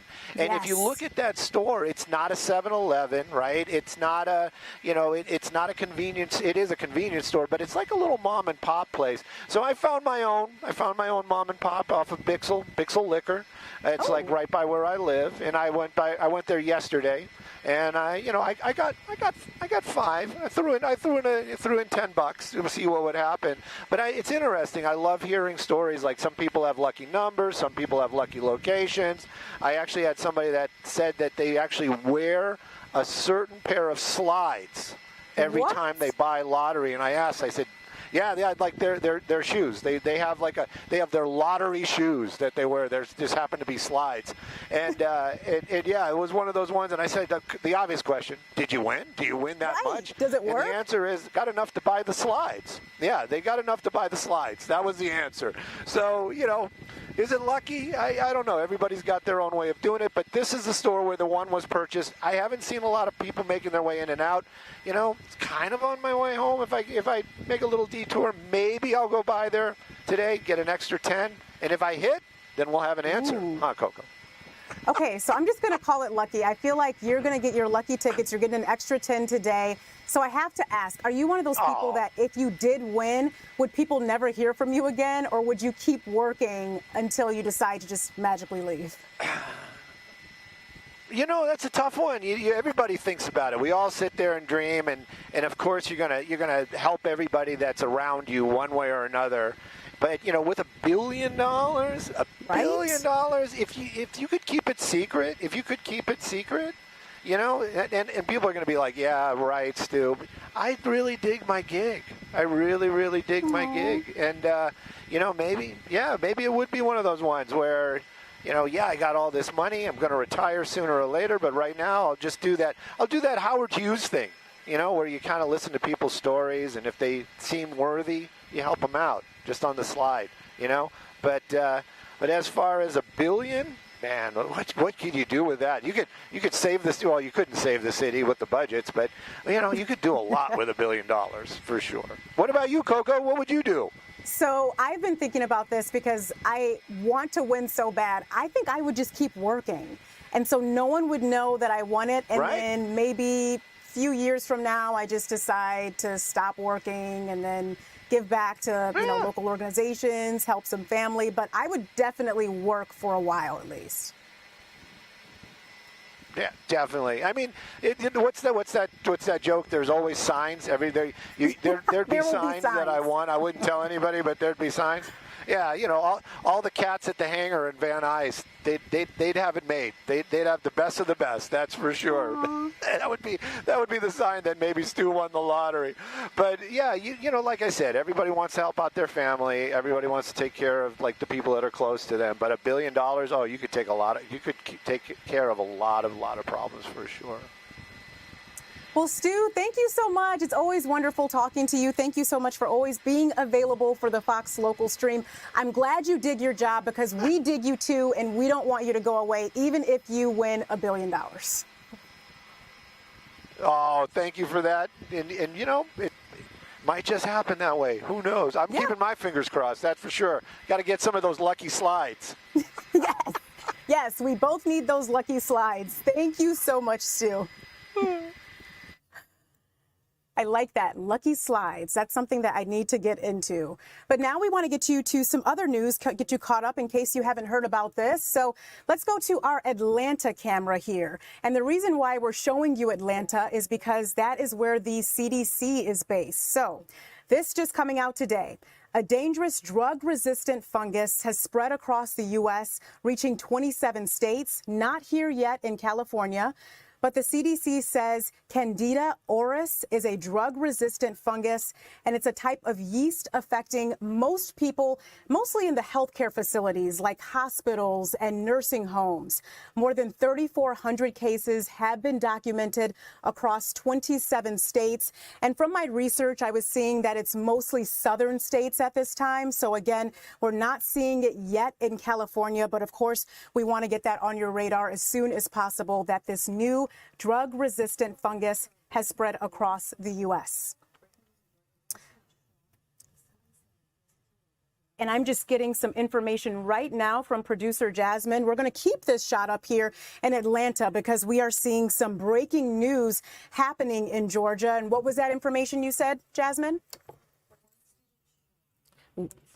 Oh, one student shot. So we are hearing of a school shooting happening in Atlanta. So that's why we're staying on this shot. And I'm actually going to see if I can find some more information while I research here. So we know right now that there is at least one student shot in what appears to be a school shooting happening in Atlanta. So I'm now looking at the Fox 5 Atlanta page. So let me see what information I can pull up for you here. So according to Fox 5 in Atlanta, they're saying a student was shot at Warner Robins High School. That's according to the school district there. Authorities are saying that there is a significant law enforcement presence at the school. And there are certain streets that are closed at this time, of course, because this is an active situation. We know that police there are asking people to avoid the area and use alternate routes as well. So we want to go to a live picture right now to show you this. So let's see here. Again, this is breaking news happening out of Georgia. You can see that heavy police presence that I was just referring to in the article that I'm reading from Fox 5. Let me see what more information I can glean from this article. So right now it's saying one student shot at Warner Robins High School this afternoon. It triggered a code red. This is according to the Houston County School District. Yes. Somehow, I'm not sure if I did it or somebody else did it, but we are in Raga right now. So we've got this live on, we're not on air essentially. We're just taking Raga's shot. I don't know if I did it or somebody else did.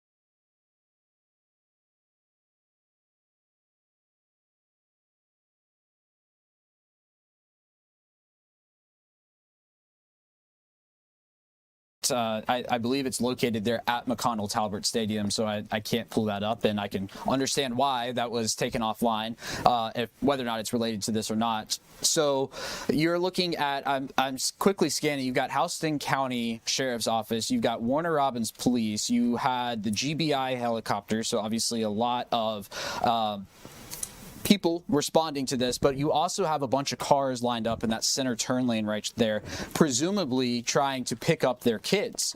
School was supposed to let out at 3 o'clock, and I came into the newsroom at 2:58, and so this clearly happened before that 3 o'clock time, and we are going to now watch, likely from this shot here, school dismissal in the next little while, considering that the Houston County Sheriff's Office says that the suspect is in custody, and on top of that, 2 people have been taken to the hospital with non-life-threatening injuries there. And I'm looking right now on Houston County School District's page, their website, to talk a little bit about, see what kind of security measures they are talking about. I know there was a question we were looking at, Alex, whether or not they have metal detectors in schools. And they say that they partner with local law enforcement to continuously evaluate and strengthen the safety and security of their school campuses. They say they've spent $1 million of adding increased security measures to their facilities, and they're going to continue to make additional upgrades as recommended by the district safety team. They have not said on their website, at least, whether or not there are metal detectors in the school. I know that this is something that we are looking into. Alex is doing a little bit of research for.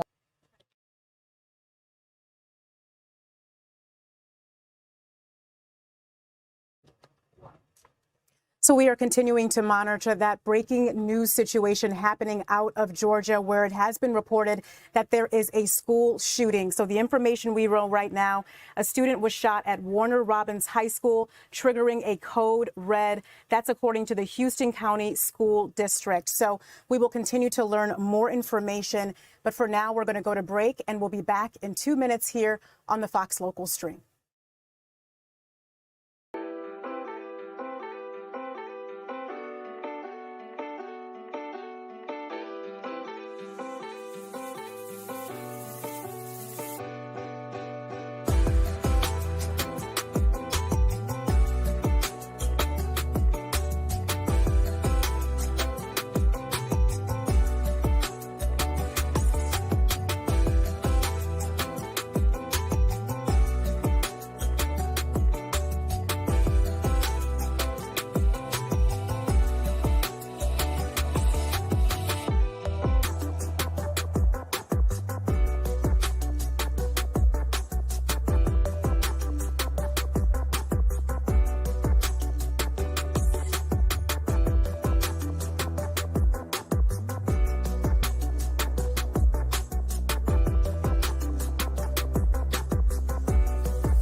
Welcome back to the Fox Local Stream here in Los Angeles. We want to continue to monitor that breaking news that is happening out of Georgia. So let's go back to that live picture here. You can see that there is really a large police presence, but a lot of traffic that's forming in this area as well.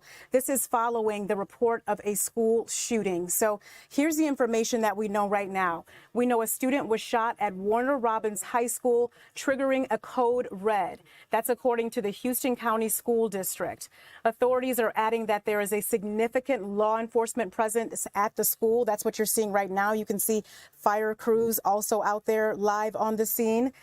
And we know that many streets, as you can see from this fire truck, are closed at this time as well, while they continue to monitor this breaking situation. So authorities in that area are asking people to avoid the area and to use alternate routes. Again, this has just happened at Warner Robins High School. So far, we're only hearing that one student has been shot. We do not know if more students have been shot as well. We also don't know any information about the shooter, whether the shooter was another student or a person from off campus. We're working to learn all of that information from, of course, our affiliates, but also from reporters here on the ground. So for now, you can just see this live look in Atlanta, Georgia, I should say, where a school shooting has been reported at Warner Robins High School. So we will continue to monitor this situation that breaks here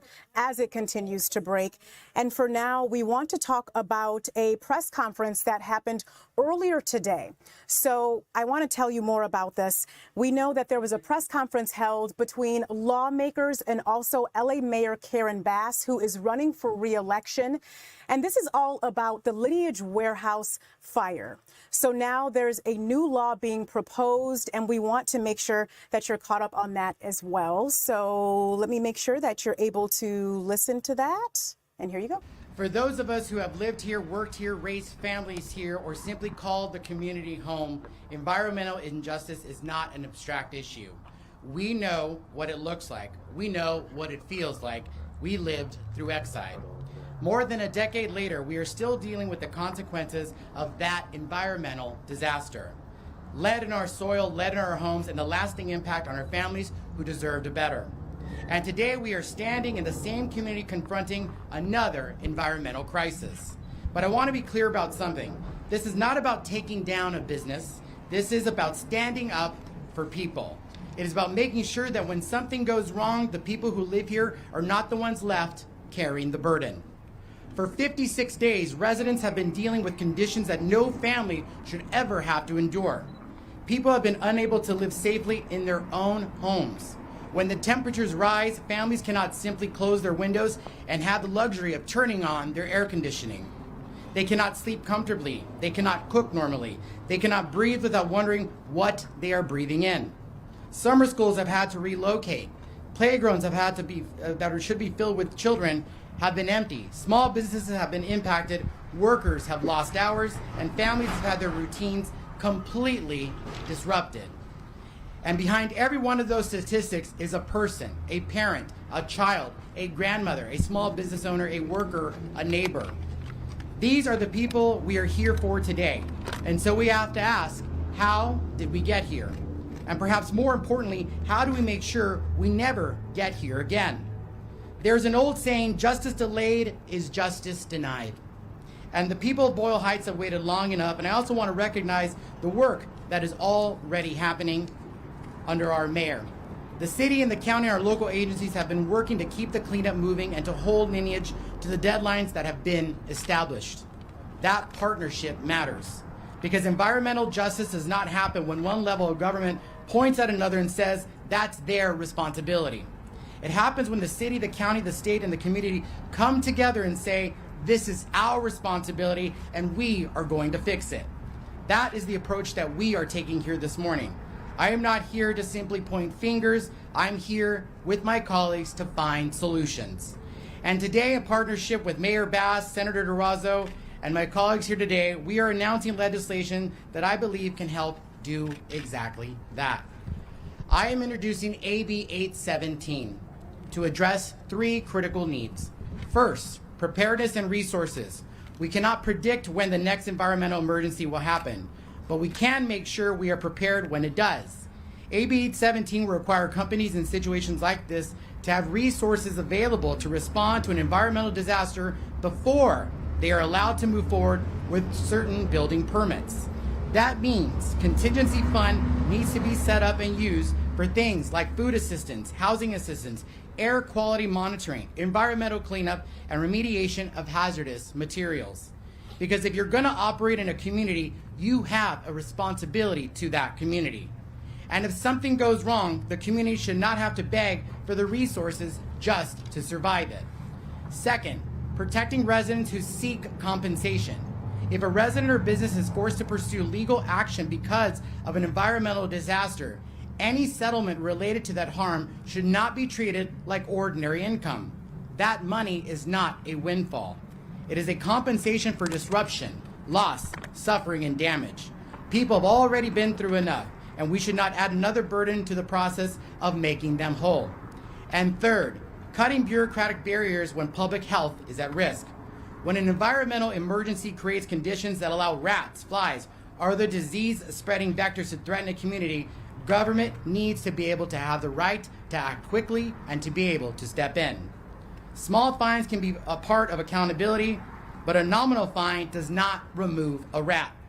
A citation does not protect the child from a disease-spreading vector. When public health is at risk, we need action, not paperwork. That means giving local jurisdictions the tools and authority they need to mobilize resources quickly and protect its residents. And I want to say something that I hope everyone remembers long after.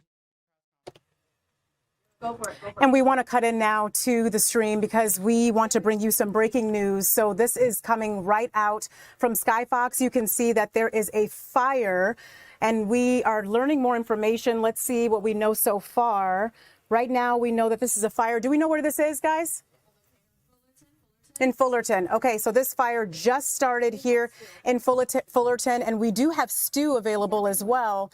So, okay, so Stu, I'm going to bring you in if that's okay. Stu, tell us about what you're seeing and what you're hearing so far. Go, it's always okay. That's kind of my gig. This is going to be the 3621 is the actual address, Commonwealth, and this is in the city of Fullerton. It is right next to the Fullerton Airport. Fullerton Airport, you don't expect any, commercial jets in and out of there, but right now the airport is actually closed, and we did a little bit of a Google search. Comes up as Capri Shoes. Second time we mentioned shoes, and than the 2 times we've talked. But at any rate, you can see it right there. This fire was already through the roof when the fire department arrived out here. That fire department would be Fullerton Fire, but this is a joint effort. You also have Anaheim Fire there as well. They parked, actually, this is in the airport area, and they put up their ladder pipe. It clearly says Anaheim right there. And when I say ladder pipe, that's one of those type of operations where you got that one guy high up on the ladder, and they're actually shooting over some of the hangars to get to that one portion of the building. The building itself, it seems, I'm hoping that this is actually some sort of firewall that's in there, creating that difference between the two buildings, because you can clearly see the fire kind of stops at a pretty defined line right there. As far as the roof, well, it had collapsed. Portions of it has collapsed on our way here, and then there's a section that you can see where they actually really are working on it. That one still putting out a lot of black smoke. So if this is a shoe warehouse, good possibility. There's a lot of inventory right there in that spot. When you see that black smoke, that's usually something oil-based in there, probably maybe leather or plastic or any kind of rubbers. And you can see right there, they're putting a lot of water on that one section. The whole area, though, you can see a little bit of that white smoke. A lot of times you'll hear people say, oh, white smoke, that's good, the fire's out. Sometimes it is, and sometimes it can be steam, but sometimes it could just be that whatever is burning is burned completely. Right now, though, you still got fire department up there on the roof. They are actually cutting holes. You can see some holes cut there in front of them. They do that for ventilation. They want to get some air in there. They want to get some of that hot gases out of there. But you can kind of see what's going on. Right there, there's not much coming out of these vent holes. But then if I come right over in this section right here, you can see what looks to be another wall inside the building. So that might be a firewall or fire break between these two portions. Right now, though, the fire very active. You got multiple agencies out here. As far as injuries go, haven't heard of any. And the fire department definitely here on scene. Commonwealth definitely going to be closed between, I think it's going to be Magnolia, and we can look the other direction. Patricia is or Patrick is the other one right there. So if you're driving down Commonwealth in the Fullerton area, expect delays, but that fire definitely burning out here in the Fullerton area. Yeah, I mean, Stu, it's looking massive, and thank you for that zoomed out shot so we could just see what else is around it, because as I'm looking at your shot, it looks like there are homes that are really nearby, like right next to, right? Yeah, as we zoom out here, Yeah, homes right across the street as well, as this road appears to be closed. So it's looking like some people may be walking around as well, probably trying to figure out what's going on. But like you said, right now, we believe this might